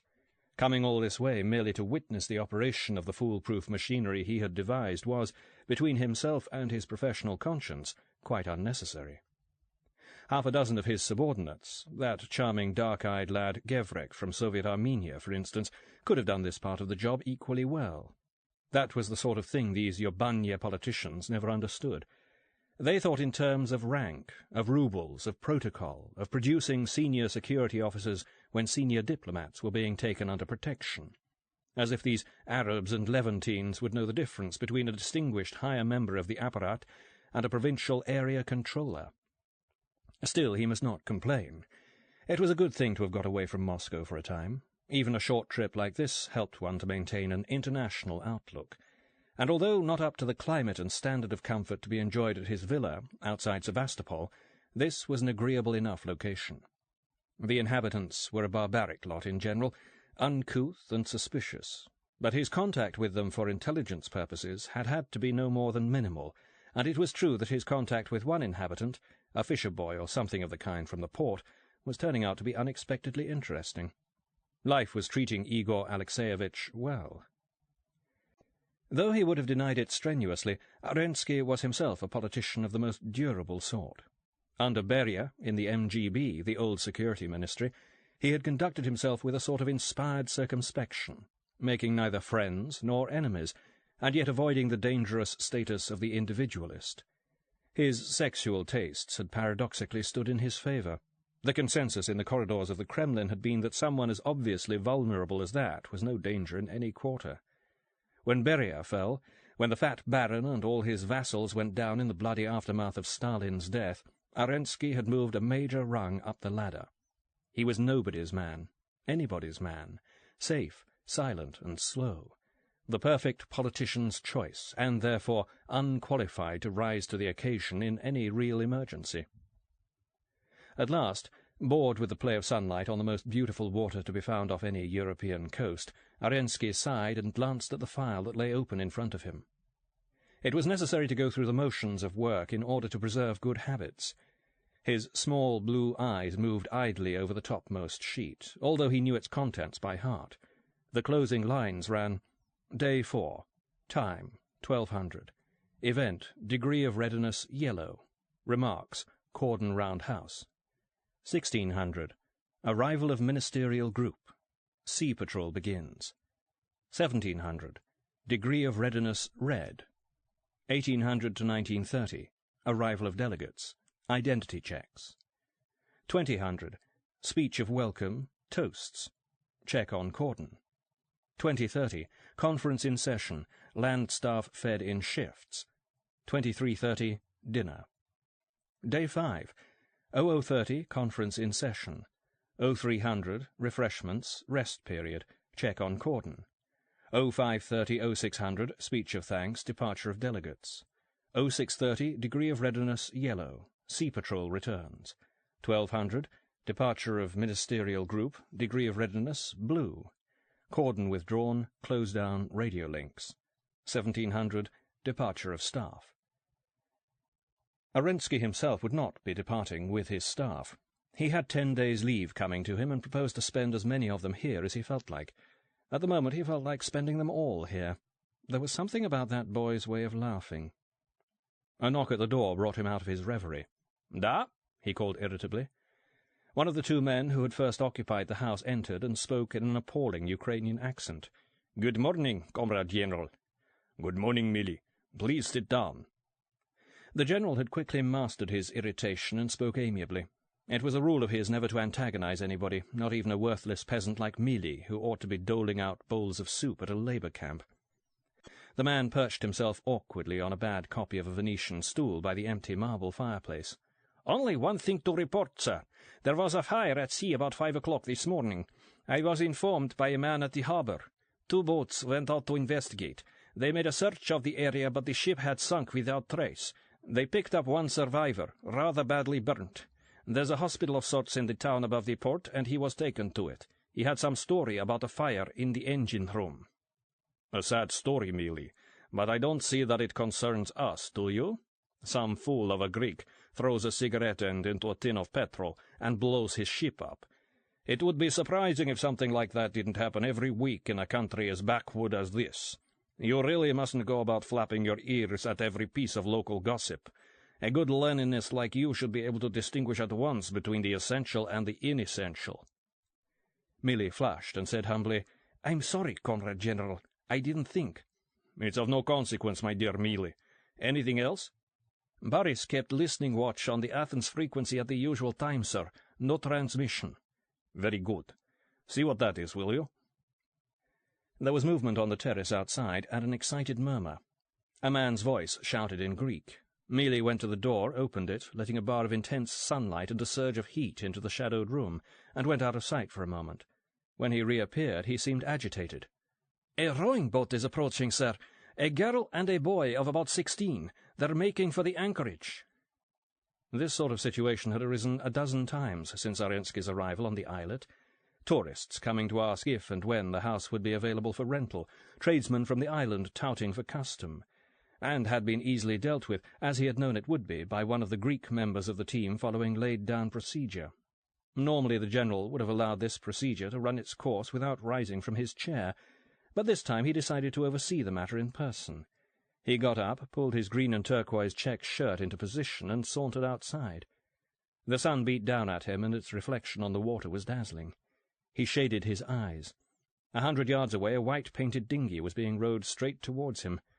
The senior Greek employee, binoculars in hand, asked him for instructions, but Arensky went on studying for a moment the play of strong, bare, brown shoulders at the oars. Finally he said in English, regrettably the only language common to himself and the man at his side, "Have you asked them what they want?" "Oh, yes, General, but they are not answering me." "Try them again. Ask them who they are. Tell them that this is a private house, and so on." The Greek did as he was told. This time there was a response from the girl. It was gibberish to Arensky, except for one name, a name he recognized and reacted to sharply. "General, she is saying she is a friend of Comrade Gordienko, and she is wishing to speak with the gentleman of the house, please." Arensky fingered his pendulous lower lip. What was happening was inexcusably irregular, but he recognized with some weariness that he could not afford to send this person away. And there was another consideration. He said with fair cheerfulness, "Tell them we don't know any Mr. Gordienko, but the girl and her escort are very welcome to come ashore for a chat." 2 minutes later the general, hands on hips, was on the mole surveying the two arrivals. The girl, a Greek or Bulgar, was cheaply pretty, overdeveloped about the bust.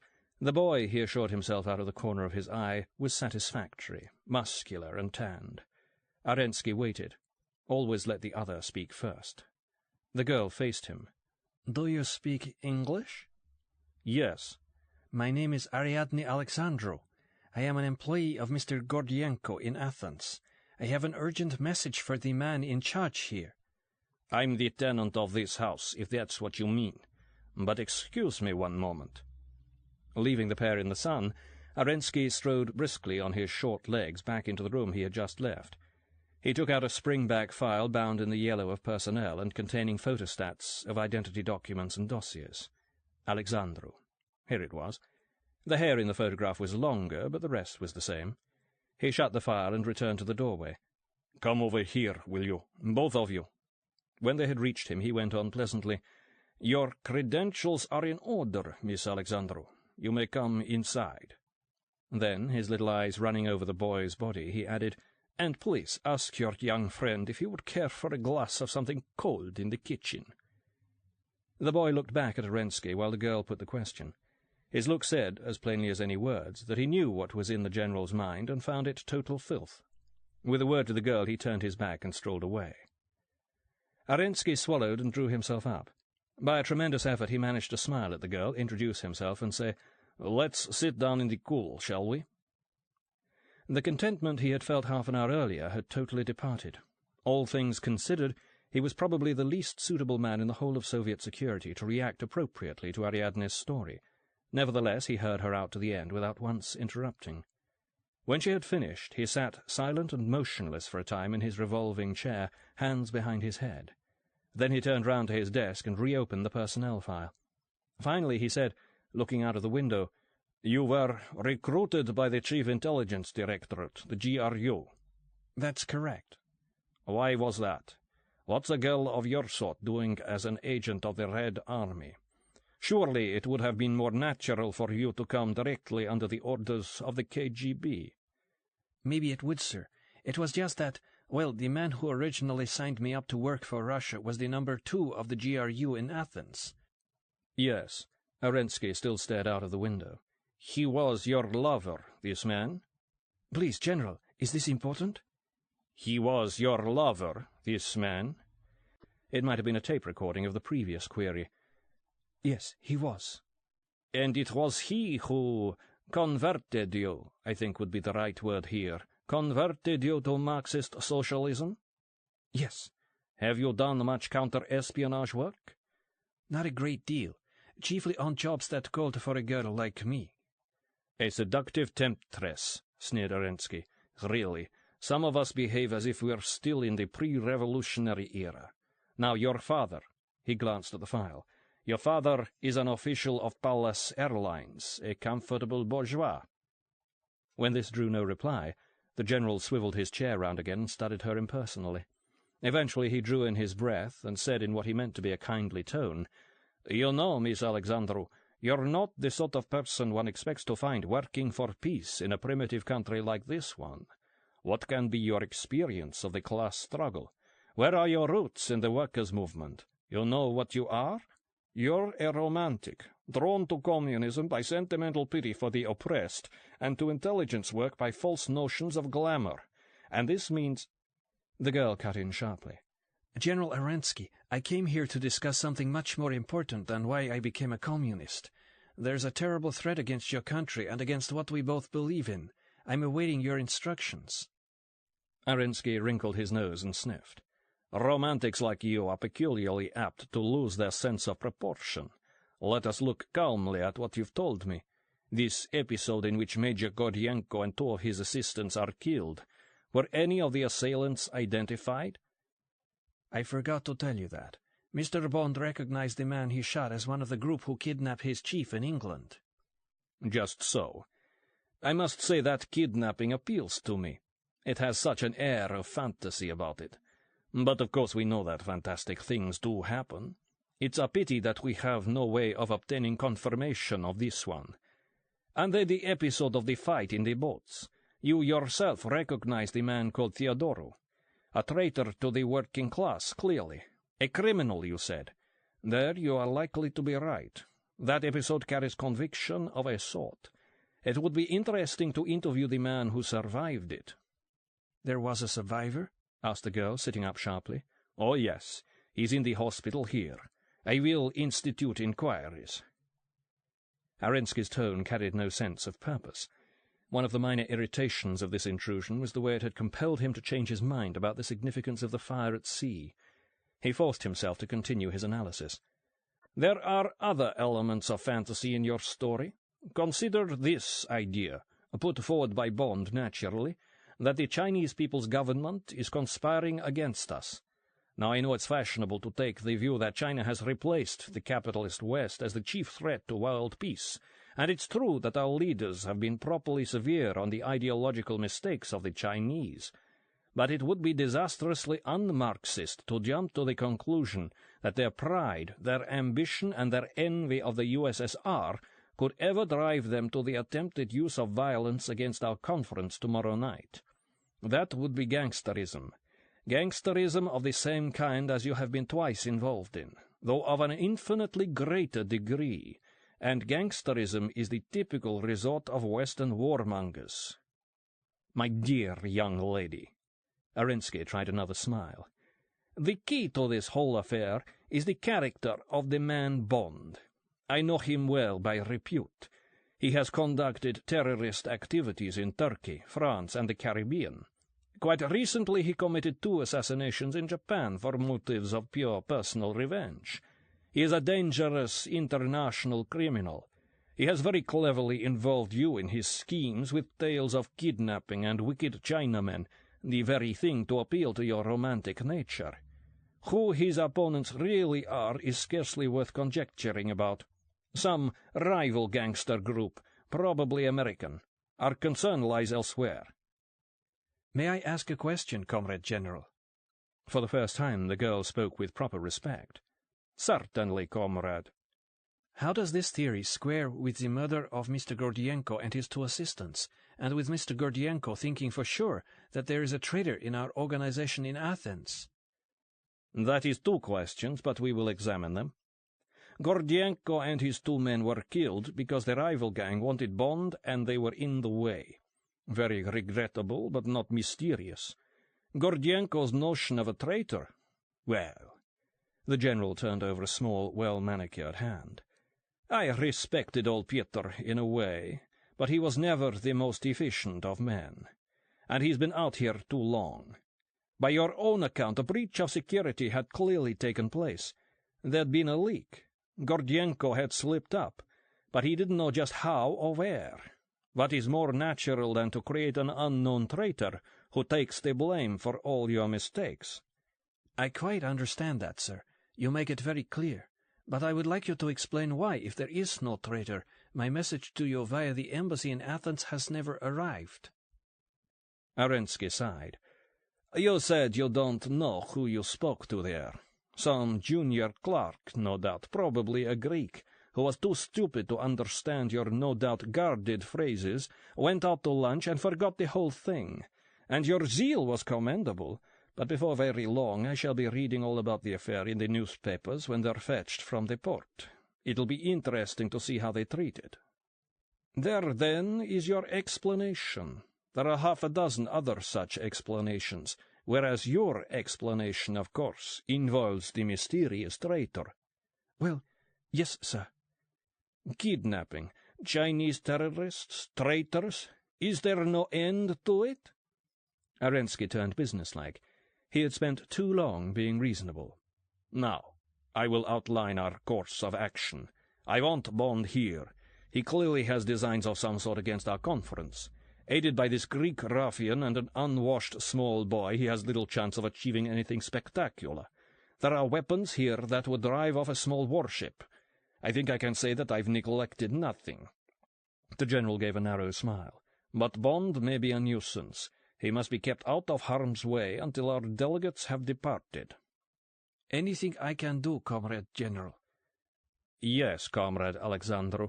There is a great deal. I take it you have been sleeping with our Mr. Bond." Arensky managed to keep out of his voice very nearly all the distaste he felt at the idea. "Yes, sir. He won't let me alone." "Is he infatuated with you?" "Oh, yes. I've very much influence over him." "Better and better," Arensky almost beamed.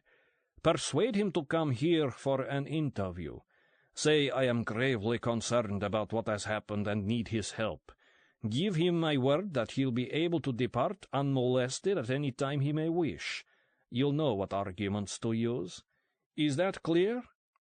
"Perfectly clear, Comrade General," said the girl, getting up.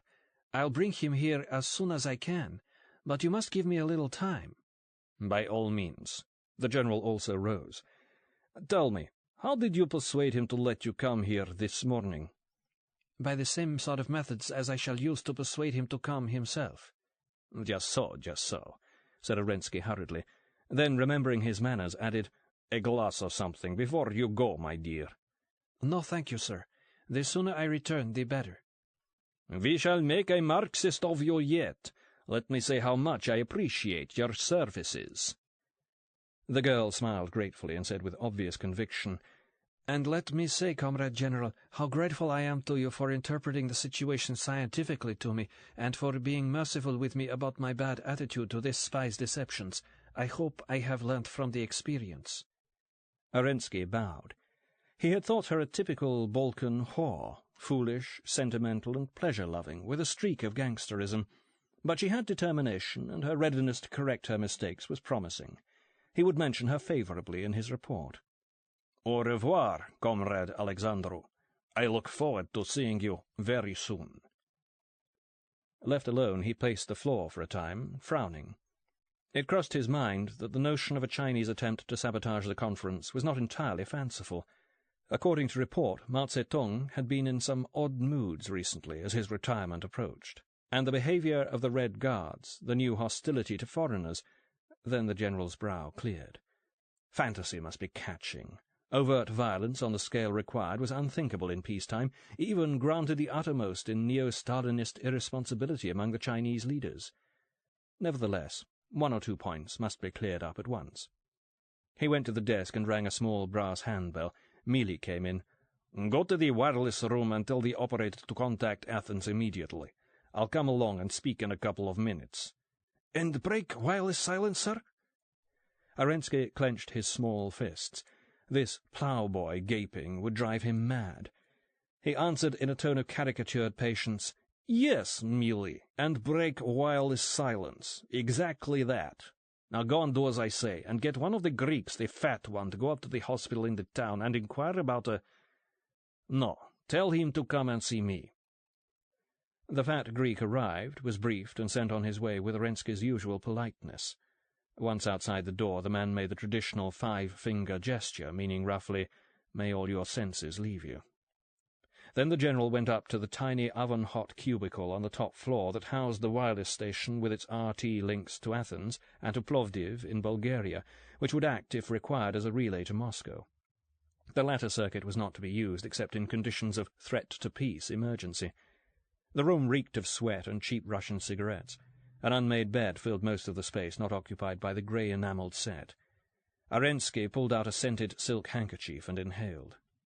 The operator, a bull-necked Muscovite with a heavy shaving rash, handed up the microphone, and Arensky got down to it. It was frustrating. It was unbelievably prolonged, and the howl of static surrounding and blurring the incoming voice set his teeth on edge. But at the end of 20 agonizing minutes he had the situation clear. He thanked the operator and left the room sweating freely. Descending the broad whitewashed stone stairs to the terrace, where he would sit out of the sun and enjoy his mid-morning glass of fresh lemonade, Arensky almost smiled at the predictability of the answers to his questions. Why had the shootings, the forcible retirements of the sales manager and 2 representatives, not been reported? because on attempting to make this report, the transmitter had been found to be defective, and repairing it had taken a long time. It had only been functional for the last 2 hours or so. Why had not the report been made then at once? Because it had been thought better to wait until the allocated transmission period of 1200 hours. Why had the arrival of Bond, a dangerous English competitor, not been reported? Because by the time the plans to detain him in Athens had broken down, the transmitter had become defective. Apologies were offered, plus an assurance that the assistant sales manager was now in complete control of the situation. Arensky relaxed in his basket chair and sipped his lemonade. On further reflection, he actually did smile. How like poor old Pyotr Gregorievich to have imagined he could deal with Bond himself.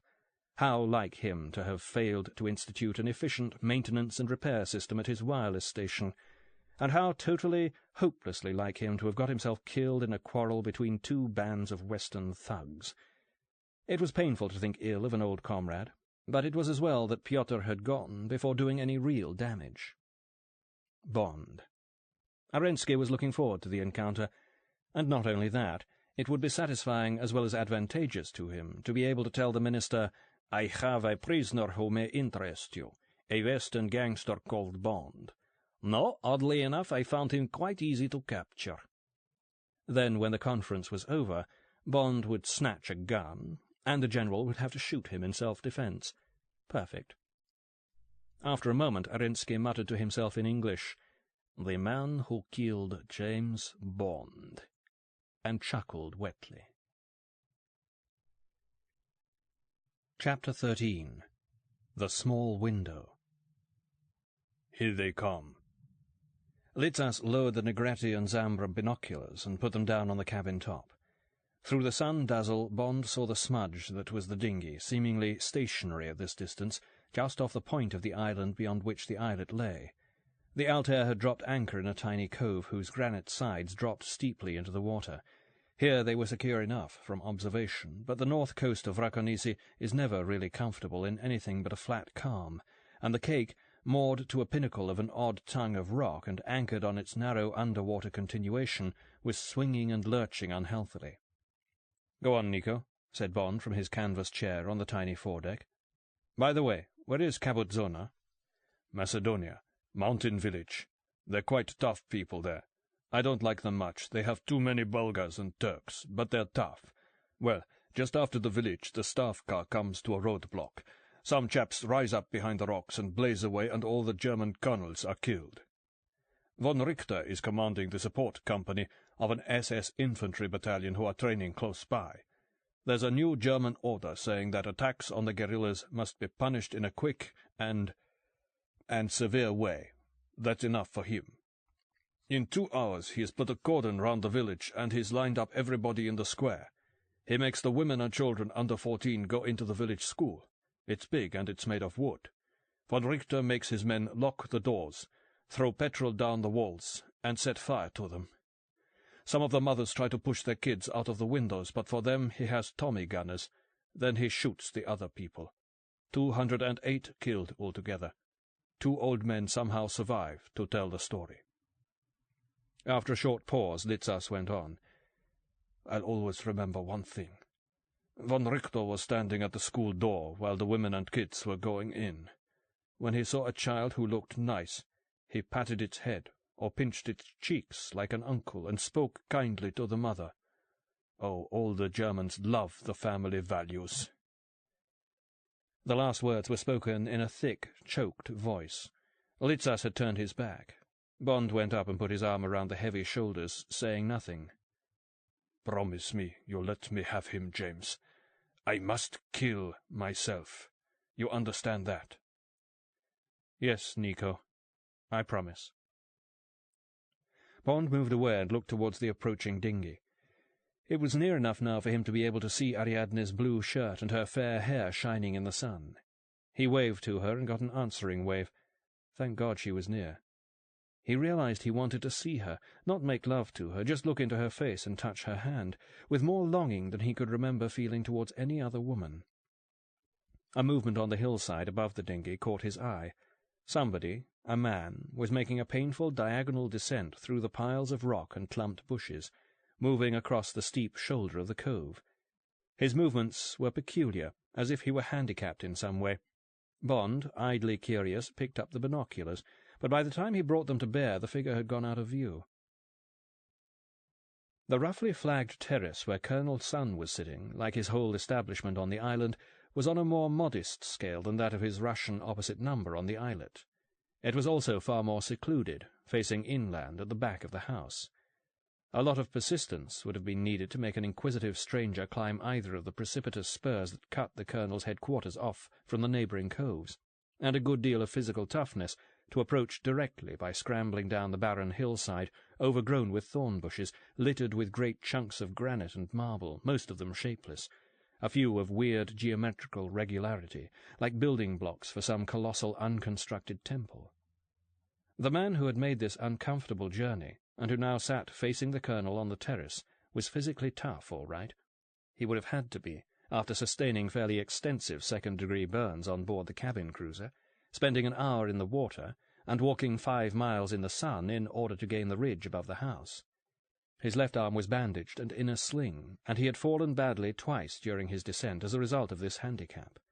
Because, as well as being exhausted, he was still suffering from shock, he told his tale ramblingly and with repetitions. Sun was tolerant about this. Hands on knees, he sat on an olive-wood stool in an upright posture that would have put a crick in any Western back in 5 minutes, and gazed almost benignly at the unimpressive-looking small-time crook from the Piraeus waterfront who had endured all this for $200 American.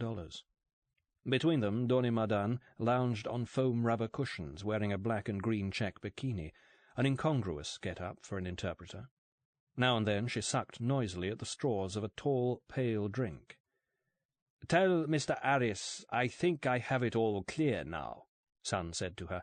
"Thank him for his services, and offer him another drink or whatever refreshment he may desire. Then I have some questions. First, how was he able to find me?" While this was being translated, Sun kept his pewter-coloured eyes fixed on Aris's sallow, pitted face, then watched the mouth show its plentiful gold fillings as it answered. This man had behaved well, no better than any politically conscious Chinese would, but surprisingly well for a Westerner and a non-Britisher. Doni leaned forward to pour more brandy into the glass that was being shakily held out to her. Now she heaved her body back onto the cushions, adjusting a shoulder strap and revealing light wisps of uncut fine hair in the armpit. She enunciated carefully in her dry voice. "He said he thinks it's necessary to warn you, and he had received half only of his money before." "That's why he made his way here, not how he knew where to come. Again." The Colonel, sitting just as before, waited with his invariable and unnerving patience. "He said they all were showed a map in case that a man was killed." "Remarkable forethought and pessimism, fully justified as it's turned out. Well, I think I have enough for the moment." Aris gulped brandy and said something on his own account. He appeared uneasy. Perhaps he was discomforted by the bland politeness with which his story of abject and spectacular failure had been received. Fear, much more than conscientiousness or the thought of his money, was what had made him walk out of that hospital when his whole being had whimpered for rest. There were tales going round Piraeus, but he did not dare mention such matters. He talked on, gesturing painfully. After listening in grave silence to Doni's rendering, Sun turned thoughtful. "How these people worship words! They have no concept of the relation of words to action. If I had to take a serious view of this fellow's actions, he could not be saved by words in any language. How can he not know such a simple thing? He is divorced from reality." Doni waited for this part to be over. A sleepy languor possessed her, compounded of sun, sea air, the hot scents of thyme and fennel from the hillside, the effects of bed, and the anticipation of lunch and more bed. She felt dimly, complacently, that nobody was ever going to take a serious view of her actions. Pretending to be rubbing oil into her skin to aid her tan, she stroked her thighs slowly. The Colonel went on in a brisker tone. "Tell Mr. Harris I quite understand the difficulties that had to be faced. Assure him that the escape of the man Bond is not serious. It will be turned to account in the interests of peace. And tell Mr. Harris, too, that his money will be paid in full, plus a bonus of $50 American for devotion to duty. He may receive medical attention now. Take him to Dr. Lohman, and get Evgeny to cook him something. Then you or your colleague may comfort him if he so wishes, but remember that he's in a weak physical state, so be sure not to comfort him too energetically." With a smile that cut off abruptly when she woke up to who she was smiling at, Donny pushed herself onto her knees, turned away, and began talking earnestly to Arius. Son got up from his stool, unfolding himself vertically like a puppet on a string. Still keeping in the shadow, he moved to the corner of the stone balustrade at the outer edge of the terrace. There, perfectly impassive, he waited, his half-shut eyes flickering over the wild and glaring but motionless scene before him. They took in nothing. The rattling chirrup of the cicadas beat at his ears without penetrating them. Even if his mind had been unpreoccupied, he would still have had no attention to spare for this irrelevant alien landscape. What was important was action, not its setting. History was a matter of deeds and their doers. If people had to ask where a thing happened, it was a scientific certainty that the thing itself was not unique. And within a short time, a good deal less than 48 hours, he, Sun Liang Tan, was going to have accomplished something unique. When the conversation behind him had ended, and the two had gone back into the house, the Colonel's face changed, though his body remained immobile. A dim, slow fire seemed to be kindled behind the grey layers of the pupils, and the liver-coloured lips stretched and parted. There was a rhythmical hissing like the sound of a distant air-pump. Sun was laughing. He recollected himself, hurried indoors, and bounded actively up the stairs. In excellent spirits he shot the bolts on the door at the end of the corridor and entered. "Good morning, my dear Admiral, or rather," Sun consulted the black dial of the Longines at his wrist. "Since I know you sailors are meticulous about times of day, good afternoon. How are you? I hope you have everything you want." M had been looking out of the tiny window. It gave him a view of a thin sliver of sea, and once or twice a day the blessed, almost unbelievable sight of a yacht or fishing boat, a reminder and a reassurance, for the dozen seconds it was visible, that the world still went on and was still sane. He could not manage more than a few minutes on end at the window, because standing tired him, and the one chair the tiny airless room contained, its other furniture consisted of a single bed, was too low to let him see over the sill. Two things in particular tormented him: the fear that a vessel might be going by unseen while he was resting in the chair, and the knowledge that he was beginning to look forward to Sun's visits as some sort of relief from total vacancy. He was in a position to understand the first stages of that sickening and mysterious intimacy that gradually comes to unite prisoner and interrogator. He turned and faced Sun now, pale and hollow-eyed, the skin drawn tight over his cheek and jawbones.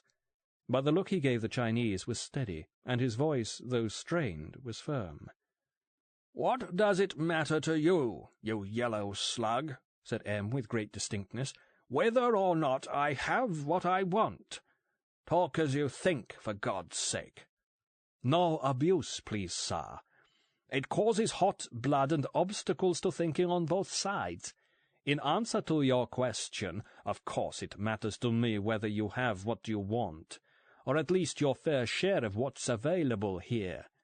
Your strength must be kept up for your part in the experiences which lie ahead of us, which I venture to assure you will be far in advance of anything we've so far undertaken together.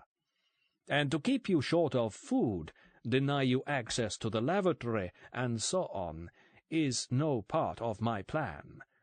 I will not have you subjected to any petty privations during your last days." M's gaze did not alter. "That's decent of you. But I didn't come up here only to inquire after your health, important as that is to me. I also bring you news of your subordinate and fellow terrorist James Bond." The effort of self-control needed to avoid betraying any sign of hope, of anything more than mild interest, almost made M stagger. He put out a hand, not too fast, and gripped the edge of the window-sill. "Oh, yes?" he said politely. "Between ourselves, I don't mind admitting that Bond has been conducting himself with some skill and energy. He has done considerable damage in the Athens sector of this operation. However, that phase was not my responsibility and is now concluded. Bond is here in the vicinity." No reaction from M. "Our habit of working in separate units, each answerable to the top, has had the curious result that while Athens was seeking to neutralize Bond at any cost, I have been preparing to receive him undamaged. It will turn out my way. I'm sure we can both trust the resourceful 007 to find his way to this house. When he does so sometime tomorrow, perhaps, if not today, he'll be taken prisoner. In himself he's formidable enough, I grant, but he has no allies of any substance. Merely a local whore who has done some messenger work for the Russians, and a Greek fascist cutthroat from the dockside taverns, whereas very shortly I shall have 5 experienced men here to deal with him. The outcome is not in doubt." "To adopt your own hideous jargon, it would be unwise of you to set too much store by your superiority in numbers." M managed to grin. "Bond has successfully taken on far worse odds in the past, organized by much more dangerous intelligences than a sadistic Chinese infant living in a world of fantasy. Say your prayers, son, or burn a joss stick, or whatever you do." The Colonel showed his inward-pointing teeth. "Burning is a topic you should have the tact to avoid, Admiral. How is the skin on your chest?" M went on looking at him. "Later, we might see what we can do with your back. There we have the added factor that the recipient is unaware of where and when each successive stimulus will be applied. The uncertainty can have interesting consequences. But it's vulgar to exchange threats. I'll leave you to your lunch.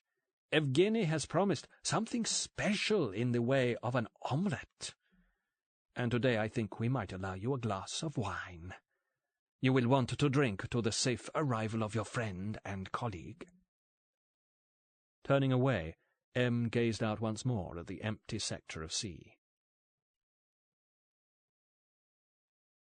Chapter 14. The Butcher of Kabutsona. "The General was very worried by what I had to tell him," said Ariadne. "He wants you to go see him and have a talk. I think he proposes to join forces with you. He said he needs your help. After the interview, of course, you're free to go if you want to." Bond examined the tip of his cigarette. "What guarantee have I that he'll let me go once he's got me there?" "Oh, you have his word for that. The word of a Colonel General in the KGB. There was silence in the saloon of the Altair. Then Bond and Litzas exploded into laughter. "Did I do it well?" asked Ariadne eagerly. "Did I have you fooled any of the time?" Bond put his arms around her and kissed her cheek. "No," he said, "I'm afraid not. You'll never make a proper spy, you're too honest. We could tell you were hating every word you said and despising the whole thing for being so unbelievable. A very poor performance all round." "That chap seems to be raving mad." Litzas was pouring ouzo for the 3 of them. "What was he thinking? You told him the whole story, I suppose?" "Everything. He didn't believe me. Oh, he believed the part about Mr. Gordienko, because even a moron like myself wouldn't tell a lie he could check out. But the rest was that James was smooth-talking me to help him fight some gangsters so that he could try to blow up this conference. He wouldn't succeed, of course, because the General's precautions are so marvelous, but the man Bond is a dangerous criminal," she mimicked Arensky's accent scornfully, "and might be a nuisance. I had to pretend to go along with him, or I would not have gotten away myself." "In other words," said Bond, "he went on as if he'd decided not to believe you as soon as he set eyes on you." Ariadne nodded vigorously. "Right. I was exactly the person he couldn't believe. I'm Greek, so I'm backward and stupid and a peasant. Then I'm a woman." "Oh, he's—" Litzas gestured. One of the boys, is he? Yes. You should have seen the look he gave Yanni. You ask him. Well, also, I'm middle class, so I'm a sentimental idiot who can't understand politics. And finally, I'm GRU and Arensky's KGB. Yes, that would certainly make you enemies, said Litzas dryly. It must. Bond grinned. The GRU is the intelligence agency of the Red Army, Nico. They go in for regular spying, too. That brings them up against the other lot, the KGB. They're the secret police and much larger and more powerful. There's quite a bit of rivalry there. Rivalry? Said Ariadne with a snort. Jealousy and hate. A private Cold War. You remember Oleg Penkovsky, the GRU colonel who spied for the West with that English businessman, Greville Wynne, and committed suicide in prison in 1965? Yes, she went on as Bond looked up quickly. The official story is that he was shot in 63, but really they were keeping him in the hope of using him in a conspiracy against the Americans. Then by poisoning himself he escaped them after all. Anyway, everybody in the capitalist countries wondered why he became a spy. It wasn't the money, you see. All of us in the GRU know that Penkovsky was having revenge on the KGB, getting back at them the only way he could for what they'd done to him and his friends, and— Ariadne checked herself. Bond gave her a sardonic glance and chain-lit another cigarette. "Well, no help from the General," he said. "In fact, we must keep out of his way. We've learnt that much." "More. A survivor from the cruiser is in the hospital here. Arensky's going to check on him." Bond and Litzas exchanged a glance. So he was picked up after all, James. Interesting. "That's about as much as you can say. We haven't the resources to watch him and find out who goes to see him, and I can't believe he's any threat to us. Von Richter is our lead. Where do we start looking?" "The harbour. Always the harbour. We can be safe there for a short time, and we must get some food, real food, hot food, meat, not these meals of a shepherd. And I'd like to refuel. The range of this tub is only a couple of 100 miles. Off we go, then." Litzas drained his glass and disappeared in the direction of the engine room. Bond glanced at Ariadne. The girl's light brown eyes were veiled, and the firm Grecian mouth drooped at the corners. He put his hand gently on the back of her neck. "What is it, Ariadne?" "Oh, darling, I'm so depressed. A big operation like this, and they put that man in charge of security. A fat little fairy, a monster of complacency. At least they were competent before. What's happened?" "I could read you a lecture about bureaucracy and how promoting people for political reasons means not getting the best people, but I'll spare you that. Forget it. Rely on Nico and me, and yourself. We'll do what Arensky couldn't." Ariadne nestled against him. Bond grinned to himself. Not the least oddity of this adventure was finding himself promising a Soviet agent that Soviet interests would be safeguarded. If ever M heard about that, he would— The engine caught, and Bond's mind shut down. The main harbour of Rakonisi, though comparatively small, is one of the best in the southern Aegean, safe and comfortable in any weather except a southerly gale, which is uncommon in these waters. Most volcanic islands rise too steeply out of the sea to afford decent anchorages. The Bay of Santorin, for instance, is over 1,000 feet deep, and you must tie up to the shore or to a communal buoy, but a primeval disturbance of the seabed has tilted part of Rakonisi northward, reducing the angle of its cliffs and providing a shallow strip up to 80 yards or so from the shore. This area is bounded by two short moles, the western one visibly dating back to Venetian times. Here, after refuelling, the Altair moored. Bond stood on the mole in the brilliant sunshine, waiting for the others to join him and looking about. There was plenty to see. The basin to his right was full of small craft, yachts, fishing boats, transport vessels — most of Rakonisi's needs have to be supplied by water — and a fleet of the little 20 and 30-footers necessary to an island where roads are few and bad, and many inhabited places are virtually inaccessible except from the sea. Ahead, a row of small buildings lined the waterfront. At the near end were whitewashed cottages with blue or tan shutters and doors. Then a grocery, a ship's supplier, harbour offices, a taverna with a faded green awning. No neon, no cars, no souvenir shops. Not yet. Litzas and Ariadne came ashore, and the three moved off towards the bustle of the little port. From behind it, the faltering zigzag of a dirt road led to the dazzling white scatter of the town, built on and around 6 minor crests at 400 or 500 feet. And everywhere, Apart from the slopes of an isolated limestone peak standing against the sky, older even than the volcano itself, ran the fantastic horizontal bands of igneous rock, black lava, porous white and yellow tufa, harder, more violently coloured strata of crimson, royal purple, seaweed green. Vrakonisi is an unforgettable sight, but strange, even disturbing rather than beautiful, in some way out of key with human habitation. The legend Bond had heard from Ariadne came irrepressibly to his mind. It struck him now as in one sense truer than any geological chronicle could be, in that it expressed the almost supernatural awe which any serious attempt to visualize so gigantic an upheaval must inspire. They had a late lunch of fish soup, made with plenty of lemon juice, and half a dozen each of the admirable little quail-sized birds that fall to the gun all over Greece at this time of the year, accompanied by a sensible modicum of retsina. Litsas refused coffee and took himself off, explaining he must visit the harbour-master's office, not merely to stay within the law by presenting Altair's papers there, but to keep his ears open and drop a few carefully framed questions in that centre of island gossip. He was back within the hour. The brown eyes were snapping and the mouth compressed in a kind of mirthless downward smile. One glance at him showed that he had news. With a flourish he sat down, called for coffee now, and leant forward over interlaced fingers. 2 points, he said in a lowered voice. I believe I have traced von Richter. A mysterious Dutchman who's calling himself Vanderveld and says he's studying rocks has taken a cottage near the eastern tip of the island. He has with him another man, a young one, also supposed to study rocks. It wasn't difficult to find this out. Von Richter hasn't tried very much to hide himself. He dined at this taverna last evening. Of course, he didn't think he could be recognized. I think he was never within 100 miles of here during the occupation. We've had good luck. Bond frowned. Nico, forgive me, but how do we know we have the right man? A description can't really— My dear chap, I have some sense. Von Richter has a special mark. He has got a blast from a gun in the face. The gases from the muzzle have given him a bad burn on the left side of the head. That ear was damaged, and the skin near it, and he lost some hair for always. Our friend the Dutchman who likes rocks has the same thing. Enough? I'm prepared to go along with it, yes. Although he spoke coolly, Bond felt a surge of excitement.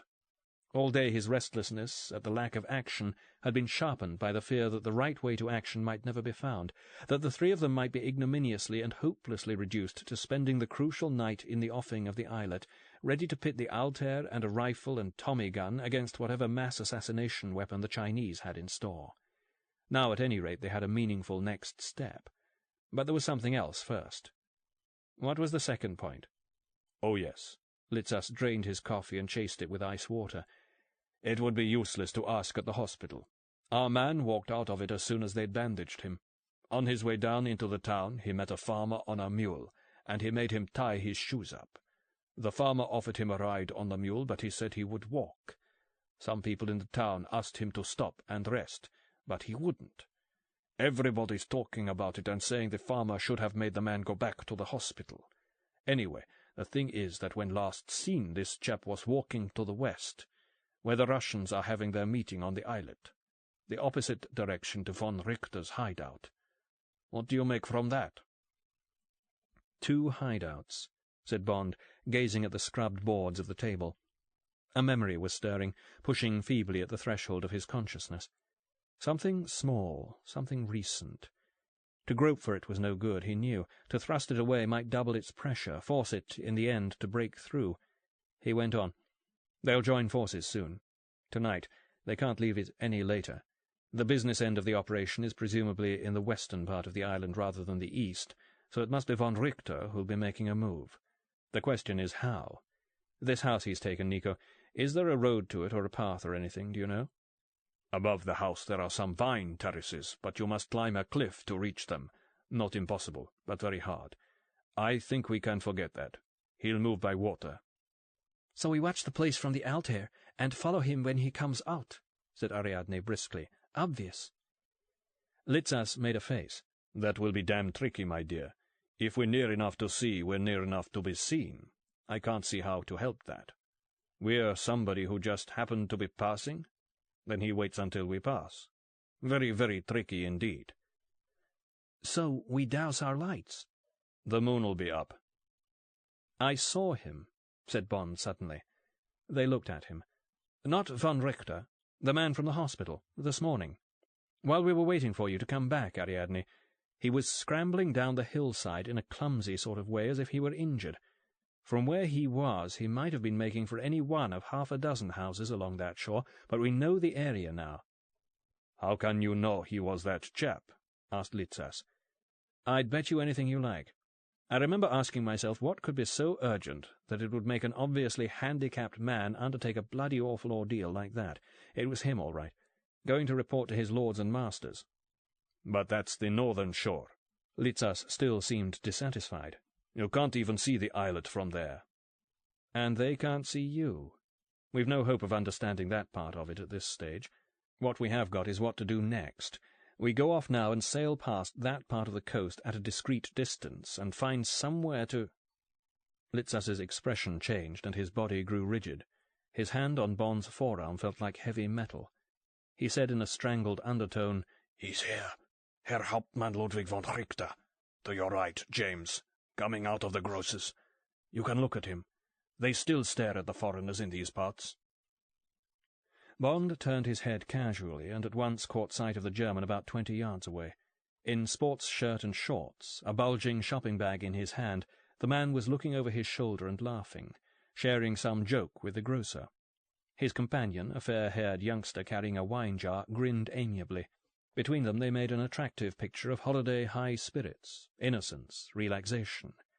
Then von Richter faced his front, and Bond saw the livid patch of skin round the ear and the dark, hairless region above it. Chatting light-heartedly, the pair turned away and moved off along the quay. "Going home," said Litzas. "I'll just stroll along and have a look at their boat. Might help us later."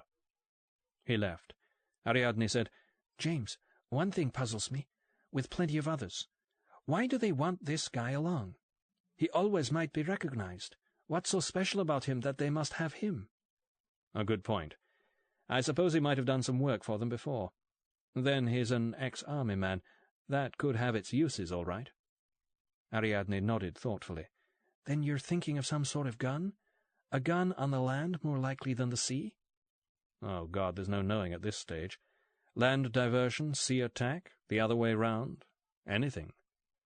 Another thoughtful nod, but one that suggested a private train of reasoning being pursued. There are millions of ex-army men. This one's an atrocity expert. That's what's so special about him. But why must they have one? And that gun still bothers me. How could you get anything big enough up that slope? And how was it brought here? Perhaps there's a sort of gun that— "Atomics," said Bond grimly. "Close support type. That would be portable enough. At the moment I can't think of any feasible alternative." The thought silenced them both until Litzas returned. "A biggish dinghy thing with an outboard motor," he reported. "They're casting off now. We'll give 'em 5 minutes." "There's a matter we can settle in those 5 minutes," said Bond. "Yanni." "What about him?" "Well, we've got to pay him off now, haven't we? We shan't get another chance." Litzas considered. "I know we said we'd do that, but must we? The way things have turned out? He's good with the knife, and he's jolly useful on board. He can stay out of the really bad part." "Look, Nico." Bond faced the other man squarely. "Yanni is going. Right away. The kid's got a family, I suppose. Parents? Well, how's anybody going to face them if Yanni's damaged or killed? And there are other ways of being damaged than just physically. Enough has happened to Yanni already on this trip." "I didn't think of that," said Litzas, looking crestfallen and self-reproachful now. "Of course, you're right. There's a chap I know just along there who will go to Piraeus late this evening. I'll fix it up with him." 10 minutes later, after a brief exchange of handshakes, Yanni had been dropped, and the Altair was standing out from the port. In one of those mental film clips that the memory sometimes records at such moments, Bond registered everything around him in all its hard-edged clarity. Astern were the gay variegated tints of the harbour, sails, awnings, flags of a dozen nations, and freshly painted hulls showing among a dense thicket of masts. And above all this the natural colours of Racconisi itself, no less diverse, but grim and ancient, giant washes and scribblings on a raw pile of rock with a lifespan measured in millions of years. To Bond's right, Litzas was at the wheel, dark eyes narrowed, brown hands easing the bows round to starboard. To the left, Ariadne stood poised like a statue, clothed marble, fine tendrils of tawny hair blowing forward above her ears in the evening breeze. And ahead, the sun going down like a fat incandescent orange, and a hint of lead entering the steely brightness of the enormous sea. Chapter 15. Walk, Mr. Bond. Bond sat on the moonlit hillside 200 feet above water level and longed for a cigarette. He had found a lump of granite the size of a golf hut, which gave him shadow and something to lean his back against. It was not a perfect observation post, but it was the best that could have been hoped for after a hurried visual reconnaissance from the deck of the Altair just before the daylight went. Stationed at a roughly central point above and behind the 5 scattered houses marked down earlier as possible headquarters of the enemy, he had a direct view of 2, could see a third by moving 50 yards to his left, and had a clear enough grasp of the positions of the 4th and 5th to make it impossible for von Richter's boat, even if it approached unlit, to put people ashore without giving away their destination. For the moment all seemed in order. While sailing past, they had spotted a tiny beach no bigger than a billiard table, and what was evidently a climbable outlet to the steep slopes above. Down there, after a lot of grumbling, Litzas had agreed to remain and watch developments from a lower angle, the dinghy hauled up behind a tongue of rock that would, by night at any rate, mask it from seaward observation. The Altair, with an even more rebellious Ariadne on board, was 1.5 miles away on the southern coast, tied up to the quay of a fishing village among a dozen other boats of similar build, the best camouflage available. Though most of the time the silence was immense, it was not altogether unbroken. Until an hour before, a wireless or gramophone in the nearest house had been playing snatches of bouzouki music, that curious amalgam of conventional Western harmonies and Slav, Turkish, and Arab rhythms and turns of phrase, a style in which the best singers, with their broken, complaining intonation, can blend together harshness, sexual excitement, and desolate sorrow. Now the exotic melodies had faded, and the house they came from was in darkness. But its neighbour was still lit up, and an occasional snatch of talk or laughter drifted up to Bond on the warm air. Once or twice he had heard the wavering, chilly call of an owl from the crags above him, and immeasurably far off in the direction of the town, the clink of a goat bell. Otherwise, nothing. Bond peered at the luminous dial of the Rolex Oyster chronometer on his wrist. 3:10. He had no doubt that his basic reasoning was correct, and that von Richter would come. When he would come was another question. First light was favourable, but arrival at some other time could not be ruled out, even possibly well on into the following morning, with everything out in the open, von Richter and his companion welcomed as house guests. That would almost certainly put paid to any reasonable hopes of effective countermeasures. Typically, Bond did not allow himself to pursue this train of thought, but he was coldly aware that this operation was becoming more and more of a slippery slope, on which not merely a false step, but miscalculation of any detail of the layout could be fatal. Then he heard the boat. It was approaching from the west, coming round the corner where the islet was. In a couple of minutes it puttered into view, carrying navigation lights and a rather dim white one forward. When it had completed its rounding movement, it ran parallel with the shore for perhaps 1/4 mile, then turned in and began to make straight towards the farther of the 2 houses Bond could see from his post, the one whose lights were still burning. No fuss, no elaborate concealment, no double-bluff blaze of publicity either. Bond nodded to himself and got to his feet. He must get down for a closer look. Losing lateral distance, but gaining time, he began by moving back down the way he had come, a zigzagging trough at about 10 degrees from the vertical between 2 banks of granite slabs. Next, an all-fours scramble across a larger, smoother expanse, canted like the deck of a foundering stone ship, a drop of 8 feet onto bare soil, a piece of straightforward rock climbing down a cliff face, pocked and knobbed with erosion, the last and most exposed stretch protected from upward view by a bulging overhang. This first leg of the descent had taken care of about half the height he needed to lose, but had brought him 100 yards or so too far to the east. Here was a handy left turn, a natural terrace running parallel to the shoreline for almost the length of a football pitch, the first half of it at least in the visual lee of the overhang, and level going. Underfoot was rich, springy turf, like the green of a well-kept English golf course. When had he been at Sunningdale? Tuesday afternoon. And this was Friday night, or rather the small hours of Saturday. A fairly strenuous 3 days. At the point where the ground began to fall away to his right, Bond dropped to his knees and looked down. The boat was coming in at reduced speed. Part of an anchorage was in view, but the house itself was still hidden. Further lateral and downward movement needed. He hurried to the end of the terrace-like formation, bending low to use the dark background of a straggle of stunted thorn bushes. Now, in bright moonlight, a wide bare slope of whitish rock littered with loose stones, the mouth of a narrow gully downhill at its far side. There was no time for a detour. Bond walked slowly and deliberately across the exposed slope, his eyes on the ground. He would be seen only by somebody who happened to be looking in his direction. If he dislodged a stone, he would make his presence obvious to anyone with ears. The boat's engine had been cut, and he could hear voices. He listened with held breath for the sudden urgency in their tones which would show he had been spotted. They murmured levelly on. He reached the gully.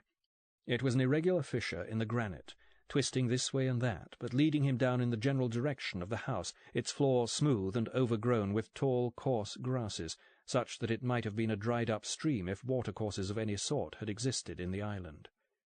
Twice he had to push his way into and through the clinging, ripping embrace of bushes that filled his path from wall to wall. Then a swing to the left, a bad moment when those walls leaned towards each other, and he had to crawl for 5 yards or more. A rapid drop, eased by a sort of straggling banister on the seaward side. Another corner, and he was there, very much there, dangerously near. Cover first. He glided into the protective shadow of a slab shaped like the gable end of a farmhouse that lay across the lip of the gully, as if it had fallen there yesterday, though it must have reached its present position before Vraconisi was on any map. The nearest angle of the house was less than 30 yards away, its flat roof on a level with where he crouched. That could wait. A little farther off, at about 90 degrees, von Richter was just stepping onto a miniature stone quay. Bond caught the shiny, hairless patch of skin above the left ear. A short, heavy man with a round head, who had been making fast at the bow of the boat, now moved amidships, and, with the help of von Richter's blonde assistant, heaved ashore what looked like a large sports bag. Bond craned forward.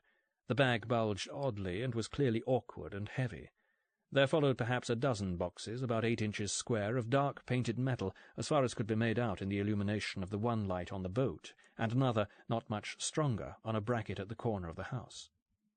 The boxes, too, seemed heavy for their size. Then, incongruously, came 2 smart, tartan-panelled, plastic-covered suitcases. So far, the unloading had proceeded more or less in silence. Now a voice spoke. The speaker was somewhere at the front of the house and out of view. His voice was pitched at a conversational level, in key with the casual, non-furtive atmosphere of the whole landing procedure. The man addressed von Richter by name, and welcomed him to the house in the most ordinary terms. Unexpectedly he spoke in English, but much more striking were his odd pronunciation, as if instead of learning the language he had had it fed into him mechanically, and through a thin veneer of pleasantness, the unmistakable ring of authority in his tone. Bond knew that he had heard the enemy leader speaking. He waited as patiently as he could for a sight of the man. For the moment, evidently, he was to be denied this. Von Richter, calling a greeting in return, moved across to the front of the house, extending his right hand just as he went out of sight. There was more talk, indistinguishable, a laugh or two, and the voices faded as if the speakers had gone indoors. The light on the boat was doused. The stocky man and the fair-haired lad picked up the sports bag between them, carried it past Bond's hiding-place, and in at a side door. They returned, and made a series of journeys with the boxes, then the suitcases. The door shut with an air of finality. The light at the angle of the house went out. Silence fell, except for a mutter of talk and the occasional faint slap of water under the hull of the moored boat. Bond stretched himself full length in the darkness, and prepared to wait out the chance of something left on board being remembered and returned for. To assume that he had just had a view of the assassination weapon and its ammunition seemed irresistible. Part of that weapon, at least. The mounting must be elsewhere, brought here separately. Even so, surely the bloody thing was far too small. Nothing that size, with its inevitably puny muzzle velocity, could do more than bounce a shell off the walls of the house on the islet, stoutly built of local stone. The dismal thought suggested itself that his first guess had been right, that this was to be the centre for a diversion, and that the real attack was to come by sea, launched from somewhere there would be no chance of finding. Then he thrust this away. The leaders were here. It was here that mattered. He hung on for another 20 minutes. No change. He moved. This book is continued on Disc 5. Colonel Sun by Kingsley Amis continued. Disc 5. To assume that he had just had a view of the assassination weapon and its ammunition seemed irresistible. Part of that weapon, at least. The mounting must be elsewhere, brought here separately. Even so, surely the bloody thing was far too small. Nothing that size, with its inevitably puny muzzle velocity, could do more than bounce a shell off the walls of the house on the islet, stoutly built of local stone. The dismal thought suggested itself that his first guess had been right, that this was to be the centre for a diversion, and that the real attack was to come by sea, launched from somewhere there would be no chance of finding. Then he thrust this away. The leaders were here. It was here that mattered. He hung on for another 20 minutes. No change. He moved. It took him something over an hour to make a slow, careful circuit of the house and the possible approaches. At the end of that time he had satisfied himself that there were no tripwires or similar alarm systems, that no sort of access from the sea was both physically practicable and free of a strong risk of immediate detection, and that in addition to the gully he had used tonight, a good alternative route led directly down the hillside to within 10 seconds' dash of a terrace at the back of the house. The terrace was a difficult but possible climb for one man, no problem for two. Back in his shelter under the horizontal slab, Bond weighed chances and times. At the moment, with the moon down, the darkness was entire, relieved only by starlight, but the first signs of dawn could be expected within 15 minutes. He must be off soon. But a glimpse of the internal layout of the house would be invaluable. He walked briskly down the final slope and across rough stone flags to the side door of the house. Without hesitation he lifted it against its hinges by the shank of the knob and turned slowly, producing a single, almost inaudible squeal of metal. Then, still lifting, alert for the first beginnings of a creak, he pushed. The door yielded, a millimetre at a time now. In 5 minutes or so he had an aperture a foot wide. He took in the staircase in profile ahead of him, the beginning of steps on the left that must lead to the rear terrace, a dimly lit corridor with rooms opening off it. At once, as if activated by his glance, the door of one of these rooms opened, and somebody started to come out. What saved Bond for the moment was that whoever was emerging paused at the threshold as if to exchange a word with another person inside the room. Bond shut the side door in an agonized conflict of care and speed, turned and ran. Before he was halfway up the slope, the external light flicked on.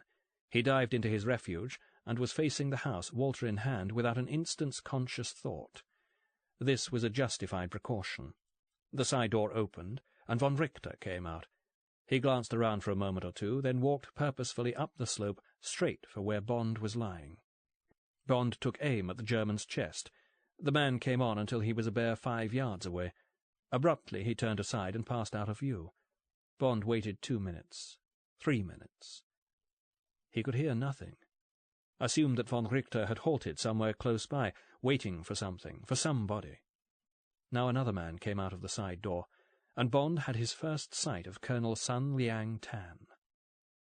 He stared hard at the tall, spare figure as it approached, the shoulders and hips loosely jointed, rolling easily, the yellow face set in a faint smile, presumably in the direction of von Richter, but not altering its basic impassivity. Movements and expression gave an air of vast, careless power. This was a man who would do anything. Bond was considerably impressed, but he grinned savagely to himself at this confirmation of another guess. All the way from China, by God. The man followed the direction von Richter had taken. 10 to 15 yards away and slightly above Bond's position, the two began to talk. "Is this place suitable for your purposes?" asked the first voice in English, the same English as Bond had heard earlier from the front of the house. "Yes, Colonel, I'm sure it will do admirably." An unexpected light drawl, accented but agreeable. "Not on the rock, of course. I may have to water the soil a little, but I can experiment with that later. So, quite satisfactory. Perhaps we could have the light off now?" "Certainly." The Chinese raised his voice. "Evgeny, the light, please." Evgeny, a Russian. That would be the stocky man. "Now we shall see exact operating conditions," the curious tones went on. "I think you'll find we've timed it correctly." The light went out. "We shall have to wait a little while to recover our full vision," said von Richter. "But it looks to me already all right." All right indeed. Bond bit his lip. 10 seconds was enough to show him that dawn was already on the way. The first tinges of colour were beginning to steal into his surroundings, the rocks, the vegetation, the side of the house. How long were these two going to continue their parley? Infuriatingly, neither spoke for several minutes. Then the German said, "There, you see him?" "Ah, yes. Excellent." "We're using a simple color code, which we brought to something near perfection this last month. As I told you, we had every facility, enjoyable work, and the necessary research." Von Richter put a special emphasis on this word. Bond imagined an accompanying grimace or gesture. "Was fascinating." "And conclusive, I hope." Yes, it'll look right and be right, ballistically and medically. You can be positive on that point." The Chinese muttered something polite, and silence fell again. Bond was sweating. He had just made up his mind to shoot both men in the back as they returned to the house, and count on surprise to deal with Evgeny and the blonde boy and whoever else was about.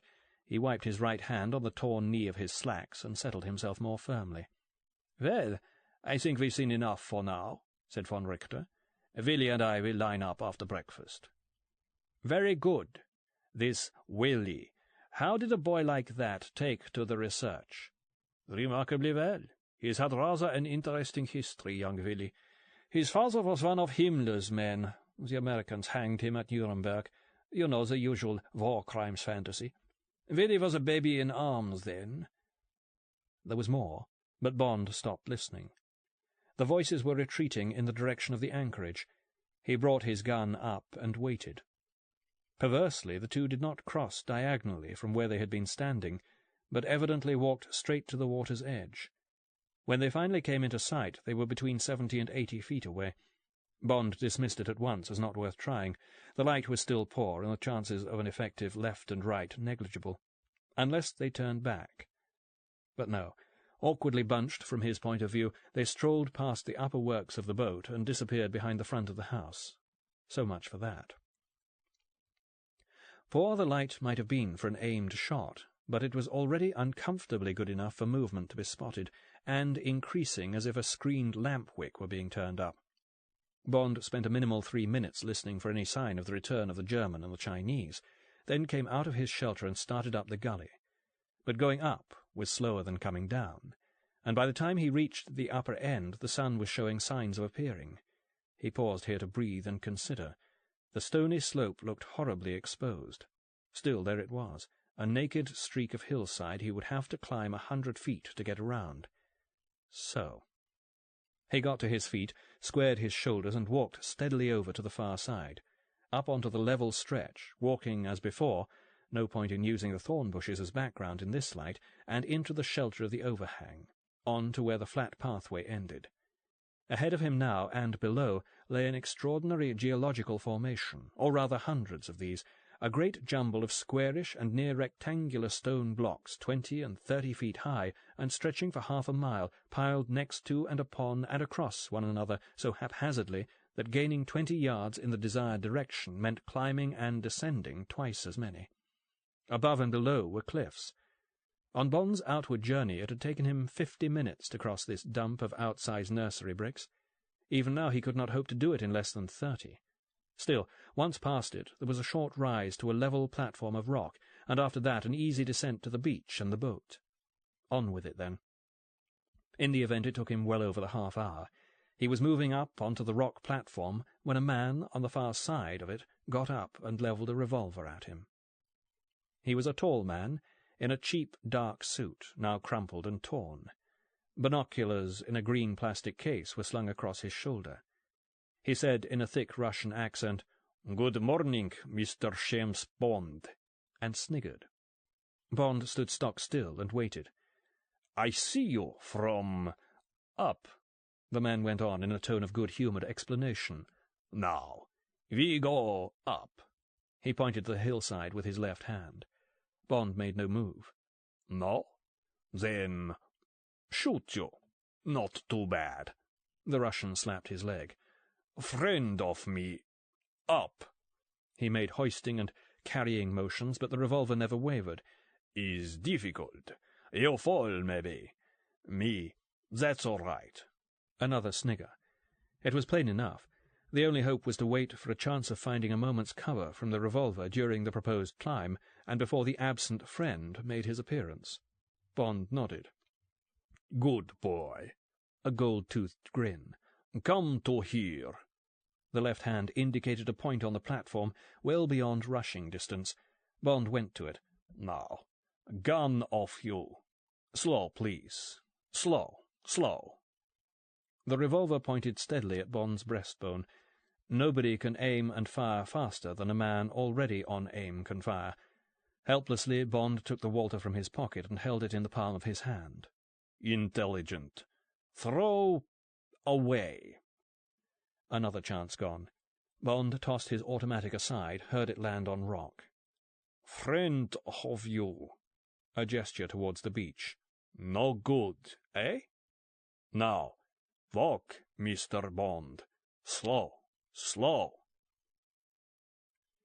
Bond was on the point of obeying when the other lurched abruptly, as if slapped hard on the back, and the unmistakable bang of a medium-caliber cartridge came apparently from beneath their feet, immediately followed by the sound, thin but clear, of a rifle bolt being pulled back and returned.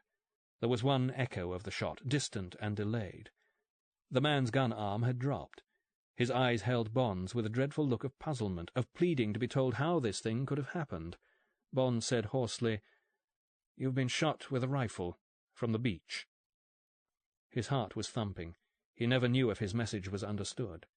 The Russian had half turned to look behind him when a second shot flung him off balance. He went down the slope in a sort of slack-limbed dive and finished with his face in a heap of small stones. There was a patch of blood on one shoulder blade and another above the hip. After scooping up the Walter, Bond made it to the beach in 2 minutes. Litzas had the dinghy already in the water, pushed off at once, and grabbed the oars. "Good shooting, Nico," said Bond at length. "Not bad, eh? Uphill, too, but fighting in Greece makes you used to that. Anyhow, not more than 200 yards. I dropped a Jerry staff sergeant once at 600 with that little beauty." He gave the Lee Enfield, now lying across Bond's lap, an affectionate nod. "These fellows today forget all about the rifle. If they see nothing for 50 feet all round, they think they're safe, eh? I bet our friend up there had a very big shock when I hit him." "He did," said Bond in a hard voice, remembering the look on the man's face. "I was watching jolly carefully, but I had no idea he was there until he popped up at you. Didn't give me much time." "He saw you all right. He said as much." "Oh, really? Then he had no excuse at all to show himself to me like that and to stay exposed while he waved his gun at you. Who was he, anyhow?" "One of Arinsky's men. He saw me while he was patrolling the hillside and came down to cut me off." "I'm afraid we make the brave general very angry. Let's hope he doesn't try to interfere with our plans for tonight." Chapter 16. The Temporary Captain. At noon that day, the Altair was 5 miles due south of the port of Vrakonisi, running northwestwards. Visibility was excellent, promising fair weather to come, but the sea had again got up a little since the early morning, and the cake, moving diagonally across the direction of the waves, lurched clumsily from time to time. More clumsily, in fact, than an experienced hand at the wheel would have permitted. George Ionides was relatively inexperienced with boats of this sort, though he was an expert handler of his own little coastal runabout, the 24-foot Cynthia. He hoped the weather would not get any worse before it got better, not for his own sake. His next few hours' sailing would be mostly in the protection of one island or another, but for the sake of the Cynthia, and to a lesser extent of the people now on board her. What did they want with her, and where were they making for? First things first. With a satisfied grin, George brought the head of the Altair round just far enough to take an extra steep sea squarely under the bow, and so forestall any tendency to roll. He was learning fast. He always had. It was a matter of instinct, of being a natural sailor. His grandfather had often said. But forget that. Those people. They were up to something illegal, no doubt of it. The two Greeks, the man and the girl, had been smooth and plausible enough, but the other man, the hard-faced Englishman, was undoubtedly a desperate type. George Ionides had seen that immediately. It had been no surprise to him at all when, an hour previously, the men had taken aboard the Cynthia 2 objects wrapped in sacking that were clearly guns of some sort. George had politely turned his back, of course, and pretended to study the weather. It was not for nothing that he was a native of Cephalonia in the Ionian Islands. That was the Cephalonian way of handling things. Use your head, use your eyes, keep your mouth shut. So, except to agree to everything proposed to him, George had kept his mouth shut when this Athenian approached him at the harbour, and suggested that, for a consideration of 3,000 drachmas, half now, half later, he might be willing to exchange boats for 36 hours or so. He had merely nodded his head, as if such things happened every day, when the Athenian stipulated that the handover should take place not here at the anchorage, but at a rendezvous to the south, and that he should let half an hour go by before making any move to set off. He had shown no surprise, let alone resistance, when the Athenian told him very forcefully that, as soon as the transfer was complete, he must head straight on south to Ios, and stay there until the two parties rejoined contact tomorrow afternoon or evening. Cheerfully and readily he had sailed south at a good 8 knots until the Cynthia was below the horizon. Then he had simply turned and headed northwest. For George had never had any intention of going to Ios. Not today, anyway. By 6 o'clock that evening at the latest he would be moored in the port of Paros. Anything like an early start in the morning would give him a nice, comfortable southward run, with the weather behind him, down to Ios, in plenty of time to be sitting innocently drinking coffee outside one of the harbour tavernas when the Cynthia arrived. He grinned to himself, then shouted to his cousin, a boy of 14 who crewed the Cynthia for him, and at the moment was idling in the sun on the Altair's cabin-top. When he came running up, George said a few words to him, pointed briefly, and strode forward to the saloon, leaving the boy at the wheel. The sea had moderated as they came into the shelter of Vrakonisi, and there were no shoals off this corner of the island. Obeying instructions to help himself to whatever he fancied, he poured a glass of Kitro and settled down on one of the benches. He sipped luxuriously at the delicious drink, native to Naxos and obtainable only there, on Ios and on Vrakonisi, and reflected that it was perhaps a little early, but he was on holiday. The deceptively weak-tasting liquor, bland and viscous, with the bitter tang of the lemon rind in it, as well as the sugared-down sharpness of the flesh, relaxed him. Lighting a cigarette, he glanced idly out of the window. They were passing, at a distance of about 100 yards, the islet at the southwestern tip, and, on it, the grand house where a very rich foreigner was known to be staying and amusing himself with the local boyhood. These people seemed to think they could do as they liked in the islands. George made a spitting grimace. Then he noticed somebody in a dark suit, perhaps the foreigner himself, standing on the terrace of the house and apparently looking straight at him. As George watched, screwing up his eyes against the glare, the man hurried indoors, returning after a quarter of a minute with another. The new arrival examined the Altair for a longer period through binoculars, which he then passed to his companion. More examination. A third man now came bustling out and joined the first two. All three seemed very interested in the passing boat. George could not imagine why. He got up, strolled out to the rail, and gave a friendly wave. The effect, in a small way, was extraordinary. The three figures straightened abruptly, looked at one another, and then back at the Altair with exactly the demeanour of a trio of priests taken off guard by some unseemly act. George waved again.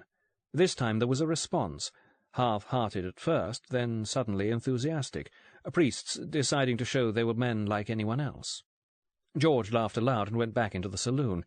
It was quite true, the old Greek saying that all foreigners were mad. But these were certainly rich enough, he decided a minute later, catching sight of a big grey-painted motorboat lolling gently at the anchorage below the house. Rich and mad. It crossed his mind uncomfortably that perhaps the cause of the recent excitement was that the Altair had been recognised as a stolen craft, or as belonging to wanted criminals. Both these possibilities had already occurred to him, but then foreigners, tourists, took no account of such matters. He dismissed the idea. As, half an hour later, he and the boy were finishing their bread and cheese, olives and beer on the afterdeck, George's thoughts returned to Paros. The point about Paros, as far as he was concerned, was that Maria lived there. He had been engaged to her for 3 years, and marriage was in sight at last, but it was no use pretending that everything was as it should be.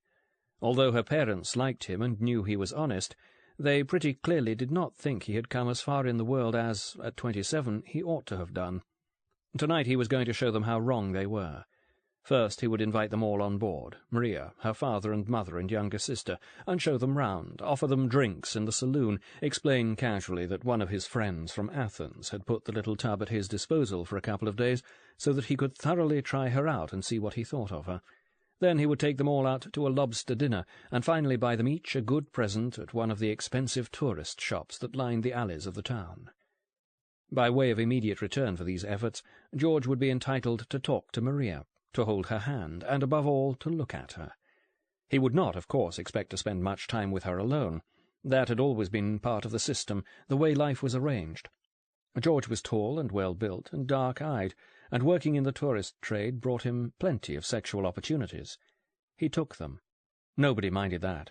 But a great many people would have minded a great deal if he had started trying to treat his affianced bride in public like a German or English office girl on holiday. He knew that some of the younger people made a mock of the system, but it suited him well enough. It had never occurred to George to wonder what Maria thought of the system.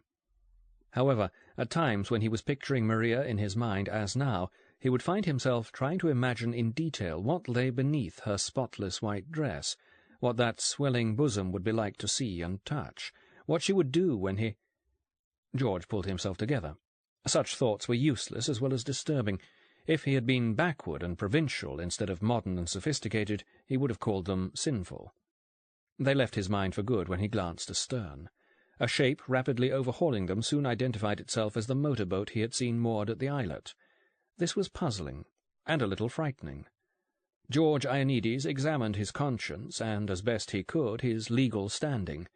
The paperwork position might be irregular, but he had done nothing against the law by temporarily swapping boats with a man whose good faith he had had no specific reason to doubt. George held to his course. The motorboat came up, matched its speed to the Altair's, and stayed parallel with it. The 3 men George had seen by the house watched him again. He waited, maintaining speed. Half a mile off, a fishing boat chugged past in the opposite direction, and, on the horizon, a streak of smoke showed where one of the big passenger steamers was making its way down to Sikanos. Presently a hail came in Greek. "What ship are you?" "Altair, Piraeus." "What ship are you?" George added with a boldness he had not consciously intended. This was ignored. "Who are you?" "George Ionides, temporary captain." "Who is with you?" "Only my cousin, this boy here." There was discussion in the motorboat. Then, "We will come aboard you." "By what right?" "That of the Royal Hellenic Coast Guard Authority." George knew of no such body, but this time he had the sense to keep his mouth shut, in the Cephalonian way. It was obvious now that he had landed himself in trouble of some magnitude, and there was no point in worsening matters by futile argument. Powerful people, such as these clearly were, whichever side of the law they might be on, were notoriously touchy. An ill-advised word might put paid to his chances of getting to Paros at all. He cut back the motor and said to his cousin, "This is a nuisance, little one, but nothing to worry about. I expect they're looking for some big criminal from Athens. They want to make sure we're not carrying him. It's what they call routine. Now, as soon as they've come aboard, you take the wheel so that I can talk to them." A little later, the 3 men completed their fruitless search of the Altair and confronted George on the afterdeck. 2 of the party were foreigners, disagreeable-looking fellows with tight mouths. The third was fat and soft and looked like the worst sort of Greek, perhaps a Salonican. One of the foreigners spoke in a language that sounded to George like a form of Bulgarian. The fat man translated. "Where is the man Bond?" "I know nobody of that name." "You are lying. He was on this ship a few hours ago." George shrugged. The fat man went on translating. "There was an Englishman on board this morning, wasn't there?" "Yes. He didn't tell me his name. We had no dealings with each other." "Where is he now?" "I have no idea. He did not confide in me." "You are lying, you lump of excrement. Where did you last see this man? And this time you speak the truth." "About 15 miles away. At sea, south of Rakonisi. He and his friends took over my boat and I theirs." "Where were they bound for?" "I have already answered that. I don't know." Before the fat man had had time to translate this, one of the foreigners shoved himself forward, caught George by the front of his shirt, and shook him to and fro. At the same time he shouted his horrible language into George's face. This was a mistake. Coming on top of the abuse, the false accusations of lying made in what was for the time being his own territory, and accompanied as they were by an odour of rotting potatoes, these ravings had the effect of making George forget that he was a Cephalonian, and reminding him that he was a Greek. For the moment it seemed to him that he could pick up these 3 tricksters one by one and drop them over the side. He brought his muscular forearm down hard on the foreigner's wrists, and gave him a push that sent him staggering against the mast. With all the dignity he could muster, George said, "Unless you produce your documents immediately, I must order you to leave my ship." This was a much more serious mistake. The words were hardly out of his mouth before, slammed in the belly and pistol-whipped behind the ear, George was grovelling half-conscious on the deck. He heard his cousin cry out in protest, then in pain. The fat man spoke. "Where is Bond?" "I don't know. I tell you if I did, I don't know." There was a pause. Somebody gave an order. More pause. George, in the act of trying to get up on his hands and knees, was flung onto his back. His ankles were grasped and held wide apart. Then there exploded at his right knee a pain such as he would never have believed possible, a pain that instantly flooded up his thigh and into the whole right-hand side of his pelvis and through his guts, a pain compared with which all other pain was a mere discomfort, an itch, a tickle. George had been struck with the heel of a shoe on the medial condyle of the femur, the boss of bone at the inside of the knee. This is the most immediately devastating assault that can be inflicted on the human frame. It triggers off vomiting in the strongest and bravest of subjects. George vomited. "Now, where is Bond?" "I don't know. He didn't tell me. I think they turned east. I didn't notice." Some discussion. "Very well. Give the name of your boat and describe it fully." George did as he was told. This was not a situation in which you kept your mouth shut. He gave a very full description of the Cynthia. He was still adding details when there was another explosion, inside his head this time, and the sun went out. Chapter 17. In the Drink. George Ioannidis had been right in his impression that Bond and his companions had moved off east after parting company with him, but his questioners would not have found it helpful to follow this up. As prearranged, no sooner had the Altair disappeared to the south than Litsas had made a U-turn and headed straight back to Vrakonisi. By 3 o'clock the Cynthia was anchored in a small bay on the southern coast of the island, and almost at its eastern tip, a full 8 miles by sea from the islet. A dozen small craft lay nearby, and there were groups of figures on the shore. The place was more a jagged hole bitten into the coastline than a bay in any full sense. In one corner a granite shelf just above the waterline, narrow but level, made landing comparatively easy. Next to this, a dozen yards of sloping shingle constituted as much of a beach as 9/10 of all island bays provide. A succession of weird rock formations ran along the other arm of the inlet, weird in their very regularity, cave mouths and arches square set enough to have formed part of a ruined Homeric palace, rectangular tower-shaped structures, tall isolated stacks like the piles of a vanished bridge, all coloured in delicate gradations between tan and olive green. The land above was less precipitous than elsewhere in Vrakonisi, with vine terraces and clumps of evergreens, myrtle, arbutus, and oleander. With a gesture of finality, Litsas let down the tattered side awning, screening the 3 of them from view as well as from the sun. "We'll be safe here," he said. "Parties come all the time to bathe, God help them, and there's a piece of a temple up on the hill. It's mostly pavement, but the island has nothing else like this, and you don't know how small it is until you get there. Anyhow, nobody will notice a small boat of this type. I'm worried about our fuel, though. We've enough left for only about 30 miles. Shall we call quickly at the port after it's dark?" "No." Bond's voice was decisive. "If, as we assumed, they do have a man at the harbour, they'll have 2 on tonight. We'd be risking blowing our cover, and tomorrow we can get all gas we want." The unspoken "if" behind this statement silenced all 3 for an instant. Then Litsas sprang up and lifted the rust-pocked lid of the cooler. "I'm going to have a beer," he grunted. "Let's finish that, too. Anybody else?" Ariadne, sitting on the deck with her knees drawn up and her gaze lowered, shook her head. Bond also declined. He had had enough of the thin, soapy local brew. Litsas leant the neck of the bottle against the cooler lid and banged the cap off with the end of his fist. He seemed to pour the beer straight down without swallowing. "Now," he said, wiping his mouth, "again the battle plan, James, if you please. We can't have it too many times." "I agree." Bond spread open on the deck the sketch plan he had roughed out on the back of a chart. "We leave here at 8 p.m. and go round by the north coast. Taking it easy, we should get to that little beach about 10. More thoughtfully than before, Ariadne shook her head. "I still say it's too early. Everybody will be awake and watching." "They'll be that all night tonight. They won't be expecting us then. We don't know what their timetable is, so we daren't leave it until late, and at 10 o'clock there'll be plenty of other boats around, so there'll be nothing special about us." "That's logical," said Ariadne in her brisk student's tone. "Go on, James." "Good. We drive the Cynthia's bows up onto the beach and moor her. Now, are you sure that's possible, Nico?" "It must be, mustn't it? We can't fool about with anchor chains then. Anyhow, leave it to me. No problem." "Then we climb the cliff. Not nearly as difficult as it sounds, but we'll need a sling for the Tommy gun. Must have both hands free." Litsas nodded. "My department. Easy." "Now here," Bond put his finger on the sketch map. "There's this shelf of rock where Nico shot the Russian. Then the troublesome part I told you about. Just troublesome, not difficult or dangerous. After that—" Bond took over 10 minutes to describe minutely the route to the enemy's house and the surrounding terrain. "We halt here," he said finally, pointing to the last bend in the rocky gully that led down to the house. "Nico and I move uphill and round until we're in position to make a run for the rear terrace. That move will be easy going comparatively. Should take us about 15 minutes to get to our assault station. As soon as we're there, we go in together. By that time, Ariadne, you'll have moved down the gully to the cover of that slab of stone I mentioned. You'll hear us make contact, all right. From then on, this is what you do.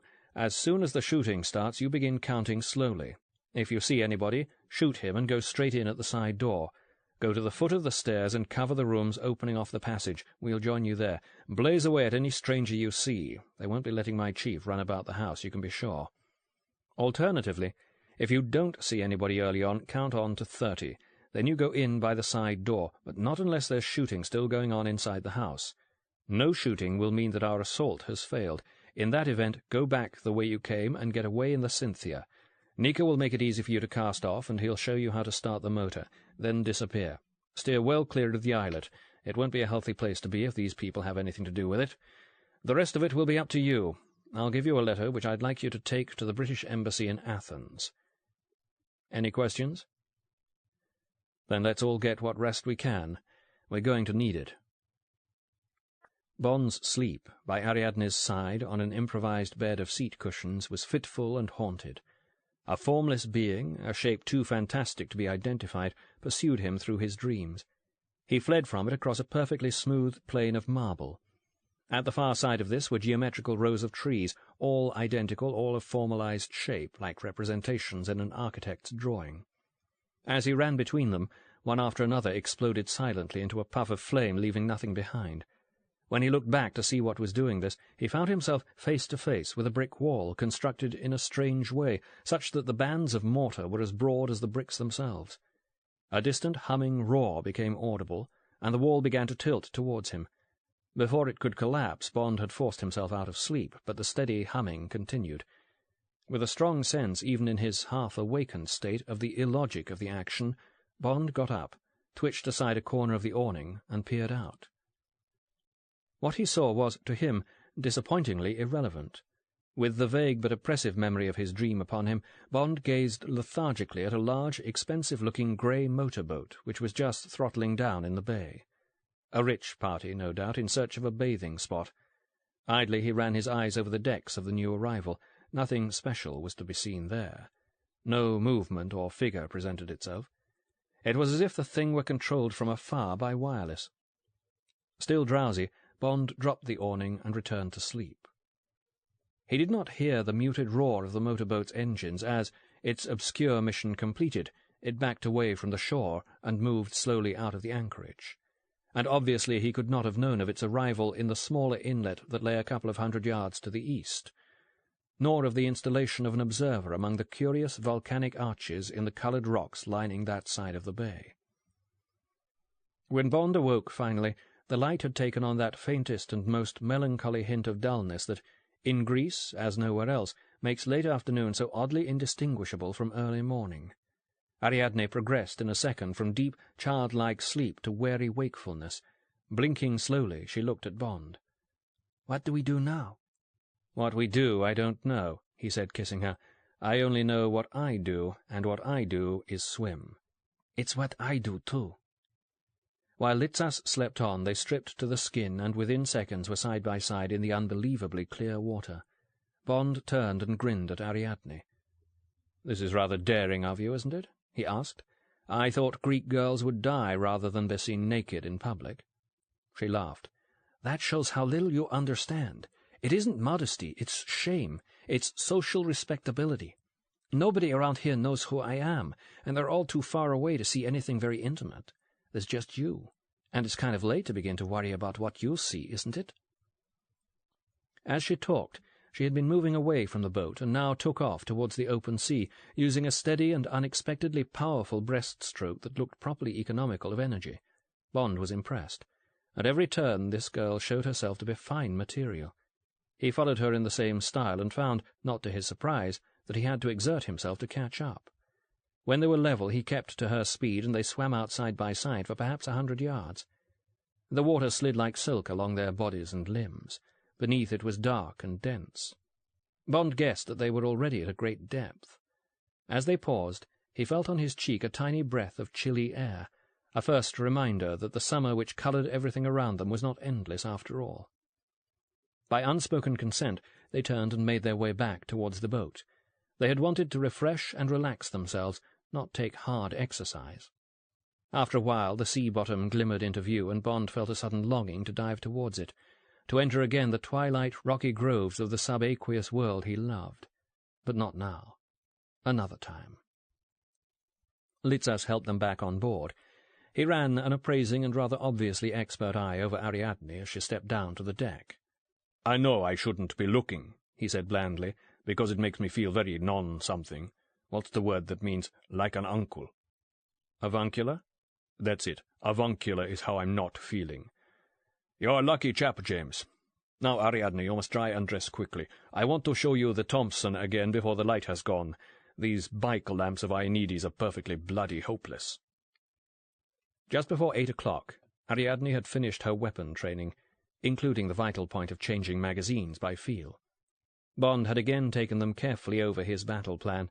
All three had swallowed a scratch meal of sausage, vegetables, and fruit, and Litzas had got the anchor up. With his hand on the shift lever, he caught Ariadne's eye. "Diemo, voithissimas," he muttered, and she bowed her head. "Sorry about that," he went on conversationally, slipping into gear and moving the throttle up a notch. "A little prayer. It makes us feel better. You must forgive our superstition." "I don't feel like that about it," said Bond in some discomfort, wishing dully that there was somebody or something he could appeal to at a time like this. The operation had begun on schedule. Afterwards the whole first phase became concertinaed in Bond's memory. The move out of the dark, silent bay, the turning northward, then westward, the long, eventless run under the moon past stretches of vast mountainous blackness, relieved here and there by the lights of a hamlet, a tiny anchorage, a single house, the occasional passing of a small boat like their own, the monotonous vibrating hum of the little diesel, the watery noise of the Cynthia's progress, and the dim whiteness spreading from her bow. everything inevitable and apparently changeless, until Litzas looked up from his seat at the tiller and said, "I'm sorry, but I think somebody's following us. It's not easy to be sure. There, 600 or 700 yards back." He pointed, and Bond peered along his arm. "Something quite big. I don't know how long he's been there. Annoying." The dark shape, unlit except for its running lights, was obvious enough. There were no other craft in the offing now. The enemy, if enemy he was, had bided his time. Bond looked at his watch, then at the coast. "Turn inshore and get all the speed you can out of this scow," he told Litzas. "I reckon we're about 2 miles from our landing point. We'll stand a better chance ashore than afloat." "If we ever get there. It's a long swim." "He's turning with us," said Ariadne over her shoulder. "That proves it. Coming up fast now." "Take the tiller, Ariadne," said Litzas. "James, can I put the lights on? Good. I'm taking the governor off this thing." He lifted the engine cover and rummaged in the tool tray. Bond gazed over the stern at their pursuer, now not more than a furlong distant and closing rapidly. He drove his fingernails into his palms. The prospect before them seemed virtually hopeless. The open deck gave them no cover at all, and they had no cards up their sleeve. He wondered furiously how they had been identified. Perhaps Ionides had... The sound of the engine rose abruptly to a shuddering whine, and the Cynthia seemed to lean forward into the water. Litzas doused the deck lights and made his way aft. "That engine will be scrap iron in an hour or two, but we shan't be needing it that long, I think. Well, what do we do, Captain? Sell our lives dearly?" He had taken the Lee-Enfield out of its wrapping, and Bond heard him open the breech, slam a clip of .303 into the magazine, and thrust the bolt home. By pure reflex, Bond touched the butt of the Walter behind his hip. He had no plan, but his despair had passed. "It's all a matter of what these people want," he said. "If they're just out to obliterate us, then there's nothing we can do. If they want us alive, we may be able to stave them off for a bit." Litzas grunted. "Well, we'll soon find out which. They can—" He broke off as, with a kind of silent explosion, everything around them leapt into hard, glaring radiance. He felt cruelly exposed and quite defenceless. The moral effect of a 1,000,000 candle-power searchlight at under 100 yards is tremendous, and the enemy must have known this, since the unbearable illumination continued in silence for a full quarter of a minute. Bond fought the effect for all he was worth, shutting his eyes tight, feeling for the Thompson and bringing it into the ready position. Then an amplified voice spoke in English across the water. "Halt! Halt immediately, or you will be killed." "Want me to put that light out, James?" said Litzas's voice. "Save it for now and get down. You too, Ariadne. Let them decide on the next move." Another quarter of a minute or so went by while the Cynthia strained her way towards the land. Then there was the abrupt, smacking boom of a light gun and a heavy thump from the water ahead of them. Well, no mystery about who we're dealing with after that. General Arensky's men. Von Richter and his friends wouldn't dare to come out in the open like this hereabouts. Bond knew what to do now. He spoke at top speed. "We have a little time. They'll hesitate before they fire into us. Their orders must be to get us alive, if possible. We hang on here as long as we can, then we have only one chance. We lash the tiller, go quietly over the side, and swim for it. At the moment we must be about 1.5 miles out. Could you manage that, Nico?" "Yes, eventually." "We'll wait for you. Get your rifle ready." "It's ready." The amplified voice spoke again. "Halt! At once, or the next shot will hit you." "I'll stall them," said Bond. He hung on as long as he dared, then called, "Very well. I'm ready to surrender to you, but on condition that you release the girl who is with me. She has no part in this affair." A pause. Bond counted the precious seconds, then, "No condition. You will surrender immediately." "I demand that you release the girl." A much shorter pause ended by, "You have 10 seconds to switch off your engine. If you do not, we will fire into you." "Count to 5, Nico. Ariadne, helm hard over when he hits." Bond held his breath and half-opened one eye. The light bored into his skull. At the first slam of the rifle beside him, he opened up with the Thompson, in no hope of hitting anything, only of throwing the gunners off. Litzas fired again, and the light vanished utterly. The Cynthia lurched wildly as the tiller came across. After an interval that seemed no longer than that between 2 heartbeats, there came the boom of the gun, and at once a dreadful tearing thud only a few feet away, and water drenched Bond's head and shoulders. He realized he was still holding his breath, and let it out with a gasp. Laughing with triumph, Litzas was tearing off the navigation lights and flinging them one after the other over the side. "They'll be as blind as bats for some minutes now. The trouble is they can still hear us, if anyone thinks of cutting the motor. Let's use this time. Back and across our previous course. That's it." Twice more the gun sounded, but the bursts were 50 and 60 yards away. "Just angry. Here, James, I know you don't think much of it, but it feels just the same as cognac when you're in the water." Bond took a good swig from the proffered brandy bottle and passed it to Ariadne. The spreading fire of the drink was physically comforting, but when he spoke his tone was bitter. "So we're disarmed. As regards doing anything at all on shore, we might as well throw our guns into the sea now. Our only useful weapon is my knife." "Now quit that, James." Ariadne had laid her hand on his shoulder. "Our job for the moment is just getting to shore. That's quite enough to handle, isn't it?" "It is," said Litzas grimly, "and I hope they can't fix that searchlight soon. We'll be for it if they can." He gazed into the darkness. Making for land on the wrong course. Wait, though. I think they must be slowing. Yes, they've cut their engine. Time we were off. Not altogether. Best swimmer first." "Vital point," said Bond abruptly. "Bring your shoes. You'd be helpless without them." He took off his espadrilles and tucked them into his waist-belt.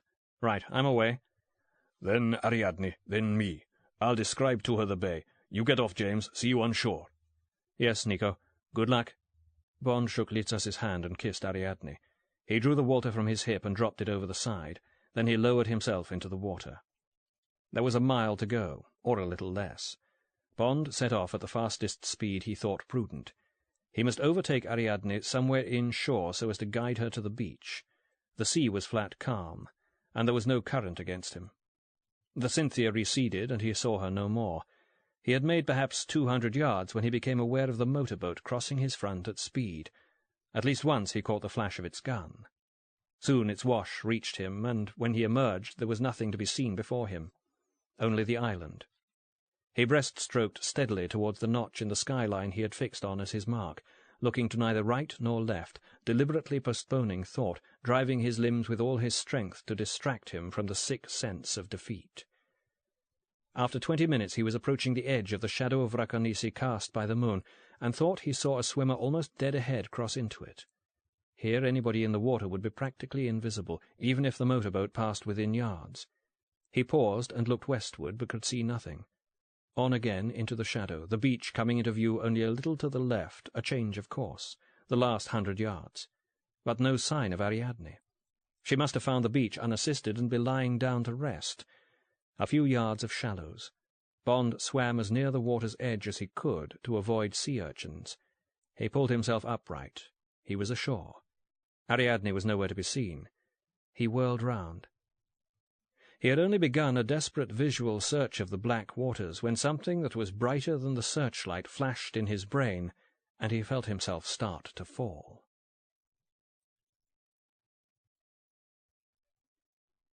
Chapter 18. The Dragon's Claws. "Excellent! Excellent! Mr. Bond is with us at last." Bond's consciousness had returned as quickly and fully as if he had been awakened from a natural sleep. He was half lying back in a comfortable low chair in a medium-sized, high-ceilinged, well-lighted room. A number of people were looking at him with varying degrees of interest. 2 girls, both strikingly attractive, were sitting together on a day-bed. They were strangers to Bond. But all 5 of the men present he had seen before. The man standing with his back to what was evidently a terrace was the black-haired gunman he had encountered at quarterdeck. The doctor who had been there was putting a hypodermic away in a black leather case. By the door stood the stocky Russian servant type from the previous night. Bond could not immediately place the rough-looking local with the bandaged left arm. The tall Chinese, however, leaning down towards him now with an air of kindly solicitude, was unforgettable. Bond spoke sharply. "Where's the girl who was with me?" "A very natural question." The Chinese smiled his approval. "You needn't worry about her. She has not been harmed, nor will she be for the moment. Now let me introduce you. Miss Madden and Miss Tartini, 2 of my female helpers. Mr. de Graaf, I think you know, and Dr. Lohmann from the same occasion. You've met Mr. Harris before, too, though only at a distance, as it were, during one of your more successful seaborne operations. He took a lot of trouble to bring me news of you. My servant Evgeny." Ludicrously, like a well-trained butler, the Russian made a slight, respectful bow. "And myself. Sun's the name. Colonel Sun Liang-tan, of the Chinese People's Army." During the speech, Bond had prevented himself from inquiring after Litzas, whose continued absence was the only factor making for any sort of hope, if he were not already shot or drowned. Pausing for a moment, the Chinese settled himself on a padded olive-wood stool a couple of feet away. His smile turned thoughtful and sympathetic. "Bad luck has been a marked feature of this whole affair," he said in his curious accent. "You've certainly had your full share of it tonight, Mr. Bond. Not even you could have predicted that our mutual friends, the Russians, would have advertised your approach so spectacularly. A real sonne-lumière effort, so to speak." Sun chuckled briefly at his own wit. "And then again, you were unfortunate in being forced to swim ashore and thus allowing me ample time to get my little boat-load of men along to your only possible landing point. But then, that's life, isn't it? Anyway, a most hearty welcome from us all. Some of my colleagues, I know, are feeling very relieved as well as grateful at your arrival. They were in some doubt whether it would take place at all. I was not. I had faith. Thus I was unmoved by Mr. de Graaf's opinion that not enough positive action was being taken to secure your services. My fears were that, on the contrary, some overzealous person would kill you prematurely. I always knew that you would come here of your own accord while you still lived. It was inevitable. As you'll come to realize, you and I are destined for each other." Here Colonel Sun allowed another pause, the smile fixed on his face, his metallic eyes trained unblinking on Bond. Then he became solicitous again. "But forgive me. I'm being careless and unfeeling. How is your head? I hope it's not troubling you unduly." "Thank you. Just a slight throbbing. Nothing to speak of." Bond forced himself to match Sun's polite conversational tone. To remain calm, to give no sign of rage or despair, was all that could be done for the moment. "Excellent! Dr. Lohmann's little local anesthetic has been effective, then, and Evgeny is an artist with the bludgeon. I hope further that you are suffering no ill effects from your long swim. As you'll have gathered, we took the liberty of drying your garments while you were unconscious, and of removing the knife strapped to your leg." "You've been most thoughtful," said Bond easily. "I've no complaints. I would like a little whiskey, if you have it." "Of course, my dear fellow, a pleasure. I've been keeping a bottle of Hague specially for this occasion, with ice and water." "I think neat, please." Sun nodded at Evgeny, taking his eyes from Bond for the first time. They soon returned to him. "Then, apart from some minor discomfort and fatigue, your present physical state is satisfactory, it seems?" "Perfectly." Bond concealed his growing anger at the continuance of this absurd charade. "I'm most relieved. The fatigue will be nothing to one of your physique and general condition. I am most relieved." The whiskey appeared, a generous measure. Bond accepted it gratefully and took a sizable draught of the honey-coloured fire. Sun watched. There was perhaps a slight edge to his tone when he next spoke. "It's essential to my purposes, you see, that you cooperate with me to the fullest extent of which you are capable. At any rate, for the next—" The Colonel consulted a wristwatch, which had clearly not originated in People's China. "5 hours or so. After that time you will be incapable of cooperation." "There's no question of my cooperating with you for any of your purposes," said Bond scornfully. "Whatever they may be, I promise you I'll resist them as long as I'm physically able." "Bravely spoken, Mr. Bond, but, quite naturally, you misunderstand me. Your resistance is your cooperation. hence my concern for your unimpaired power to resist. However, we can defer a full explanation of this question until later. For the moment, I'll explain my purposes." Here a tight grin was switched on and off, in the clearest terms. "It's essential, absolutely essential, that you learn now just what lies ahead of you. Quite soon you'll be taken to the cellar that lies beneath the kitchen of this house. There, using the most sophisticated of the interrogation techniques I've been privileged to be able to develop, I shall torture you to the point of death. But you must realize that this won't be an interrogation in the more common sense of the word, i.e., no questions will be asked of you, and whatever information you may volunteer, whatever promises you may make, anything of that kind will have no effect at all on the inexorable progress of the interrogation. Is that clear, Mr. Bond?" "Perfectly." "Good. I don't mind admitting before the present company that in this respect I'm exceeding my orders a trifle, or, why not be honest, actually disobeying them. I was instructed to obtain as much as possible of the specialized knowledge at your disposal before killing you. This was a most unimaginative requirement, typical of the sterile thinking of officialdom, with its insistence on routine methods, standard procedures, and the like. I imagine that all of us, in our different ways, have come up against the limitations of the bureaucratic mind.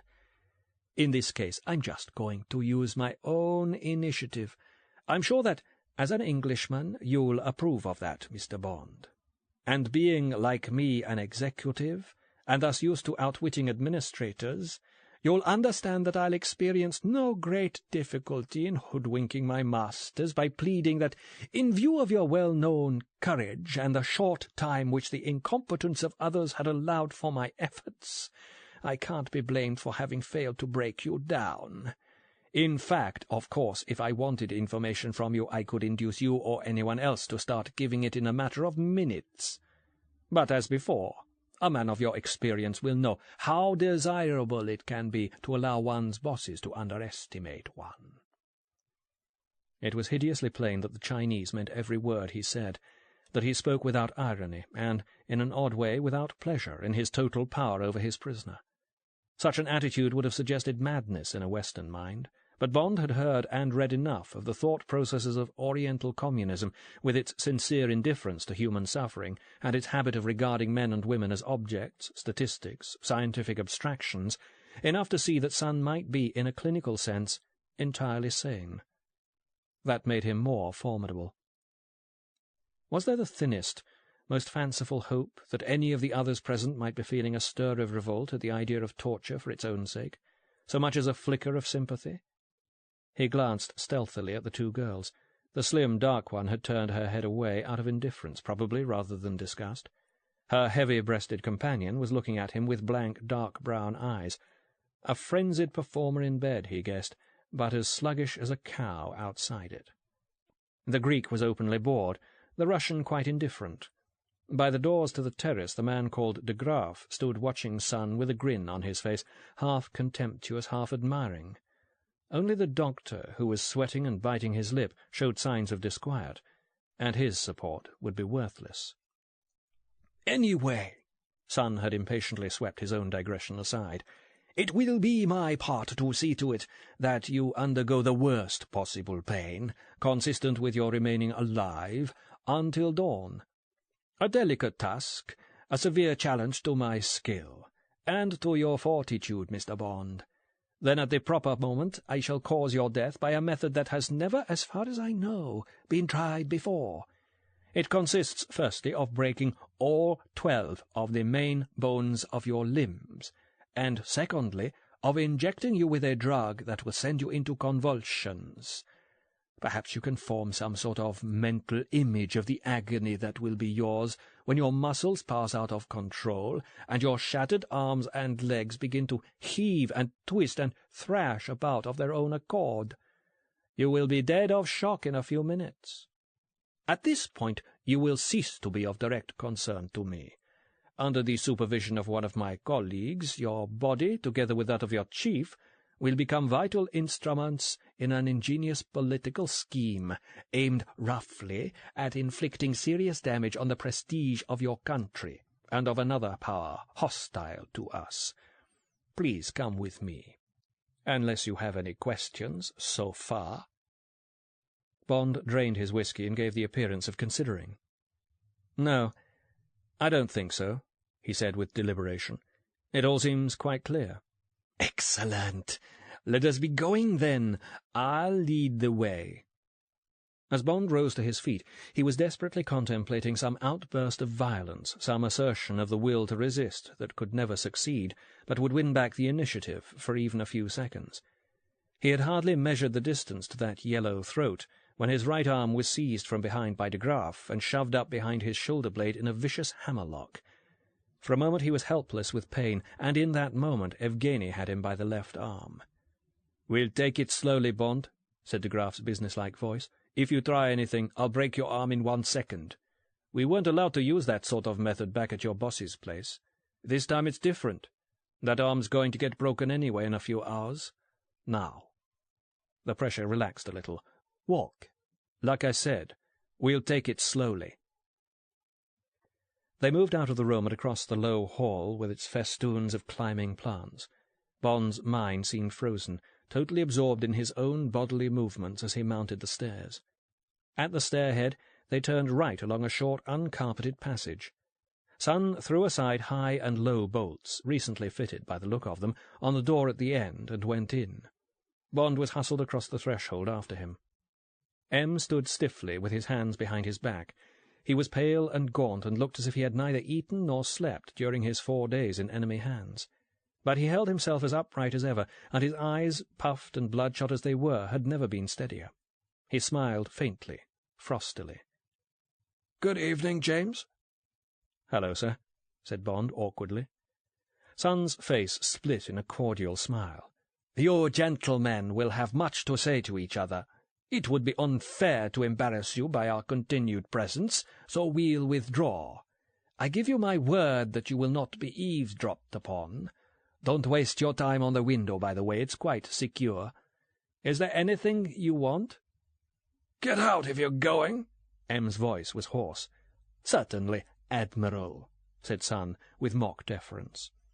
Immediately and instinctively, Bond lashed back with his heel at de Graaf's shin, but a heel reinforced merely by canvas and a rope sole is just not a weapon, and the only result was an agonizing momentary push at his doubled-back right arm.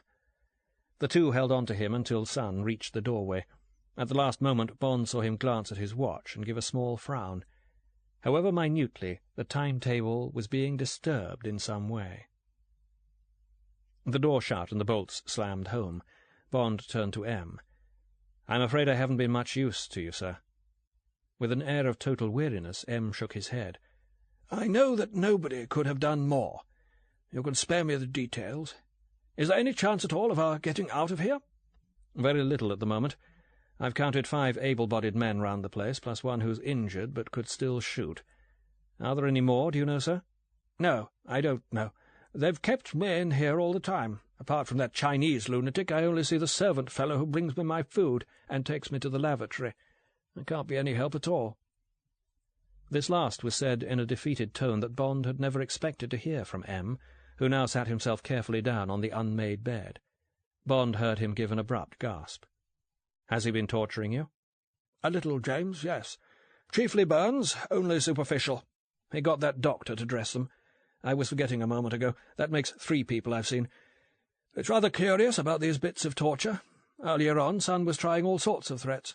He was going to make me pray to be dead and so forth. Nothing on that scale has materialized. My impression is that you're his main target." "That's my impression, too," said Bond flatly. M nodded in silence. Then he said, "What's the object of all this flapdoodle, anyway? They wouldn't have gone to these lengths just to try out their new torturing methods. Is it ransom or what? I haven't been told anything." "Just the other side of the hill from here, the Russians are holding a secret conference. These chaps are going to launch some sort of armed assault on it. When the smoke clears, there are you and I, dead but identifiable." There was silence while M digested the implications of this. "We'll have to prevent that," he said eventually. "And listen, If there's the slightest chance of escaping, you're to take it and leave me here. I'd slow you down fatally, and I'd be no good in a fight. That's an order, 007? "I'm sorry, sir," said Bond at once, "but in that event I should have to disobey you. You and I leave here together or not at all, and to be quite frank, there's somebody else I've got to take care of too. A girl." M looked up grimly from the bed. "I might have known. So that was how you got yourself into this mess. Very chivalrous of you, I must say." "It wasn't like that, sir. She's been working with me, and we were captured within a few minutes of each other. If you knew the full story, you'd realize how important she's been. She's brave and tough, and she's stuck with me all through this business.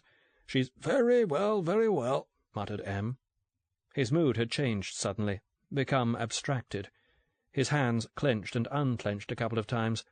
Bond heard him swallow. Then he said, "I must ask you. It's been so much on my mind. What happened to the Hammonds, James?" "Dead, sir, both of them. Shot. An expert job, fortunately. I don't think Mrs. Hammond could even have known what had happened." At Bond's first word, M had flung up a hand in an odd and touching gesture, as if to ward off a blow. He said without discernible emotion, "Another reason for stopping these people?" Again silence fell, broken by footfalls on the stairs, along the passage to the door. The bolts clicked aside, and Sun came in. His manner was brisk and confident now. "You must excuse the interruption, gentlemen, but it's time we proceeded to the next stage. There has been a minor delay arising from the need to neutralize Mr. Bond's other associate, the Man. This has now been accomplished." "What have you done with him?" From the sudden lurch in his stomach at this news, Bond recognized that despite himself he had still been holding on to a fragment of hope. That fragment had now disintegrated. "He put up a fight and suffered damage. Nothing severe. He's here now, under sedation. Some use for him may be found. Forget him. Come, both of you." Perhaps through fatigue, Bond found some of his experiences that night taking on the blurred rapidity of a dream. De Graaf and Evgeny appeared beside him. Litzas, a skein of blood descending from his scalp, was being hustled into the room next to M's. They were downstairs again, and von Richter was ceremoniously handing a drink to the blonde youth called Willie. The girls had gone. Sun was speaking. "For my purposes. The exact knowledge is better conveyed to you by my colleague, Major von Richter. I can allow you just 5 minutes, Ludwig." The ex-SS man leaned back in his chair with an intent expression, as if conscientiously marshalling his thoughts. The scar tissue at the side of his head glistened in the strong light. He spoke without hurry, in his curiously attractive drawl. "The technical problem was how to penetrate a strong stone building by means of an inconspicuous weapon that should have very clear associations with the British. An investigation of the structure of the building on the islet proved an immediate answer. All such houses possess very thick walls, such as even a field gun might not at once penetrate. But the roof is not so thick. It is also flat, so that a projectile arriving from above would not glance off. Only one weapon of convenient size satisfied these requirements, besides being not merely inconspicuous, but, to anybody in the target area, potentially invisible." "A trench mortar." Bond was hardly conscious that it was he who had spoken the words. Even at this moment he was filled with a kind of triumph and an unearthly sense of wonder, as if he had solved an ancient riddle. 4 apparently unconnected facts had revealed themselves all at once as disguised pointers to the truth. The detail in the legend about the dragon who could attack his victims from behind a mountain, Ariadne's speculations about guns the previous evening, bringing her within half a sentence of the solution, the sports bag with the heavy and oddly shaped contents he had himself watched being brought ashore here, the pun in his nightmare 6 hours or so ago, when he had noticed the thickness of the mortar in the wall that had been about to fall on him. The last of these had not really been a clue at all, but an answer to the problem, brought up from the depths of his unconscious mind while his consciousness was still struggling with logic, figures, practical possibilities. If only he had seen the true significance of that wall. But even if he had, what then? "Ha! 10 marks! En ist ja schlau, der Willi, was?" Von Richter, like Sun, was showing the excessive and nervous geniality Bond had seen in war among men about to go into action with the odds on their side. "Yes, Mr. Bond, to be precise, the heavy Stokes mortar, 3-inch caliber. We obtained our example of it from the neo-Nazi armory at Augsburg. Much captured weaponry of the Second War is there, and very much ammunition. We were fortunate. The Stokes is an admirable weapon, typically British. Ideal as pocket-size, close-support light artillery that can search behind cover. The height of its trajectory is such that an example positioned outside this house can with great ease send its bombs over the hill and onto the islet. Since the piece has no trigger, merely a firing pin at the base of the barrel which detonates the cartridge of each bomb as it slides down from the muzzle, a quite staggering rate of fire can be attained. An expert will place 20 rounds in the air at once. Every 10th round we shall fire will be smoke. You can imagine the confusion among our friends when the attack begins. Also the loss of life. It will be considerable. There is the question of accuracy. Here practice is important. I have accustomed myself to our example of the mortar during 10 days in Albania recently. I understand now its peculiarities. You will realize that when the firer cannot see his target, as in our case, he must employ an observer. This is the job of Willi here. The Albanian government kindly placed at our disposal a piece of ground very similar to this terrain. Willi and I have worked out our procedure. He will climb to the hill crest, to the point we have established as being on a straight line between our firing point and the target. Just below the crest he will install a light. This will be my aiming mark, and will give me direction. I already have a precise knowledge of the range. Almost no wind is expected at the chosen time. We have practiced a code of signals, so that I shall be guided onto the target. Our proficiency has become so that within a minute 3 bombs out of 4 will hit the house or the area immediately surrounding it. This will prove sufficient. The bombardment will commence at dawn. Upon its conclusion, you and your chief will enter the story, or rather, your corpses will. Investigators will discover your remains on the firing point. One of you has been careless with the ammunition and an explosion has resulted. This is quite plausible, since the detonation cap at the nose of the bomb is sensitive. To drop one onto rock from chest height would be fatal. Needless to say, the true course of events will be different. From behind cover I shall simply toss a bomb onto the firing point, where you and your chief will be lying disabled. This step has required some preliminary research. It would not do to damage your frame so superficially, Mr. Bond, that evidence remained of your having been tortured before being killed, nor must you be rendered unrecognizable. Therefore I had to conduct experiments while in Albania. They were carried out with corpses. Very largely with corpses. There is a good supply of fresh examples of these in that country. Von Richter laughed heartily at this stroke, then became official. That concludes my exposition of the military aspect of this operation. Without looking at his watch, he added, "Just under 5 minutes, Colonel." Bond's mind had become preoccupied with the thought that Ariadne had again asked a highly relevant question, what there was about this project that required a man with experience of atrocities. The answer was plain enough now. Its implications were horrible. "Thank you, Herr Major. Now, do either of you gentlemen require further information?" M spoke up. "You'll have prepared your fake documents, I presume?" "Very well taken, Admiral. Yes, a full operation order for your act of flagrant aggression has been run up in our Albanian office. Its remains will be found on your corpse. Your government will denounce it as a forgery, naturally, but what else could they do if it were genuine? Rest assured that their complicity will be proved. The injury to Russian prestige is straightforward enough not to need such artificial aids." This book is continued on Disc 6. Colonel Sun by Kingsley Amis continued. Disc 6. "Very well taken, Admiral. Yes, a full operation order for your act of flagrant aggression has been run up in our Albanian office. Its remains will be found on your corpse. Your government will denounce it as a forgery, naturally, but what else could they do if it were genuine? Rest assured that their complicity will be proved.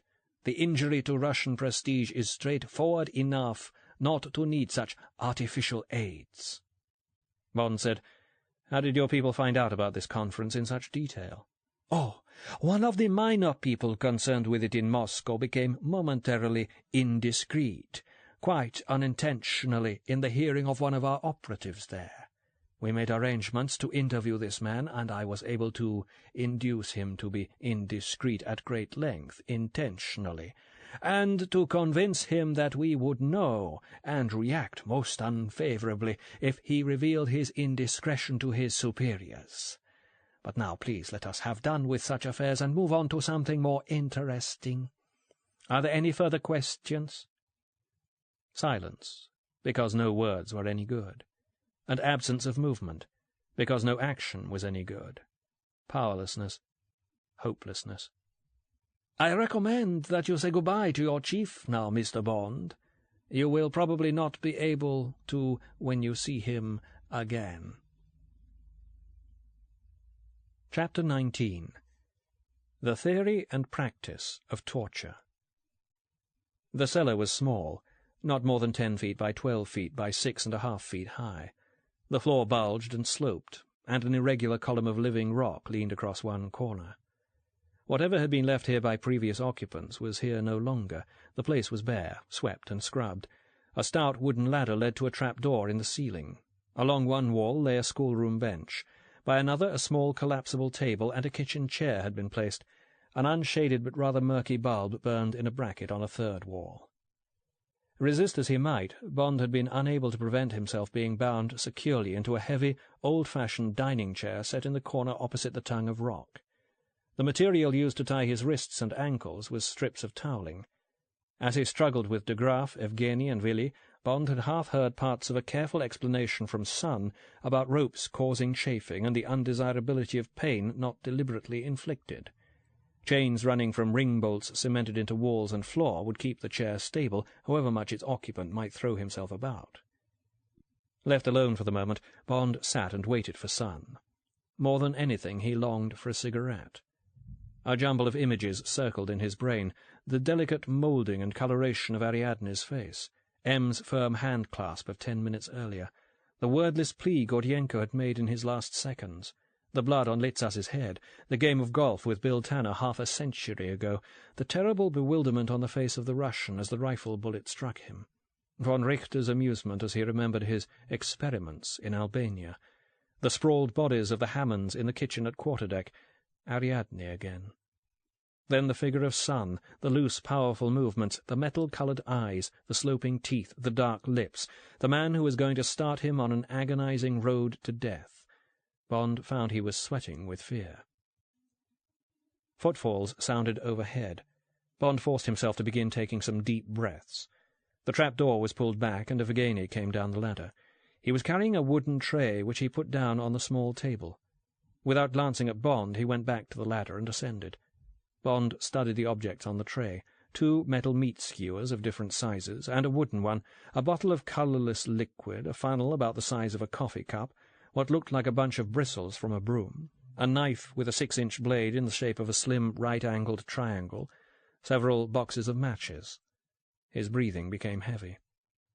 After a dreadful minute of utter silence, Sun arrived.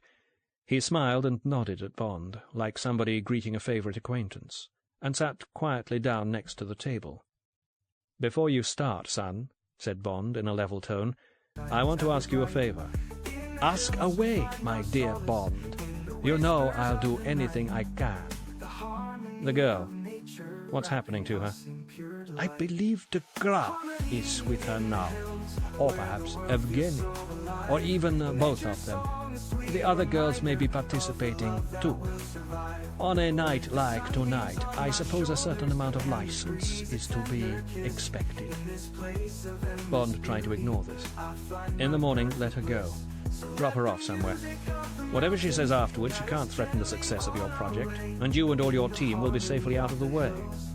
"I'm sorry," said Sun, shaking his head and sighing. "Believe me, I wish I could help you, but it's impossible. You must see that. What would those unimaginative bosses of mine have to say if I allowed any sort of witness to survive after an operation on this scale? The rule book says that must never happen, so I'm afraid she'll have to die." "Then could you have it done quickly?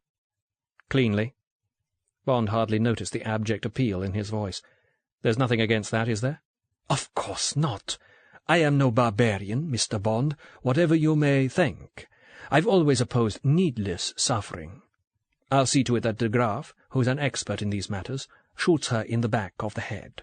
She'll know nothing about it. I'll supervise the whole thing personally. You need have no fears on that score." "Thank you for that." Bond believed him and was grateful. Then rage and loathing filled him. "Now get on with your squalid, sadistic charade. Have yourself your messy little kicks. Enjoy them while you can." "It seems, Mr. Bond," said Sun judicially, "that your ideas on the nature of sadism are in an unformed state. You said—" "Never mind the state of my ideas. Bring out your thumbscrews and your hot irons. They can't be much more painful than having to sit here listening to you." The Colonel did his smile. "Your defiance does you credit, but you've no conception of what you're defying. In a short while you'll be wishing with all your heart and soul that you'd encouraged me to delay your pain by just a few seconds, just one little remark about the weather. Now, James." Sun got up and paced the tiny area of floor in front of Bond's chair. "I hope you don't mind if I call you James. I feel I know you so well." "There's nothing I can do about it, is there?" "No, there isn't, is there, James? Anyway, it's appropriate, don't you think? Sets the right tone of intimacy." "I was wondering when we'd get to that," said Bond with revulsion. "I suppose people who look like you can't find any willing partners, so they have to tie someone up and—" "Oh, no. Sun sounded genuinely distressed. "I knew you were on the wrong track there. True sadism has nothing whatever to do with sex. The intimacy I was referring to is moral and spiritual, the union of two souls in a rather mystical way. In the divine Marquis de Sade's great work, Justine, there's a character who says to his victim, 'Heaven has decreed that it is your part to endure these sufferings, just as it is my part to inflict them.' That's the kind of relationship you and I are entering into, James." Sun went on pacing the floor, frowning in concentration, a passionately serious thinker intent on finding the precise words to impart his ideas. After a while he shrugged, as if finding the struggle for expression on the highest level beyond him. "You must understand that I'm not the slightest bit interested in studying resistance to pain, or any such pseudo-scientific claptrap. I just want to torture people. But this is the point. Not for any selfish reason, unless you call a saint or a martyr selfish. As de Sade explains in The Philosopher in the Boudoir, through cruelty one rises to heights of superhuman awareness, of sensitivity to new modes of being that can't be attained by any other method. And the victim, you too, James, will be spiritually illuminated in the way so many Christian authorities describe as uplifting to the soul through suffering. Side by side you and I will explore the heights." As if flushed with excitement or some deeper emotion, Sun's cheeks seemed to have turned a darker yellow. His broad chest rose and fell under the white T-shirt. Reversing an earlier judgment, Bond said critically, "You're boring me, Sun, because of your mental condition. There's nothing more totally uninteresting than a madman." Sun chuckled. Suddenly his manner speeded up, his arms moved jerkily. "Predictable reaction, my dear chap. Let's get on, shall we? Here we are, James, the two of us, in a cellar on a Greek island. Not a very lavish scene, I'm afraid, such as some of your earlier opponents have provided. But then you and I aren't opponents, are we? We're collaborators. Right then, what shall I do to you? Whereabouts in your body shall I attack you, and with what?" "First, the apparatus. Electricity can provide some of the most exquisite anguish known, if applied in the right place, but it's too easy, no scope for finesse. And let's face it, here in Eastern Europe the supply isn't too reliable. No, I feel strongly that any self-respecting security officer ought to be able to make do with what the average kitchen provides. Knives, skewers, broom straws, such as you've no doubt noticed on this tray. I'm going to have to cheat a little when I give you the final injection that will send you into convulsions. The chemical isn't found in any average kitchen, but it is derived from a mushroom that grows in China. So one might semi-legitimately say that it's possible to imagine a kitchen that contains this particular essence. Now, the all-important question of where I'm to locate my assault. The obvious, all too obvious place is the genital organs. I'm sure experience has taught you that tremendous pain can be inflicted on them, plus the very valuable psychological side effect whereby the victim fears for, then laments over the loss of his manhood. But that won't affect you very much. I trust I've convinced you, James, that it's not your manhood I'm going to deprive you of, but your life. And the whole idea of a genital assault is so unsophisticated. A pause. The blood thudded in Bond's ears. From his slacks, Son brought out a tin of Benson and Hedges and offered them. "No, thank you." "Are you sure? It'll be your last smoke." "I said no, thank you."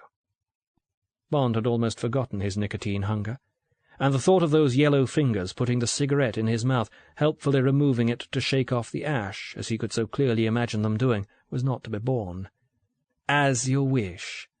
Son operated a leather-bound Ronson and puffed out smoke. "So, then, where? Where does a man live? Where's the inmost part of a man, his soul, his being, his identity? One can do very unpleasant things to a man's fingernails, for example, or to his genitals, as we were saying. The knee joint is a neural focus, and the most surprising results can be obtained by interference with them. But all this happens, so to speak, somewhere else. A man can watch himself being disemboweled and derive great horror as well as pain from the experience, but it's going on at a distance. It isn't taking place where he is. Son came over and knelt beside Bond's chair. He spoke in a half-whisper, his throat trembling. "A man lives inside his head. That's where the seat of his soul is, and this is true objectively as well as subjectively. I was present once, I wasn't directly concerned, when an American prisoner in Korea was deprived of his eyes, and the most astonishing thing happened. He wasn't there any more. He'd gone, though he was still alive. There was nobody inside his skull. Most odd, I promise you. So, James, I am going to penetrate to where you are, to the inside of your head. We'll make our first approach via the ear." Son got up and went over to the table. "I take this skewer and I insert it into your skull." The thin length of metal gleamed in the muddy light. "You won't feel anything at first. In fact, in the true sense, you won't feel anything at all. The tympanic membrane which I'm about to stimulate has no touch receptors, only pain ones. So the first you'll know will be when... Well, I leave it to you to put a name to your experience, if you can." Crushing out his cigarette beneath his heel, Son gazed over at Bond with a sort of compassion. "Just one more thing, James. This cellar is well on the way to being soundproof down here in the rock, and blankets and rugs have been laid on the floor overhead to seal it even further. Our tests showed that virtually nothing can be heard at 100 yards, so you may scream all you wish." "God damn you to hell." "He can't do that, James. He can't reach me. It is I who am damning you to hell." Then, with the brisk stride of a man anxious not to be late for an important engagement, Colonel Son came over to the chair. With ferocious efficiency he seized Bond's head in a clamp formed by his powerful left arm and his chest. Bond strained away with all his strength, but to no purpose. In a couple of seconds he felt the tip of the skewer probing delicately the orifice of his left ear. Teeth clenched, he waited. It came without warning. The first dazzling concussion of agony, as instantaneously violent as the discharge of a gun. He heard himself whimper faintly. There was an interval just long enough for the thought that the cessation of pain was an infinitely more exquisite sensual thrill than the wildest spasms of love. After that, pain bursts and thrusts and sheets and floods, drenching and blazing pain, pain as inexhaustible as the sea or the sands of the desert. Another interval, another thought. This is as bad as it can get. Immediately, worse and worse pain. Breathe in, whimper, breathe in, whimper, breathe in. The scream ceased. Sun felt Bond go limp and released him. The head, running with sweat at every pore, fell forward onto the labouring chest. With a gesture like that of an adult to an engaging child, Sun ruffled the saturated hair.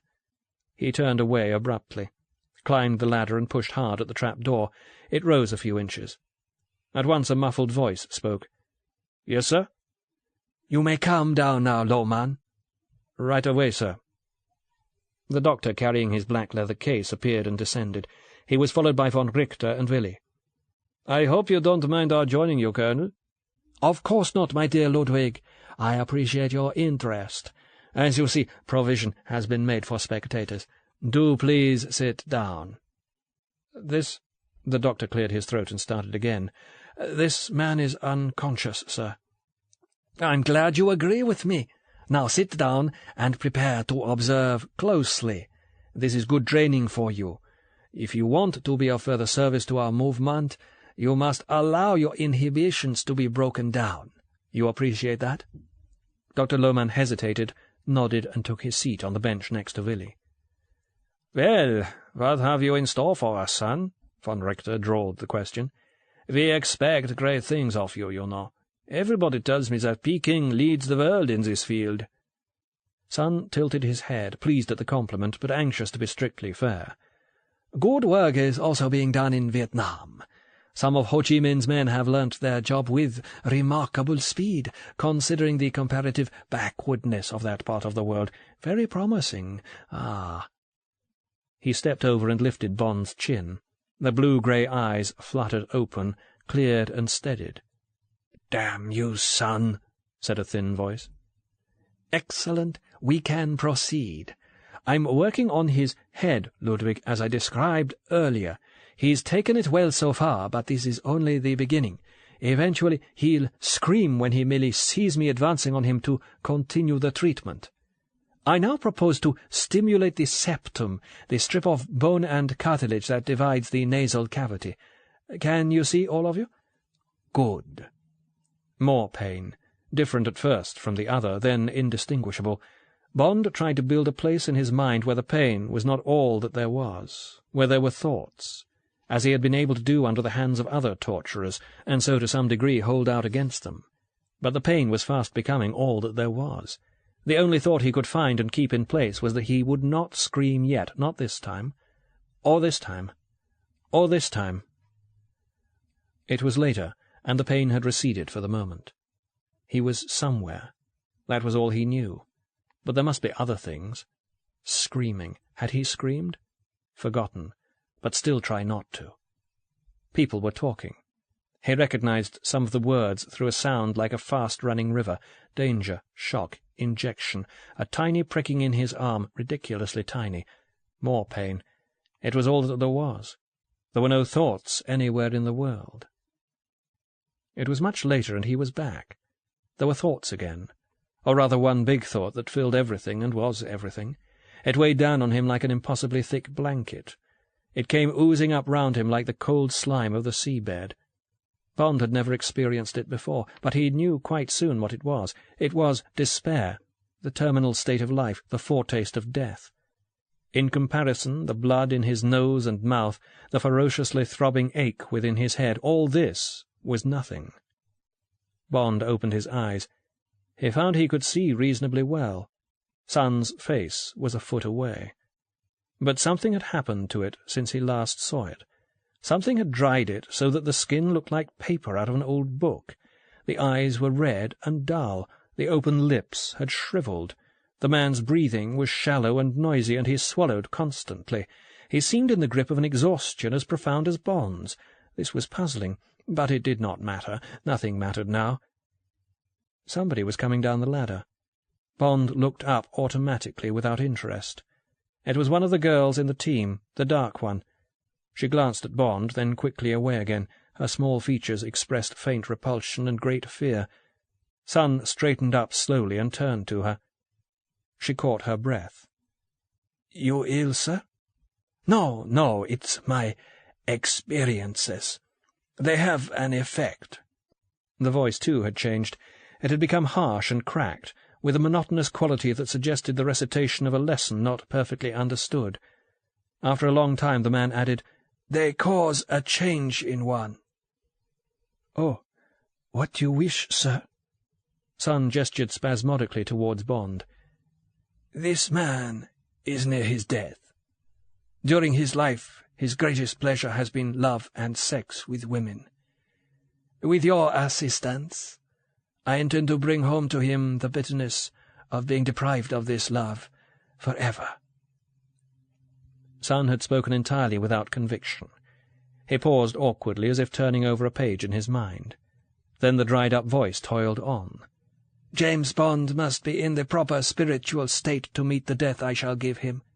The deepest pitch of hopelessness and grief and misery a man can attain." He fell silent. The girl stared at him. "What do you wish, sir?" "Strip yourself naked and stand before him," said Sun, as if he were dictating a message. "Show him your body. Caress him very lasciviously." The girl still stared, but now her face showed outrage and rebellion as well as fear. "No," she struggled for more words. "Cannot do this. Is wrong." "You can and you will. If you want to be of further service to our movement, you must allow your inhibitions to be broken down. Do as I say." "Will not." A ghost of animation returned to Sun's voice when he said, "If you disobey me, I'll have your throat cut and your body thrown overboard as soon as we're at sea." The silence roared and rustled and rang in Bond's ears. The girl's face changed again, and suddenly, for no reason he could have specified, he became alert. He found himself watching with intense concentration. "Okay," said the girl at last, her eyes flickering round the room. "But, please, not to look." "Certainly not. You need feel no embarrassment. Our friend Loman is a doctor. Not that he seems likely to look at you, either." Loman sat alone on the bench, huddled up with his face in his hands. On the floor in front of him were the remains of a cleared-up pool of vomit. Bond glanced briefly at him, then back at the other two. He saw the girl, a trim figure in her long-sleeved turquoise jacket and green slacks, walk over towards the table and halt in front of it. Saw Sun turn towards him and study his face. Through half-closed lids saw the girl look hastily over her shoulder, then make some movement at the table. Saw her turn and begin to speak. "I have good idea. First I will kiss him some, then strip." "Very well. You understand these matters. What you do doesn't concern me. All that is important to me is the results." Bond saw the girl walk up to him, her right arm moving in an unnatural way. Saw her face come down towards him, saw at the same instant Colonel Sun's shriveled mouth twitch in distaste, saw him turn his back, saw the girl glance over her shoulder again, felt a movement in the area around his right wrist. It was a few seconds before he identified the movement as that of a sharp knife shearing through the toweling that bound that wrist to the arm of the chair. Chapter 20. Goodbye, James. "Something wrong here, sir. I think this man dead." The girl was intelligent. She had quickly rewrapped the severed toweling round Bond's wrist so that it would fool a casual glance. The knife was clenched in his hand, hidden from above. Taking his cue, he dropped his head onto his chest, but kept his eyes open in a fixed stare. "But that's impossible. He can't be dead." There was nothing of the sleepwalker about Sun now. He hurried over to the chair. The girl moved aside, well out of the way. Sun's body bent forward over Bond. He began to say something. Then, with all his remaining strength, Bond brought the knife up and round and into Sun's back behind and just above the left hip. The man grunted and flung up an arm, made as if to throw himself clear, but his feet slipped on the irregular floor, and he came down on one knee, half leaning across Bond's left forearm. Now, with more weight behind it, the knife went in again, thumping up to the hilt this time, close to the shoulder blade. Sun gave a moan of great weariness and gazed into Bond's face for a moment. The pewter-coloured eyes seemed full of accusation. The moment passed. The whites of the eyes rolled up, and Sun, the knife still in his back, fell over sideways and did not move. The girl was sobbing, her hands pressed tightly over her mouth, her body bent at the waist. Lohmann, trembling all over, had got to his feet. Bond looked from one to the other. "Give me the knife," he said. His voice was thick and choked, but it was his own. Violently shaking her head, the girl turned away, groped towards the chair by the table, and collapsed into it, her face hidden. Lohmann hesitated, then hurried forward and pulled out the knife from the middle of the spreading stain in Sun's T-shirt. After wiping it, he began fumblingly to cut through the toweling at Bond's left wrist. As he worked, he talked in a jerky babble. "I wanted to help you earlier, but I couldn't think of anything. He's a devil. He made me watch what he was doing to you. When he couldn't make me look, he threatened me. Terrible things. I didn't know it was going to be like this. Just medical supervision, they said. Keeping people tranquilized. Easy. And this girl. I knew something would happen there eventually. He let her guess what she was in for, you see." Free at last, Bond stood up shakily, swayed, and held on to the chair. His head hummed and swam. He had to force himself to speak. "What's the time?" "You've got about half an hour before they start shooting that thing off." The doctor had stopped trembling. He became practical, even brisk. "Willie's on his way up the hillside. Von Richter's at the firing point, setting up." "What about the other people?" Lohmann did not answer. He had been feeling Bond's pulse and looking him over. "You won't be able to do anything strenuous as you are at the moment," he said. "I'll give you something to pull you round." He went over and opened his bag. "Why should I trust you?" "If I hadn't made up my mind to change sides, I'd have gone for help while you were still 3/4 tied up in that chair. Don't think I'm doing it out of love for you. He was going to have me killed as soon as the job was done. I'm sure of that. Here." A hypodermic came up. "Now this will give you a lift for about an hour. Then you'll collapse. But by that time you'll be either safe or dead. You asked me about the other people? Your friend, the man they brought in, is under sedation in the room next to your chief's, the one that was booked for you. He's not badly hurt, no key needed, just the bolts." "What about the sedative?" "It's quite light. A shot of this will bring him round. You'll have to take it with you. I'm not leaving this cellar until you come and tell me it's safe. I'm no good at fighting. There you are." Lohmann handed over the loaded hypodermic in a cardboard box. "It doesn't matter where you give it to him, as long as the point's well into the skin, all right?" "Yes," said Bond. Perhaps it was no more than imagination, or the joy of being free again, but already energy seemed to be returning to him and his head clearing. "Where's my girl?" "She's in a room in the passage on the other side of the landing, first door on the left." "De Graaf?" "He was there too when I went up to fetch Louisa here," said the doctor stonily. "So was the other Albanian girl. I don't know where Evgeny is, but you'd better get a move on, Bond. He and De Graaf are due down here in 10 minutes to carry you out to the firing point." "Right. The other man, the Greek with the bandaged arm, where's he?" "Opposite your chief, sedated to the eyes, no problem." "Which of these people are armed?" "De Graaf always carries a gun in his right hip pocket. I don't think Evgeny has anything. Von Richter I don't know about." "Willie?" Lohmann hesitated oddly. "Again, I don't know," he said. "But you've no need to worry about him. He's out of the way." "Maybe. Hadn't you better have a look at Sun?" "That second blow of yours must have finished him, but one can't be too careful, I agree." Lohmann knelt down by the motionless form of the Chinese. After a moment he said, "He's still alive, theoretically. He'll never move again. What do you want to do? Do you feel like finishing him? I can show you a certain spot." Bond had the knife in his hand. He glanced down at it and shuddered. "No, we'll leave him. I'll be off then. Look after the girl. I'll be back." "Yes, all right. I'll bolt us in. Good luck." There was nothing friendly to be said to the man who, until 5 minutes ago, had played an indispensable part in Sun's monstrous conspiracy, so Bond said nothing. But short of time though he was, he could not pass by the girl who had saved his life at such dreadful risk. He put a hand on the slumped shoulder, and she looked up, her face still dull with shock, but no longer weeping. "Thank you, Louisa," said Bond gently. "What made you do it?" He, she pointed without looking, "kill me." You. Help." Her gesture, oddly touching, apologized for her bad English. Bond kissed her cold cheek, then made for the ladder. There was a bad moment when he pushed at the trap door, and it failed to budge. If some heavy object had been moved on top of it, he was finished before he started. Then he remembered what Sun had said about piling it with rugs and such to muffle sound. He pushed harder. It began to yield. The effort brought a surge of pain, but the pain was beginning to be different. Without exactly decreasing, it seemed to matter less. The kitchen was empty.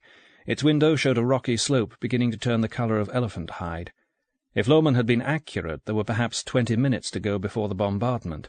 Enough, if no snags developed, and provided he could be out of this area before de Graaf and Evgeny converged on it to collect him. The passage outside the kitchen was also empty and unlit, though the hall at its farther end was illuminated. Knife in hand, Bond crept along to the corner and peered round. Evgeny was standing with his hands on his hips in the open doorway at the side of the house. His back was almost squarely to Bond, as, presumably, he watched or stood ready to assist von Richter at the firing point. Off his guard the Russian might be, but the chances of disposing of him silently in this situation were too thin to be considered. Bond measured with his eye the distance from his corner to the foot of the staircase. 18 paces, say 20. Bond had taken 3 paces into the brightly lit hall when he saw Evgeny glance at his watch. He was back in the passage before the man could have read the time. The hand went back onto the hip. Bond walked quickly across the hall to the stairs. A single small bulb burned on the deserted landing. Bond unhesitatingly turned right and halted at the last door but one. The bolts were easy. The door made no noise. The sleeper's breathing was a guide. Bond's left hand went across the mouth while his right stayed ready with the knife. There was still just a possibility. He whispered urgently into the ear. "Nico. Nico, it's James. James Bond." There had been a jerk and a grunt and a momentary struggle, then relaxation. Bond cautiously withdrew his hand an inch. "James," the familiar voice whispered back. "I'm afraid they got me, as you understand." "How do you feel?" "Bloody awful headache, and very sleepy." "I've brought you something that'll take care of the drowsiness at least. An injection. Give me your arm." Bond went rapidly on as he brought out the hypodermic. "The Chinese gentleman is out of action. There are 2 others in the house we must deal with separately. The first one's in a bedroom on the other side of this floor." Litzas winced as the needle went in. "You would be a very bad doctor, James. Go on." "He's expecting to be called soon. I'll knock. When he comes out, as I hope to God he does, your job is to see he doesn't call out. If he does, we're cooked. Then I'll deal with him." "What have you got?" "A knife. Nothing for you at the moment. Now in the room with him there's Ariadne and an Albanian girl. Some sort of rape-cum-orgy seems to have been going on. Never mind that for now. We've got to keep the Albanian girl quiet. That may be tricky. We'll have to see how it goes." "All right," said Litzas shortly. "Has that stuff made any difference yet?" "A bit. Moving about will perhaps help. I'm ready." They sidled out along the passage to the stairhead. Bond looked down and saw nobody, listened and heard nothing. At the door mentioned by Lohmann, they took up positions close to the wall on each side. Bond knocked gently.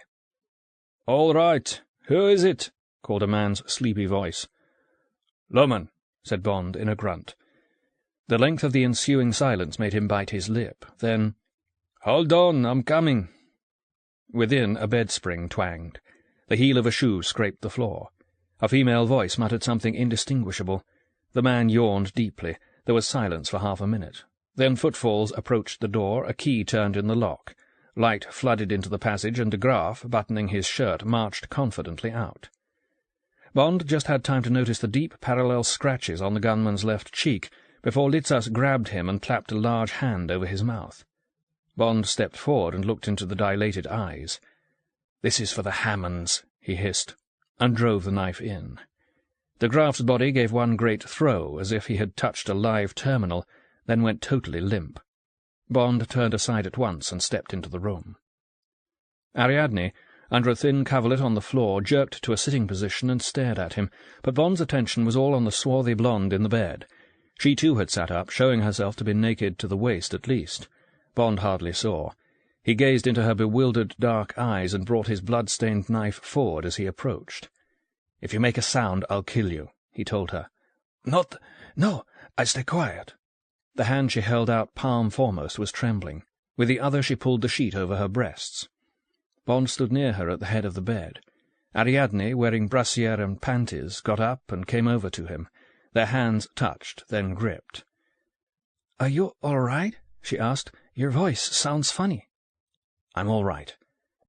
There were 1,000 things he longed to say, and he could not get any of them said. "What about you?" "I don't mind anything now you're here. We must gag this bitch, I suppose. If it were my decision, I'd shut her up for always. How are you, Nico? I thought you were dead." "A bit better than that." Litzas had dumped de Graaf's body in a corner of the room. He now held a revolver, a sawn-off Smith & Wesson Centennial airweight. "We should get—" He broke off abruptly. They all heard distant footsteps crossing the stone-paved hall and beginning to mount the stairs. "That's our second man," said Bond. As he stood for a moment irresolute, Ariadne sprang into action. She swung her fist and cracked Donny Madden hard under the jaw. Donny's head jerked back and hit the headboard of the bed. Within 5 seconds, Ariadne was under the coverlet again. Litzas had put himself out of view beside a battered wardrobe, and Bond had slipped behind the door. Evgeny had no chance at all. He crossed the threshold, caught sight of de Graaf's body, exclaimed, began to move forward, and took the knife under the 5th rib, his mouth muffled by Bond's left forearm. "Great, but too quick and clean," said Ariadne, looking down at the bodies. "Anyway, I hope it hurt like hell for both of them, the bastards." Bond caught her hand again. "Forget about them," he said. "Now listen, the house is clear for a moment. I'm going to get my chief along here. Where's the key of this room?" "It'll be in the pocket of the tall one." "You and my chief are to lock yourselves in and stay till I come for you." "No," as Ariadne started to protest. "We've only 1 gun and 1 knife, and we're 2 to 1 already. Nico will explain. Gag the girl and tie her up." "It'll be a pleasure." When Bond returned with M, Donny Madden, still senseless from Ariadne's blow, had been dealt with and a sheet thrown over the 2 bodies. M was clearly dazed with strain and a sleepless night.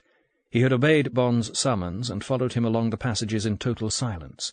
He sat slumped on the edge of the bed, a nerve jumping in his neck. Bond looked anxiously at him.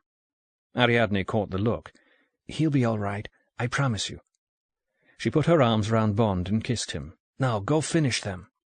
"What now?" asked Litzas as they moved off. "Trench mortar operated by von Richter, his boyfriend on the hill spotting for him." "Clever, eh? But easy to miss." "They've trained a lot. Look, there." A window on the landing gave a view of the firing point. By now there was enough light to make out the stubby shape of the trench mortar, 2½ feet of canted-over stovepipe clamped to the rectangular base plate. There was a movement in the shadows that must have been von Richter. The possible plans were few. Bond picked the quickest one. "Take the gun, Nico. Go out by the terrace at the back of the house and work your way round above him. You'll be able to get a shot at him from there. I'll come at him from the sea end. If I can't get close enough to rush, I can certainly distract his attention from you." "Be careful. I'll have to be close with this bloody sawn-off barrel, or I might hit you. Has he got a gun?" "Don't know." "Give me 5 minutes." "No more. The timing's tight." In the hall they shook hands in silence and parted. Bond walked quickly through the sitting-room where he had first regained consciousness, out onto the terrace and along to the west corner of the house. From here he took a careful look. Von Richter was in the act of opening a box of ammunition on the firing point.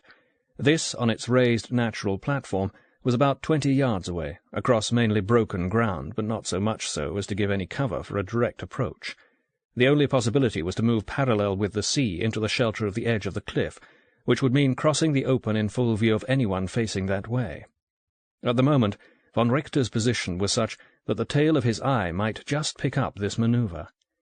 But soon, surely he must turn his back to look out for Willie at the hill crest.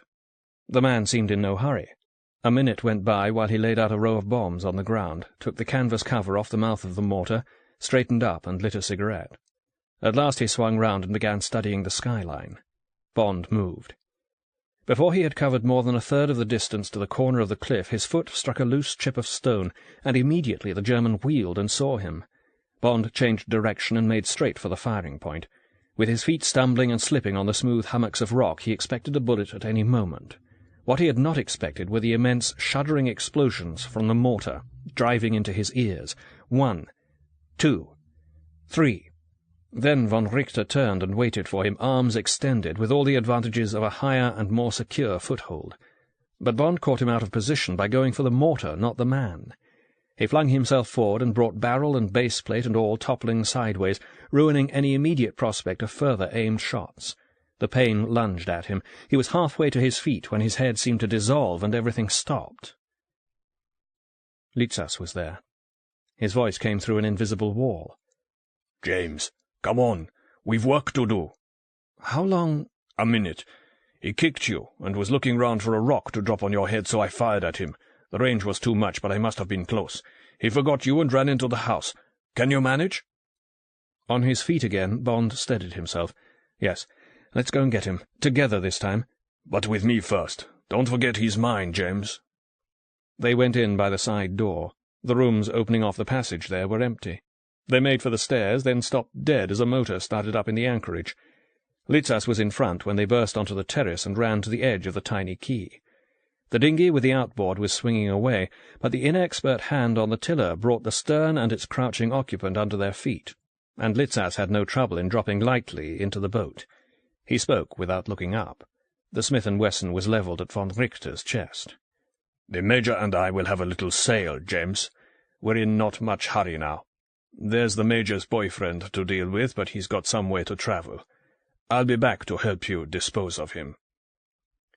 Von Richter cut back the throttle and turned his head. In the grey light, the patch of damaged skin looked ghastly, the product of some loathsome disease. "This man means to kill me, it appears," he drawled. "I'm quite helpless, as you can see. You're an Englishman, Mr. Bond. Do you approve?" "You're beyond the law, von Richter," said Bond slowly, "after what you did at Cabuzzona." "Clearly argument is useless. Emotion has taken over." The man gave a faint shrug. "Very well. Let us go for our sail." The boat began to move away. Abstractedly, Bond watched it receding for a couple of minutes, then sauntered back into the house. He had reached the hall before he noticed the blood spots.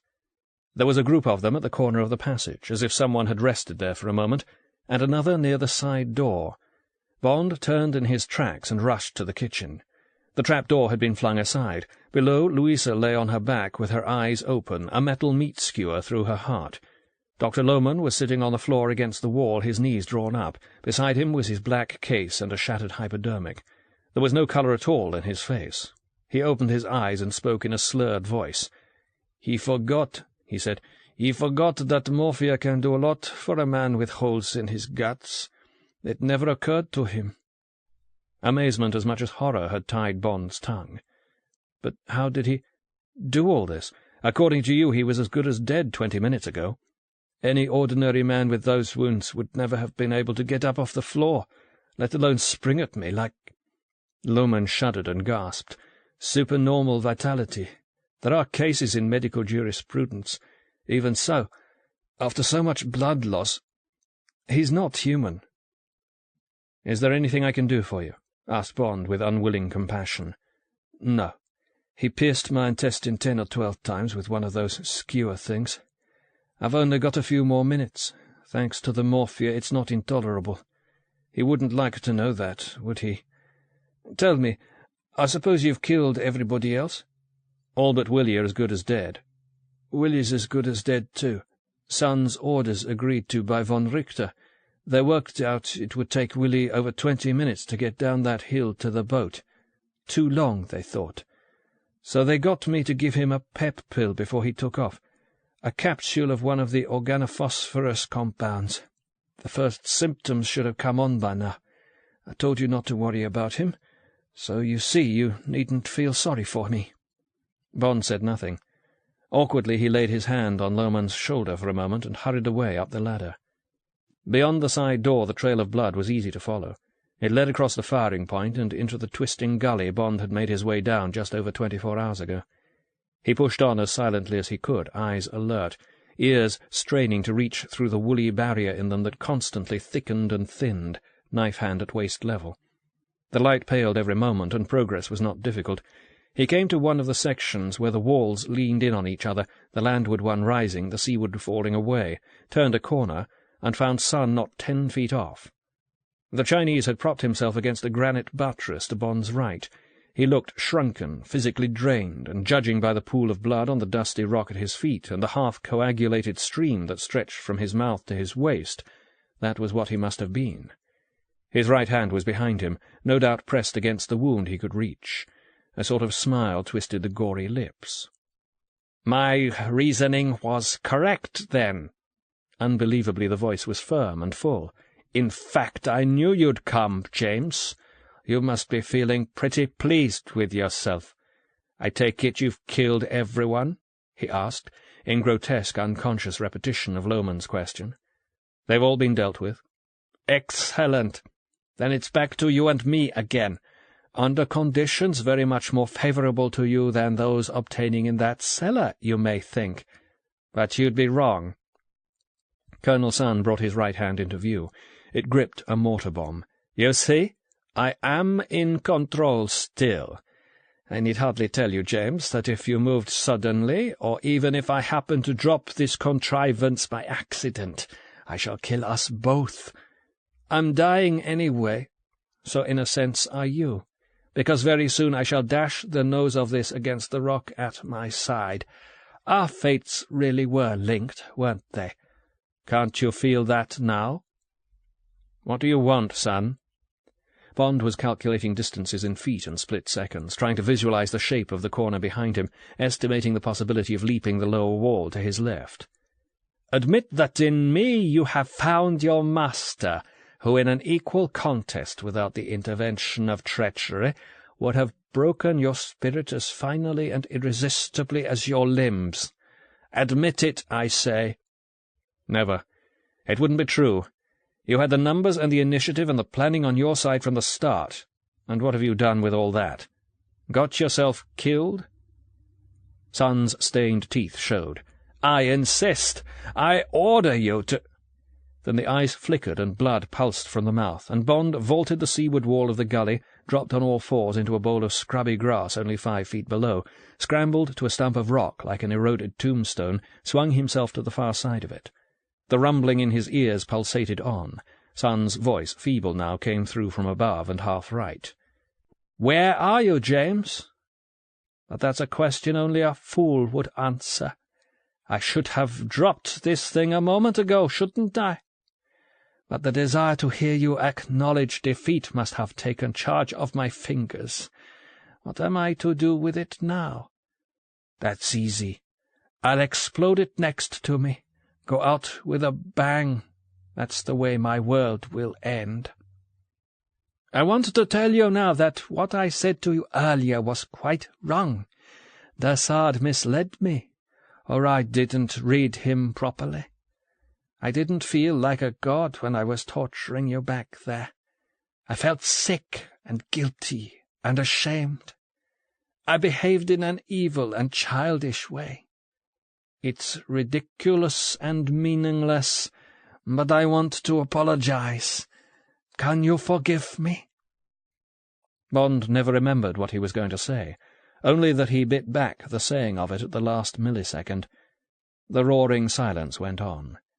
Then, full-throated again, the voice crying, "Damn you, Bond!"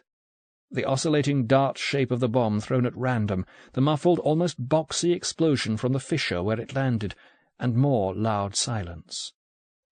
Sun had slipped to his knees against the wall of the gully. The extraordinary eyes were open.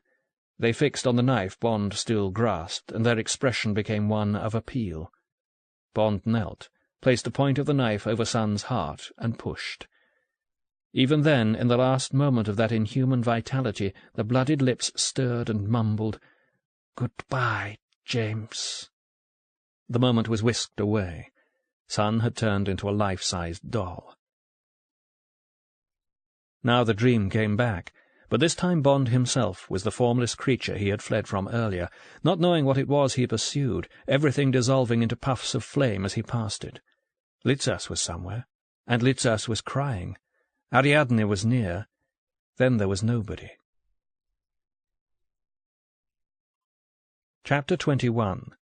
The last chapter. A man from Moscow. "I had a devil of a job this morning, squaring things with the local authorities," said Sir Ranald Rideout fretfully. "Sticklers for form and their own dignity, as always. A lot of talk about the honour of Greece and of the Athens Police Department. Mind you, I can see their point in a way. A gunfight in the street, 4 dead, 2 of them foreigners, and one of those a diplomat of sorts. No evidence at all, but the commissioner fellow I saw had his guesses all right. Ah, thank you." Sir Ranald took a tomato juice from the white-coated waiter, set it down untasted on a table topped with marble, and went on at full speed. "Then this business on Sunday. 6 corpses, 2 German tourists missing, mysterious explosions, goodness knows what else, and who have they got in the way of witnesses and/or suspects? A half-witted Albanian girl who won't or can't talk, and a Greek thug with a lot of burns who says he doesn't know anything about it either, except that a man called James Bond killed one of his friends and tried to kill him and blew up his boat. I must say, Bond, speaking quite off the record, you understand, I can't altogether see why you didn't square things off by getting rid of that fellow too while you were about it. He was only small fry, wasn't he? After all, according to your report, you'd put paid to 3 of the opposition already that morning. Surely one more wouldn't have—" The air-conditioning in the upstairs banqueting room at the Grand Bretagne was not working properly, and there was a good deal of noise, especially from the Russian group by the drinks table. But encouraged by a nod from M at his side, Bond exerted himself to reply. "It would have been a killing in cold blood, sir. By that time I'd had enough, and there was nobody I could or would have asked to do it for me. I'm sorry if it's inconvenienced you, but an unsupported accusation doesn't carry much weight, does it?" I see, Sir Ranald had begun to mutter before Bond had finished. "Yes, I suppose knifing people one after the other can become a strain, even for someone like you. Someone who's been trained in that kind of work, I mean." The minister's feelings about the infliction of death seemed to have abruptly gone into reverse. He now stared at Bond with slight distaste. M broke in. "What happened finally, sir?" "Oh, yes. Well, I was able to convince them they'd be wiser to take no action. Their Home Office chap agreed with me. He was on my side as soon as I mentioned this Nazi character, von Richter. Seems the man was quite a legend. And then the fellow with the burns was quite a legend. Harris, or whatever his name is, they'd been after him for some time for theft and crimes of violence. He won't embarrass us. They were a bit huffy about our having conducted our quarrels on Greek soil, but I pointed out that it wasn't our choice. I managed to smooth them down in the end. I think the PM will be satisfied." "Well, that's certainly a great relief." M's eye, frosty as ever, was on Bond. Yes, and it's a relief to have you back with us too, both of you. Now, that Greek friend of yours, Bond, Litzas, isn't it? I wonder if I ought just to have a word with him before I catch my plane." "I'm sure he'd appreciate it, sir," said Bond. "And I think he does deserve something in the way of thanks, after voluntarily risking his life on behalf of England, don't you?" Yes, of course I do. Excuse me a moment." Bond grinned sardonically at the minister's retreating back. M gave a faint snort. "Difficult not to think hardly of a man like that, James, but I suppose politicians are necessary animals. Anyway, we can afford to feel tolerant about them this evening. I must say our hosts have exerted themselves, special representative from Moscow and so on. They seem quite pleased with us. No more than they ought to be, of course. Occasion for rejoicing, after all, except for one thing. The absence of head of Station G. You won't see your friend Stuart Thomas again." "Is that certain, sir?" "Pretty well, I'm afraid, after this time. My private bet is that he got himself killed rather than be used for whatever the Chinese party wanted him for. Better forget all that. Let me ask you a question, James. Your report. I'm curious to know why you didn't just sit back and let that Prussian blaze away at the people on the islet. They were no friends of yours, after all." Bond nodded. "I've asked myself that. I must have just got caught up. I wasn't thinking. The 3 of us had combined to smash the lot of them, and the job had to be finished. But I hope you agree it was the right thing to do anyway." "I do, very strongly. Quite against the cards, we've pulled off something that's going to have a favourable effect on the world balance of power. Or rather, you have. The Russians realise that all right. Notably this delegate fellow who evidently wants a word with you." An elegant young Russian with high Tartar cheekbones had made his way over. "Excuse me, Admiral, sir. Our Mr. Yermolov from Moscow would like to have a talk with you, Mr. Bond. would you come, please?" The man from Moscow was tall, stout, red-faced, with small, authoritative eyes. Bond put him down as a veteran Bolshevik, old enough, probably, to have seen some service as a youth in the wars of intervention, working his way up through the Stalin machine, coming to real power since the fall of Khrushchev. He looked quick-witted and determined. He would have had to be both these things to be still alive. Wasting no time on preliminaries, Yermolov led Bond to a pair of ornate pseudo-empire chairs that had been placed, obviously with the present purpose in mind, near the marble fireplace. "You have enough to drink, Mr. Bond. Good. I shall not detain you long. I want to say first that you have done my country a considerable service, and that we are properly grateful. Comrade Kosygin himself has of course been fully informed of your role in this affair, and he has asked me to convey to you his personal thanks and congratulations. But more of that later. Besides our gratitude, it's also suitable that we offer your apologies for certain specific failures of judgment on our part. I have to admit to you that our security apparatus in this area had been allowed to fall into disrepair. This was not the fault of the late Major Gordienko, a capable enough officer who— "One moment, Mr. Yermolov, if I may." Bond had grown tired of the official jargon he had had to talk and listen to and write for so much of the last 3 days, in being formally interviewed by Sir Ranald, in a 6-hour session alongside Ariadne at the Russian embassy, in compiling his own report. Can we talk naturally? For instance, just to satisfy my curiosity, what happened to the traitor in your setup here that Gordienko talked to me and Miss Alexandru about? Yermolov breathed slowly through his nose. His little eyes looked quizzically at Bond. Without shifting their gaze, he produced a cigarette that had apparently been lying loose in his pocket, inserted it into a stained amber holder and lit it with a cheap metal lighter. He said abruptly, "Yes, why not? I'm sorry. I've been opening too many power stations recently. That sort of thing doesn't exactly encourage informality. Let's talk naturally, then. But that's not easy, you know, for a Russian. I'll have to have a serious drink, and I insist that you join me. Vodka. We can offer you Stolichnaya, not the best there is, but perfectly wholesome." He snapped his fingers at the high-cheekboned young man and went on talking. "Putting it naturally, then, the traitor, or rather the double agent, tried to escape when he found his boss's plans had gone wrong. He's been dealt with." Throat cut and dropped into the harbour, I suppose? "If you go on putting things as naturally as that, it's going to be a strain to keep up with you, Mr. Bond, but I'll do my best. No, we're trying to avoid that sort of method these days. He'll be going to prison on a number of civil charges, genuine ones. We like to have insurance cover on certain of our employees abroad. What happens to him when he comes out has still to be decided.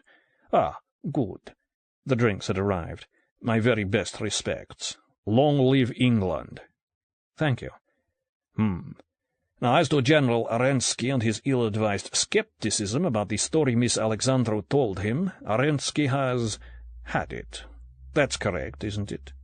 He was luckier than he deserved when the shells fired by that Nazi all exploded in the sea and did no more damage than give everybody a bad scare. It was lucky for us, too. I've had a strenuous day playing down the whole matter of the conference to the authorities here. I couldn't have managed that if they'd known who was involved, which a few deaths would have given away, unmistakably." A good point. Yermolov did another slow inhalation. "To answer that, I'm afraid I'll have to fall back on being natural, just for the moment. A richer power can always find ways of conciliating a poorer one about what are really only technical matters. The conference was over anyway. Is that acceptable?" Bond grinned. "It'll have to be, I suppose. Go on about Arensky." "Well, of course he tried to blame the shells on you, but that won't stick. All the governments concerned are being circulated with a very full account of Chinese responsibility for this act of attempted terrorism. You and your bosses needn't worry about that.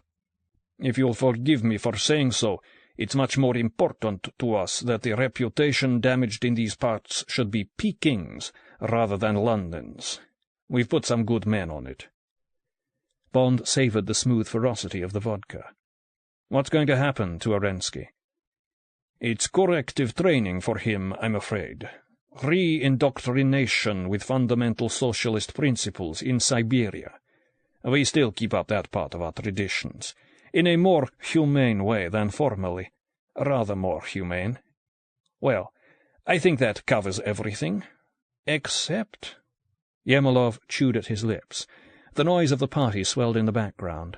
Bond caught sight of Ariadne, beautiful and magnificently groomed in a lilac-coloured linen dress, the centre of a group of admiring Russians.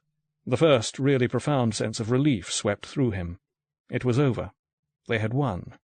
And more than that. The man from Moscow was speaking again. "I'd like you to know that what you've done is extremely important. It's helped to show my bosses not just who our real enemy is— we know much more about Chinese ambitions than your observers do— but who our future friends are.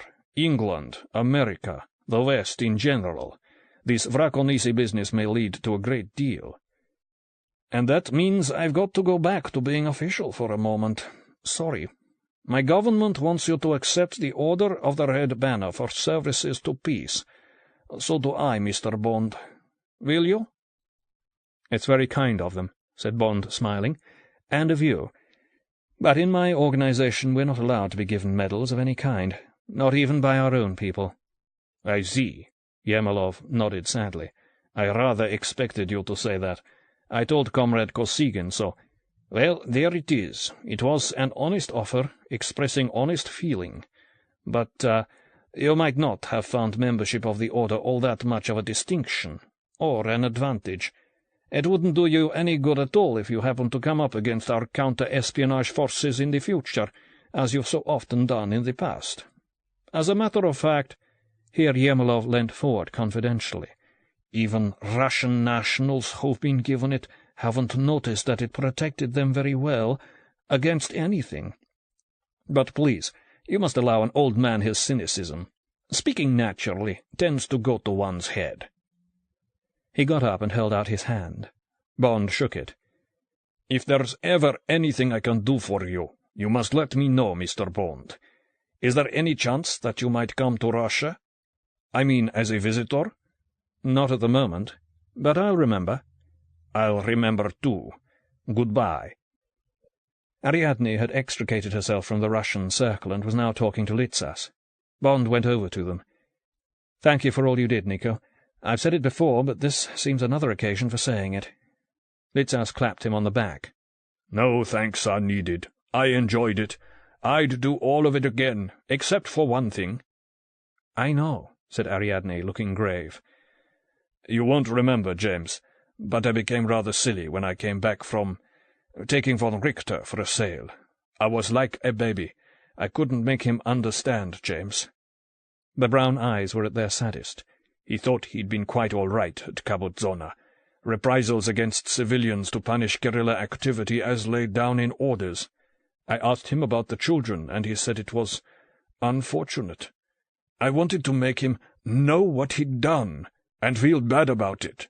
He didn't. He never understood. He was thinking I was a fool until I shot him. I intended to make an act of justice, an execution. But I just killed him because I was angry." "Not in cold blood, then?" said Bond, desperately trying to offer comfort. "That's true. I must think of that."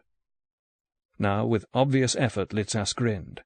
"Well, you've recovered in a good way. The glamorous secret agent again. I suppose that suit is full of little radios and concealed cameras and things?" "Packed to the seams." With mild surprise, Bond remembered for the first time since his return the devices installed by Q Branch, the pick lock, the hacksaw blades, the midget transmitter. He had been right about their irrelevance, their uselessness when the crunch came. Litzas had swallowed his drink. "I must go. I will let you know about Ionides. I've asked everybody I know to keep a lookout for him. He must have sold the Altair in Egypt or somewhere and decided to hide for a bit. But it's funny. I could have sworn he was honest." "So could I," said Ariadne. "And I," said Bond, remembering the guileless look and the proud, upright carriage. "Oh, well. You're leaving in the morning? Come to Greece again, James, when the Chinese and the Russians aren't chasing you. There are many places I'd like you to see. I'll be back. Goodbye, Nico. The two men shook hands.